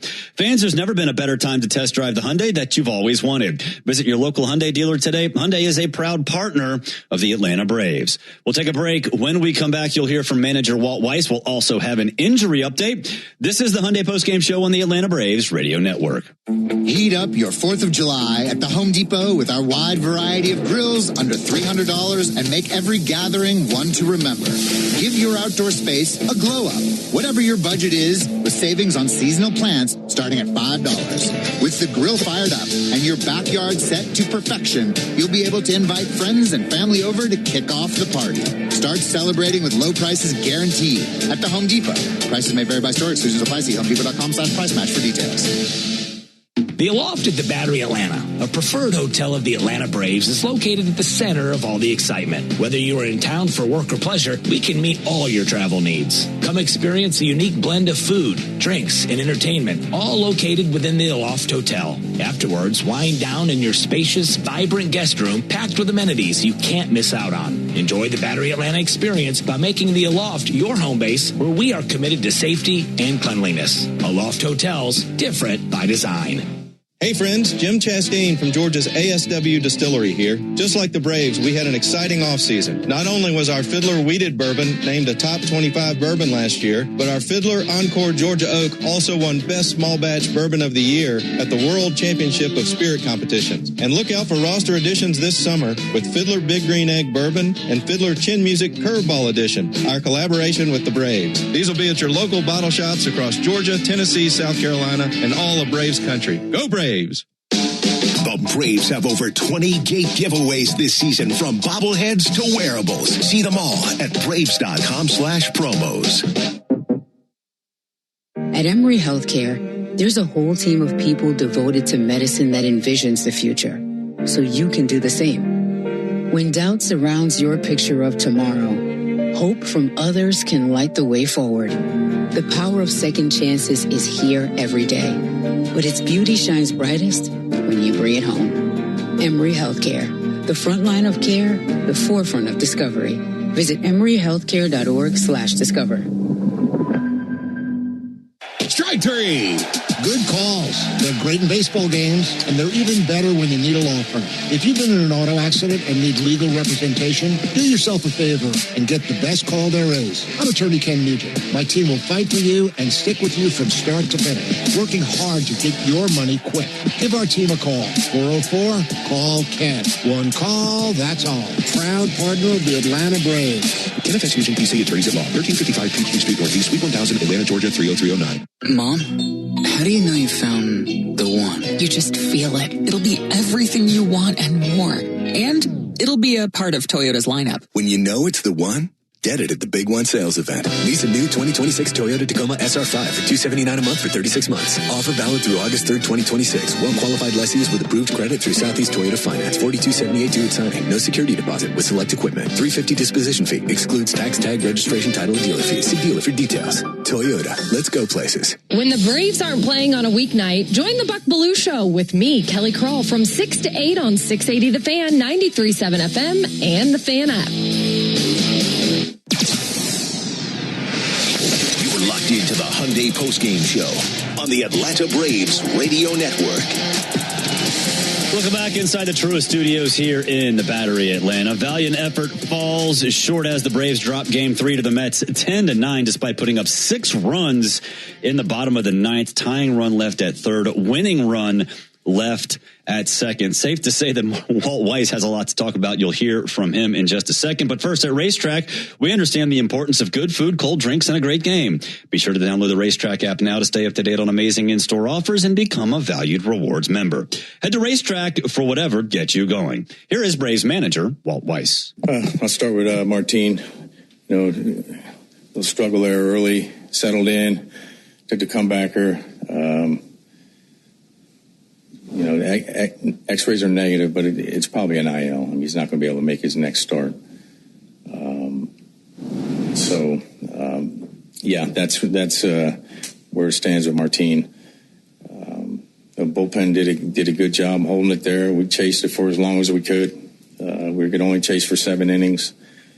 Guys put up zeros. And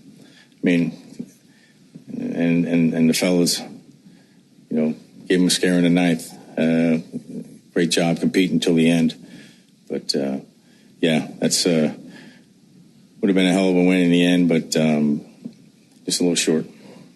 What do you think there will be further imaging for Perez? Most likely, yeah. So I don't think I don't think anything's broken, but it's still an IL. Most likely.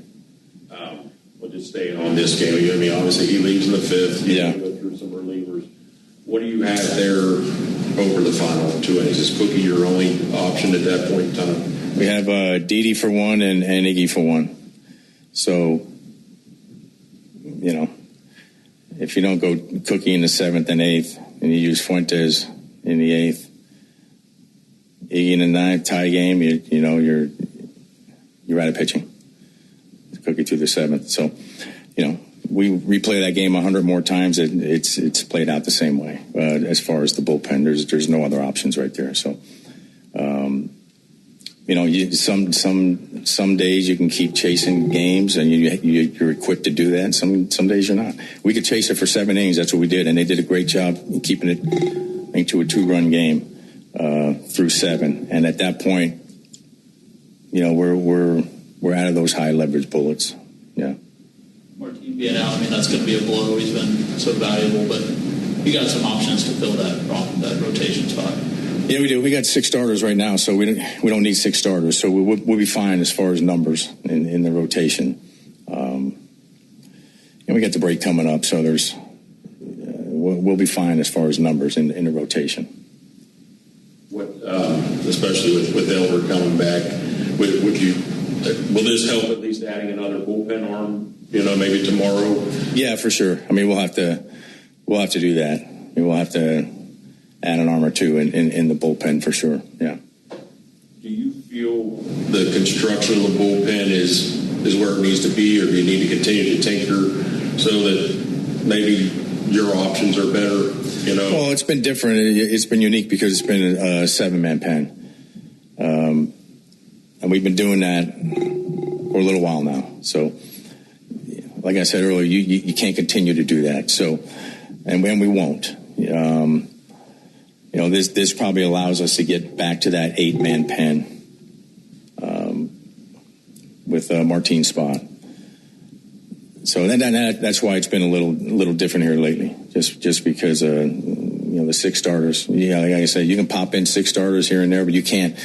It's hard to go on a run with 6 starters because you're just short every night in the pen. Yeah. McLean was pretty tough today. He was. He's good. Stuff's really good. I mean, he's gotten in trouble sometimes this year with the walks, but he's tightened that up, and the stuff has always been top shelf, and he's been throwing strikes, and it's a good arm. Is that good news that it's not a break, because it did seem like it'd probably be a break, you know what I mean, with 90. He got hit hard, man. He got hit hard, and it's his throwing arm. So, regardless, I mean, there's probably no way he could make his next start. Tough one for Martin. But, and all things considered, he threw like 50 innings last year. Truth be told, he could probably use a little breather here with the break and everything else. I mean, it's not the worst thing. Would you hope he might be available after the All-Star break? Yeah, I mean, I would think so, depending on, there's not anything conclusive it's worse than what we think right now. But I think that would be plenty of time, yeah. Anything encouraging you saw from the early explosion and then the late explosion towards the end? Yeah, look, I mean, we the first and the ninth, right? I mean, we went scoreless for 7 innings in between. But it was great to see the guys fight back like they did. To get to win within 1 in that game is was pretty wild. And look, I mean, obviously the Mets would have handled their pitching differently if it was tighter. But a great job by our guys to fight their way back in that thing. Then you had the home run by Jerk at the end. Anything you guys are seeing since he's came back from the injury that he can, kind of? Well, we've seen some things in the last few days for sure. Timing's better, the takes are better, less chase, all that stuff is pointing towards some good things. And then you get the grand slam. So I think Drake's on his way. That was Braves manager Walt Weiss. We'll take a break. When we come back, you'll hear from first baseman Matt Olson, plus we'll have an injury update. This is the Hyundai Postgame Show on the Atlanta Braves Radio Network. Hello, I'm Neil Pruitt, Chairman and CEO of Pruitt Health. We believe family makes us stronger. Pruitt Health has served families and communities throughout the Southeast for more than 50 years. If you're looking for skilled nursing, home health, or hospice care, count on our caregivers to provide the personalized plan your loved one needs. Learn more, visit PruittHealth.com. Pruitt Health is a proud partner of the Atlanta Braves. Omni Hotel at the Battery Atlanta, the official hotel partner of the Atlanta Braves and your home base in the heart of Braves country. Stay steps from the Chop House gates at Truist Park and celebrate America's favorite pastime from our resort-style pool overlooking the Battery Atlanta. From game day mornings to late-night celebrations, everything happens right outside your door. Book now and take advantage of available rates and offers. Or go behind the scenes with our See Truist Park package featuring luxury accommodations and exclusive ballpark access. Book your stay now at omnihotels.com/Battery Atlanta. Hey, Braves fans! SeatGeek is the official ticket marketplace of the A, meaning SeatGeek is the official ticket marketplace of... The official ticket marketplace of... That ball was crushed! And... Did you see that? Whether you're buying or selling tickets to Braves games or to any other live event across Braves country, SeatGeek makes it easy to find tickets so you can be part of every home team win. SeatGeek, the official ticket marketplace of... Let's go Braves!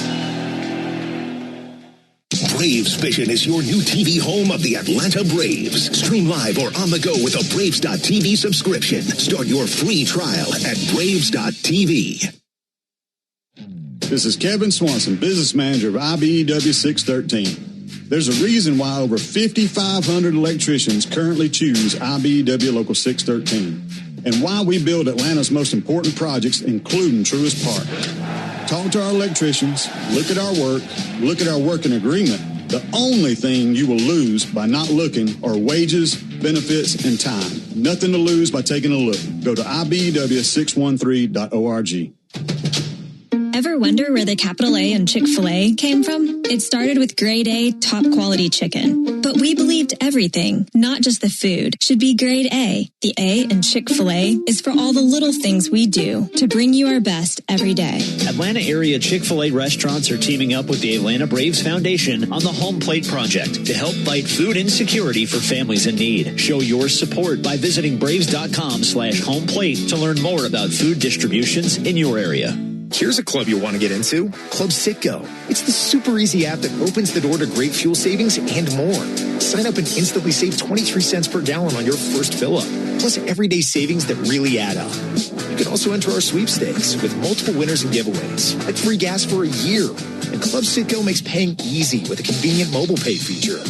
So welcome to the club where all the action is. Download Club Citgo today. Savings good up to 30 gallons, only at participating locations. Data rates may apply. Never miss the most unique 20 minutes on Atlanta radio. It's the world-famous crossover. Cellini, Domino, Chuck and me, Matt Chernoff, weekdays at 2 on 680 The Fan, 93.7 FM, and on the Fan app. This is the Hyundai Postgame Show, presented by your local Hyundai dealer. Visit buyhyundai.com. Now more postgame coverage on the Braves Radio Network. Welcome back. Rolling along here on the Hyundai Postgame Show. Braves drop a heartbreaker to the New York Mets, 10-9, a game that looked like it was out of reach in the top of the ninth as the Mets score 5, but the Braves furiously come back, make it 6 runs in the ninth, but they fall with the winning run at second base. Matt Olson 1 for 5 on the day. He had a double, also scored a run. Here is Matty O. All right, so the team proving a lot. You guys fought back, showed some today. The team also getting a lot of recognition. 5 of you guys going to the All-Star game. Does that add to the kind of camaraderie within the locker room? Like, you guys are getting recognized for what they're doing and the team's winning as well? I wouldn't say it adds to camaraderie. Yeah, it's good. You know, we've had a lot of guys playing well, and you know, it's a cool event, and glad to see you know, some guys seeing some love. It's one a little disappointing. Obviously, you guys have the offensive explosion on the front end, kind of make it interesting on the back end. Just kind of how disappointing is it to come out with a loss, especially when it goes down that way? I mean, McLean settled in really well. He's got great stuff, and got to him in the first there a little bit, but he settled in and was making good pitches. You know, the guys that they brought in after were doing the same, and you know, proud of the way we battled back there in the ninth. Is the feeling of a 4-game series different than a normal 3-game series? No, I just kind of one extra game. That was Braves first baseman Matt Olson. Let's get an injury update. You heard Walt talk about Martin Perez. X-rays were negative, but he likely will go on the injured list. Also, A.J. Smith-Shawver coming back from Tommy John surgery. He will make another rehab start, his second rehab start for the Augusta Green Jackets tonight. First pitch for that one is 6:35. Unfortunately, injuries are part of the game, and sometimes life throws one your way too. Getting the help you need shouldn't be complicated. When you or someone you care about gets hit with an injury, there's only one call to make. Attorney Ken Nugent and his team. With $5 billion and counting recovered for Braves fans across Georgia, Ken and his team are ready to help. Visit callken.com. One call, that's all. We'll take a break. When we come back, we'll wrap things up and preview the pitching matchup for Game 4 of the 4-game set. This is the Hyundai Postgame Show on the Atlanta Braves Radio Network. Napa has the parts and the expertise to help your business stay ahead of the game. That's why Napa is a proud partner of the 2026 Atlanta Braves. 2 legends driven to win from the field to the open road. While Napa is powering fleets and garages across the country, the Braves are delivering pennants, MVPs, and championships. So no matter the size of your business, Napa are the pros that know how to keep you moving at full speed. Napa know-how! Honey, did you invite the minions over? Well, you know how we talked about getting Wi-Fi from Xfinity? Yeah. I ordered it this morning, was online in minutes, then they showed up. So they just came over to use the Wi-Fi? For what? Better not to go. Get online in minutes with same-day Wi-Fi from Xfinity. Plus, lock in your price for 5 years and see Minions and Monsters only in theaters. Xfinity. Imagine that. Restrictions apply. Not available in all areas. Learn more at xfinity.com/same-day Wi-Fi. Cancer. One small cell can change everything. Beating it takes something big. Northside Hospital Cancer Institute is built for it. Built for breakthroughs. Pioneering clinical research, treatment, and surgical innovation. With the most cancer centers and board-certified oncologists in Georgia. We're built around you. With personalized care from screening through survival. Northside Hospital Cancer Institute. Built to beat cancer. All value games at Truist Park get you $15 tickets, $10 parking, food and beverage offers, and more. Learn more at Braves.com/value. Strike three. Good calls. They're great in baseball games, and they're even better when you need a law firm. If you've been in an auto accident and need legal representation, do yourself a favor and get the best call there is. I'm attorney Ken Nugent. My team will fight for you and stick with you from start to finish, working hard to get your money quick. Give our team a call. 404-CALL-KEN. One call, that's all. Proud partner of the Atlanta Braves. Kenneth S. Nugent, PC, Attorneys at Law, 1355 Peachtree Street Northeast, Suite 1000, Atlanta, Georgia, 30309. Hey Braves fans, make sure you're hitting on all cylinders this season. Stop by Valvoline Instant Oil Change for home run service. Just slide on in, no appointment necessary. You'll get a winning oil change in about 15 minutes so you can get cruising on I-75 in time to root for your Braves. So whether you're heading to Truist Park or back to home base, trust the team at Valvoline Instant Oil Change to get you there. Valvoline Instant Oil Change, proud partner of the Atlanta Braves. Hey, this is Jaron Solomon from Solomon Brothers Jewelers. People ask me all the time, what does it mean to be the preferred jeweler of the Atlanta Braves? And it means a lot to the Solomon family. I'm born and raised here in Atlanta, Georgia, and more importantly, I'm a Southeast kid.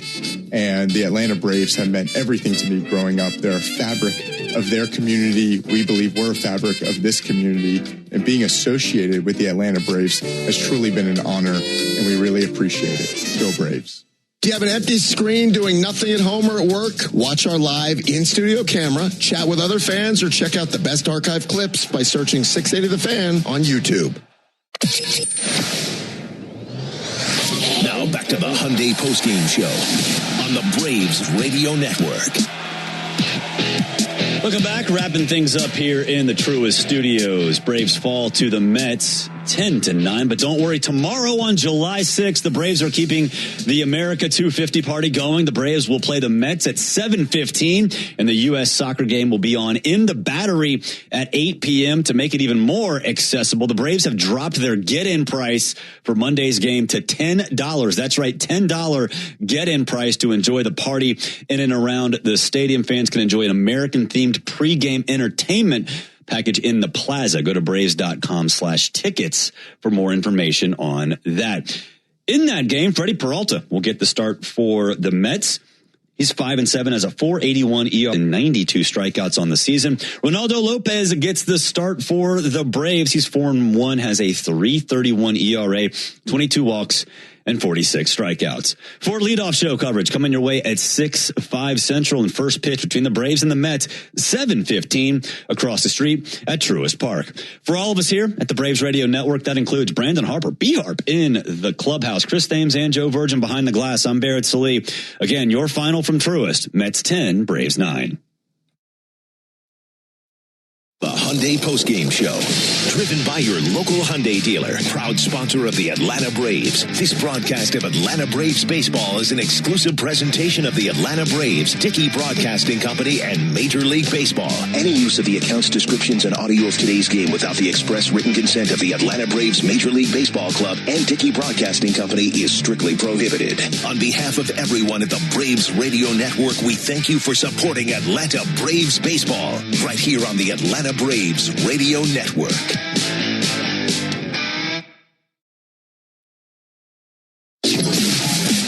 Thanks for joining us for Atlanta Braves baseball on your one and only home of the Braves, The Fan. Don't move, Braves country, because we're all over today's game on the Braves Wrap-Up Show, which comes your way next. We're taking your calls at 404-231-1680. So jump on the line now as we start the Braves Wrap-Up Show, only on the home of the Braves, The Fan. Be here for every pitch of the Atlanta Braves season, live on The Fan and streaming free across the South on the all-new Fan app. Fly ball high in the air to deep left field. This thing is clear for takeoff. Catch a 3-run homer.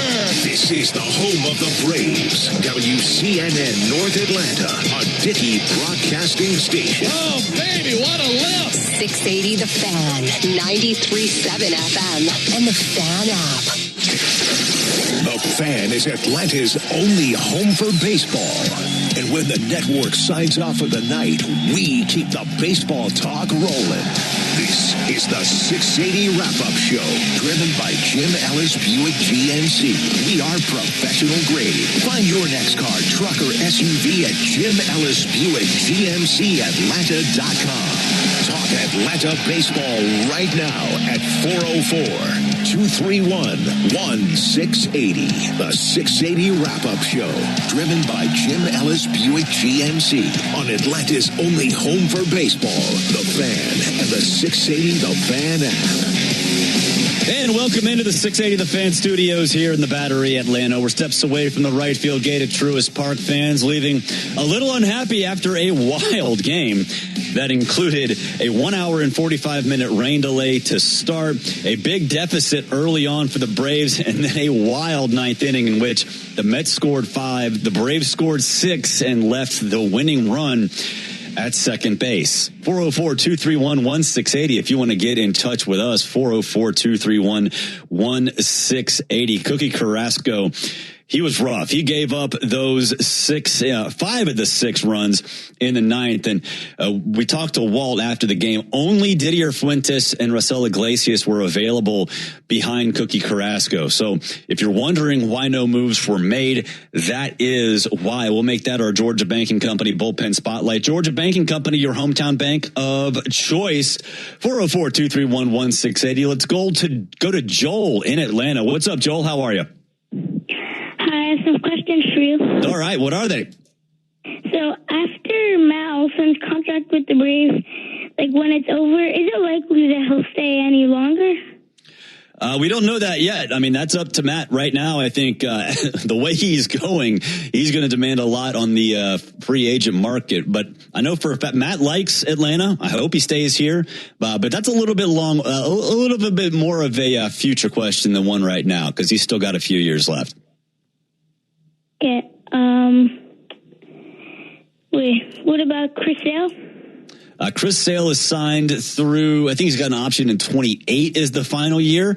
Chris has said he loves it here. So I would not be surprised if this is his last stop and he's done after that contract, which runs through, I think he has an option for 28. So I think he'll be here for a couple more years at least. Okay. What is the Braves starting rotation for pitchers? That is a loaded question. Not going to lie to you. Right now, it is Chris Sale is obviously the star, the ace. Now after that, well, it was Martin Perez, but he's hurt. Ronaldo Lopez and then Bryce Elder will be in there. Grant Holmes will be an option. But with Martin Perez injured now, I think it's a loaded question right now, Joel, but we shall see. Appreciate you calling in because, there's a lot of moving parts in terms of the pitching staff right now. Let's go to Kevin in Florida. What's up, Kevin? Hey, evening. How are you doing, Garrett? Doing well. Oh, yeah, doing fantastic. Just to tell you, I've been listening to you for the last couple of years since you've been on here in the post game, and having a lovely work. Thank you. I appreciate that. Give me your Venmo address, and I will send you some cash. Okay. Okay. Well, what I want to tell you about was, about a comeback. The Braves attempt to come back. But anyway, of course, it sucked. The Braves weren't able to come back, but it brought back sort of a wonderful memory of that my late brother and I experienced back in 2019. And we attended a Nats Mets game on vacation in Washington at Nassau Park. And it turned out the Mets had taken a 10-4 lead going into the bottom of the ninth. And it turns out the Mets ended up blowing that game. And it was thanks to a 3-run walk-off homer by former Brave and now current Angels manager Cruz Suzuki off of Edwin Diaz. So I think I remember that. Yeah. So anyway, that's the biggest blown lead, 9-inning lead in Mets history. And today it made me think of that game. Yep, we were close. That would have been wild, but the Mets always find a way to Met. So, they almost found a way to lose it, but yeah, it would have been a big comeback. Reminded me a lot about the Brooks Conrad Grand Slam back in, 2010.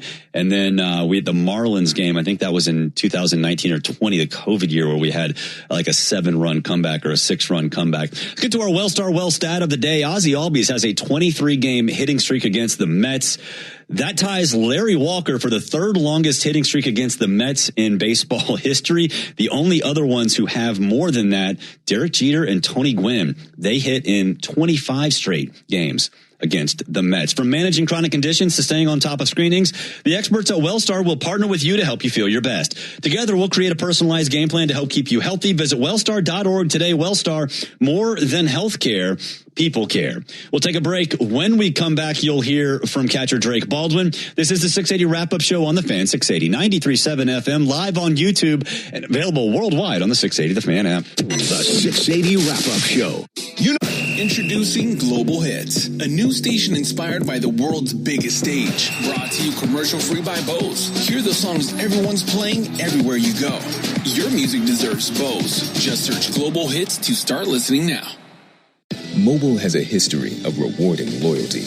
Today, we're rewarding the next generation of drivers in another way. New users can earn $10 in points with the Exxon Mobil Rewards Plus app. 5 on your first purchase and 5 on your second. Our goal is to continue to pioneer high-performance fuel and show our drivers that loyalty goes both ways. Exxon Mobil Rewards Plus. Download the app and join today. Legendary. Mobile. For details, visit mobileoffer.com. You've got a big day, so you use Unstoppable Scent Boosters to give your laundry non-stop freshness. So no matter how long the day goes, you can't stop this power, this walk, this pose, this strut, this look, this talk. Your clothes will be so fresh you can confidently strut into that end of the day meeting like a bosses. Let's talk business in my office. Add new Unstoppable Beads to your wash for 24-hour non-stop freshness so you can smell unstoppable.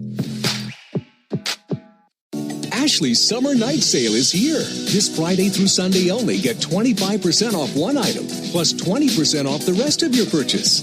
Or take advantage of 60-month special financing on in-store purchases of $29.99 or more, made with your Ashley Advantage Synchrony credit card, making your dream home more affordable than ever. The Summer Night Sale is happening this Friday through Sunday, and only at your local Ashley. Subject to credit approval. Minimum monthly payments required. See store for details.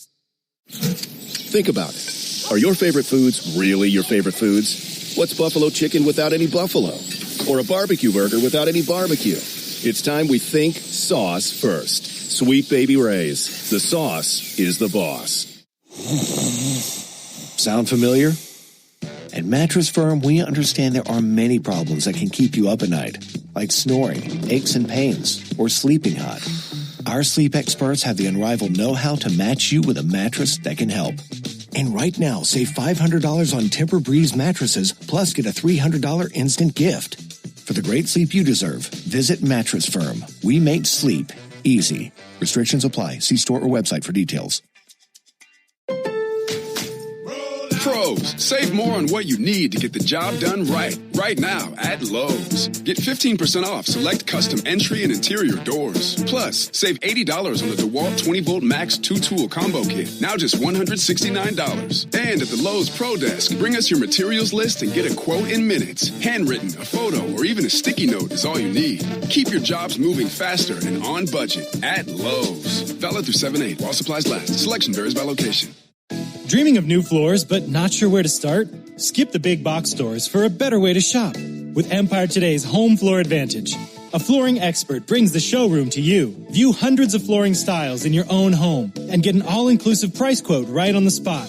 For a limited time, use code RADIO to get $500 off your contract of $3,500 or more when you call or visit EmpireToday.com. You know the number. 800-588-2300 Today. Go beyond the headlines with MS Now. Whether it's breaking news from Washington, stories from around the country, or global events. We're following the breaking news tonight. MS Now delivers coverage that matters from voices you trust. All the stories that we're covering are live and happening as we speak. MS Now is your source for news, opinion, and the world. Search MS Now on TuneIn and start listening today. Always. Now back to the 680 wrap-up show on Atlanta's only home for baseball, The Fan, and the 680 The Fan app. Welcome back. The wrap-up show is driven by Jim Ellis Chevrolet. Together, let's drive. Find your next car, truck, or SUV at JimEllisChevrolet.com. Before we hear from Drake, do not forget, Braves fans, tomorrow is a big day. Go to Braves.com/tickets. $10 get-in price for Braves and Mets starting at 7:15. And then, of course, the soccer game between the United States and Belgium will be on at 8 in the Battery. So it's going to be a big party around these parts. Go to Braves.com/tickets for more. And, of course, today was a clean inning for the fourth inning for the Braves, which means you can save big at Tidal Wave Auto Spa.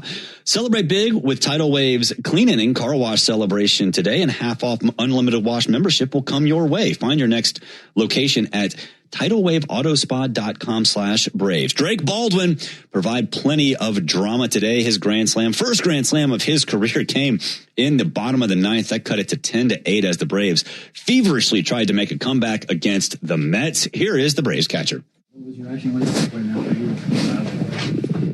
As you get ready to join 4 other teammates at the All-Star group as a starter? Yeah, I mean, it's super cool. I mean, I'm thinking back like 2 years ago, never really thought that this would happen, I guess. I mean, obviously just take it day by day and try to work as hard as you can. But, I mean, like, credit to Braves Country for voting me in, which was huge. I mean, the fans are absolutely awesome. And getting to do it with a couple other guys on the team is going to be really cool. So I've heard it's an awesome experience and just trying to make the most of it. How bad do you feel for Martin? I mean, it was close. Just missing. I don't know exactly the final contusion. Okay.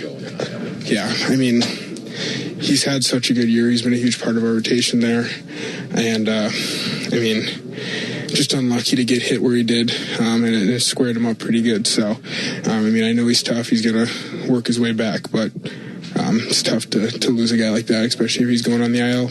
For those who don't know, what has he meant to the staff, to the clubhouse, to this team? Yeah, I mean, just having a veteran leader like that is, you can't put like a number to it, but it helps so much. I mean, he's been around, he's seen basically everything. He helps a lot of the young pitchers just kind of get their footing in the big leagues and excel. So, I mean, I know he'll still be around, but like, whenever he goes out and pitches and makes his starts, I mean, I know at the beginning he was kind of bullpen length, and then he would bounce around with some starts, and I mean, he did. That's huge when you can fill a start like that and go out and pitch and compete like he does. So, yeah, I mean, he's been a huge part to our success so far. What were you seeing there? You're either thinking he trapped it or caught it or on the Grand Slam? Honestly, I didn't really know what was going on. It kind of looked like he caught it, but then he was laying on the ground a little bit too long, and I figured he'd try to throw it in if he did catch it, but no umpire I didn't really see any umpire do anything, and Eli was sprinting back, so there's a lot going on. But first reaction is when I thought he caught it.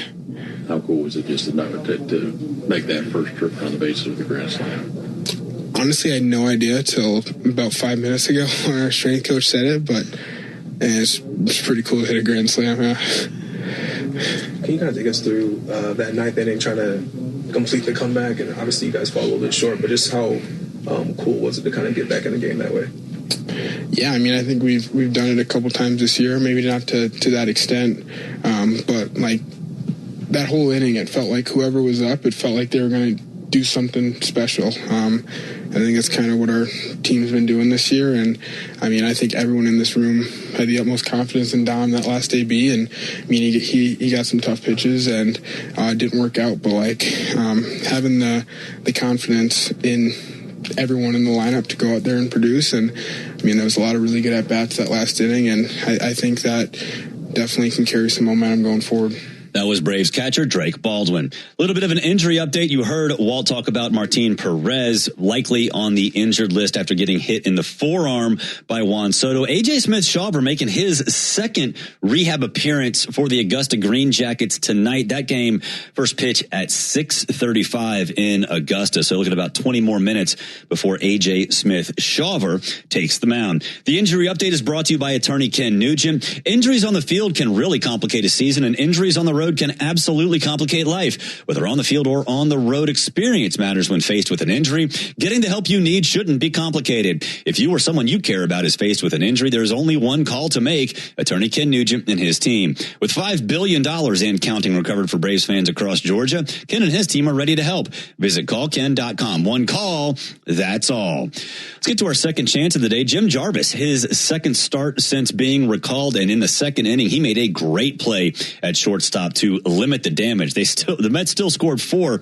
in that second inning, but it could have been a lot worse. Jim Jarvis saved the day with a great defensive play. The second chance is brought to you by A Second Chance Bail Bonds. It's better to know us and not need us than need us and not know us. A Second Chance is available 24/7 at 404 Bailout or online at atlbail.com. Let's take a look on the farm. Now, let's take a quick look around the minors. Presented by Engineered Solutions of Georgia. Foundation issues, cracks in your bricks? Call 678-ESOG now.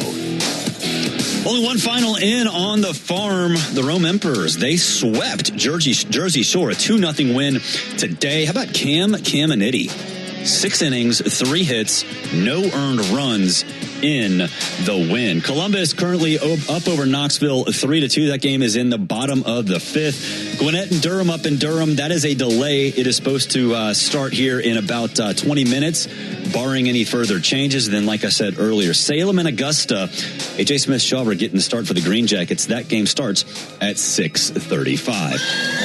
Thank you very much. Hey, fans at Racetrack, we understand the importance of good food, cold drinks, and a great game. Be sure to download the Racetrack app now to stay up to date on amazing in-store offers and become a valued rewards member. Head to Racetrack for whatever gets you going. We're going to take a break, and when we come back, we'll preview Game 4 of the 4-game set with the Mets. This is the 680 wrap-up show on the Fan 680, 93.7 FM, live on YouTube and worldwide on that Fan app. Introducing Global Hits, a new station inspired by the world's biggest stage. Brought to you commercial-free by Bose. Hear the songs everyone's playing everywhere you go. Your music deserves Bose. Just search Global Hits to start listening now. Dr. Ana Rojas just opened her own vet clinic where she treats all pets like family. That's why she banks with Mid-Florida, who always treats her like family too. Now her financial worries are barking up another tree. Mid-Florida Credit Union, insured by NCUA. The Mobil 1 team knows that every mile matters, which is why we created Mobil 1 Advanced Clean Motor Oil. It cleans your engine in one oil change and helps extend engine life, so you and your car can be together for the long haul. Visit Mobil1.com/advanced clean to learn more. You're almost out of your medication right as you're heading out the door. With Express Scripts Pharmacy Home Delivery, your maintenance meds arrive at your door with free shipping. Plus, automatic refills keep everything on track. Express Scripts Home Delivery. Set it and forget it. Visit expressscripts.com to get started today. The Neo Collection by Ashley Lux was made for making a statement. Bringing affordable style to your home's coziest corners. With cool hammered hardware on nightstands and dressers. Plush boucle seating soft enough to keep the conversation going. And a rich espresso finish that highlights the natural beauty of wood. From quiet mornings to lively gatherings, Neo is here for it all. Shop the Neo Collection by Ashley Lux, available now in stores and online at ashley.com/lux. Pump up the volume. Business moves fast. Orders roll in, deadlines close in. When you ship with USPS Ground Advantage, you can keep up with confidence. Every package stays in our secure network from dock to door. And with nationwide reach, dependable tracking, and upfront affordable pricing, you get built-in peace of mind. You run the business. We run the routes. Visit USPS.com/Ground Advantage to learn more. Nobody would ever think that people like us would be spies. Streaming on Peacock. The one thing the Russians would never do is bring on a woman. Most people are not cut out for it. But these women are not most people. That was terrifying. It's exciting. It means we're alive. No, it means we're about to be dead. Starring Amelia Clark and Haley Lou Richardson. To the KGB, I'm a person of interest. But you two are PONIs. Ponies. Persons of no interest. Ponies. Streaming now. Only on Peacock.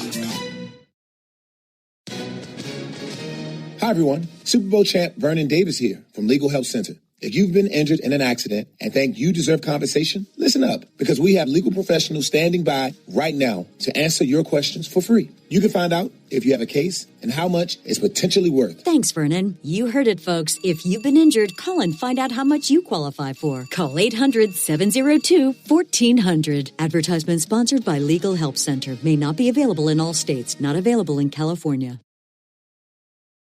The 680 Wrap-Up Show on Atlanta's only home for baseball, The Fan, and the 680 The Fan app. Welcome back. Wrapping things up here in the 680 The Fan studios. 680 Wrap-Up is brought to you by Tire Discounters, where their round-trip or home run promotion saves Braves fans on sets of tires. Today, the Braves hit one home run. It was a grand slam by Drake Baldwin. So tomorrow, you can claim your coupon to save $100 off a set of Goodyear or Cooper tires, plus a free alignment and a free oil change. Visit TireDiscounters.com/Braves to claim your coupon. Let's get the key to tomorrow's game. Now, the keys to tomorrow's game, driven by the Honest Car Guy, the new honest and transparent way to buy your next car. Save thousands at honestcarguy.com. Let's keep getting those crooked numbers. 3 in the first, 6 in the ninth. Had a 5 spot a couple games ago. Had a 3 spot against the Cardinals. We love those crooked numbers. They've been few and far between over the last month and change, but you're starting to see them creep back into the box score. More of that. I know momentum doesn't really matter all that much from game to game. Well, let's try to find a way to take it into tomorrow after that 6-run ninth inning. So let's get those crooked numbers on the scoreboard. If we do, some of them might be against Freddie Peralta. He's going for the Mets. The 30-year-old is 5-7 with a 4.81 ERA, 38 walks, and 92 strikeouts. Ronaldo Lopez, Raylo, gets the ball for the Braves. He's 4-1, solid 3.31 ERA, 22 walks, and 46 strikeouts. Remember last time out, he went 5 innings, only gave up 2 hits and 1 earned run. Struck out 6 in that win over the Cardinals. 680 Game Day with Matt, Chuck, and Chris coming your way at 5:15 for leadoff show across the network at 6 and first pitch between the Mets and the Braves, 7:15 across the street at Truist Park. For all of us here at 680 The Fan, and that includes Brandon Harper in the clubhouse, Chris Thames and Joe Virgin behind the glass. I'm Barrett Salee. Again, your final from Truist: Mets 10, Braves 9. The season's only getting better. Now it's win or go home. Follow your favorite Big 12 team through every basketball tournament matchup, every round, and every defining moment live on TuneIn. Catch every game-breaking highlight or buzzer beater right here. When the stakes rise, real fans show up. So grab a Modelo Especial, a full-flavored golden lager that goes down smooth. For the moments fans watch together, there's Modelo Especial. Search Big 12 on TuneIn and listen now. Drink responsibly. Beer imported by Crown Imports, Chicago, Illinois. Introducing Global Hits.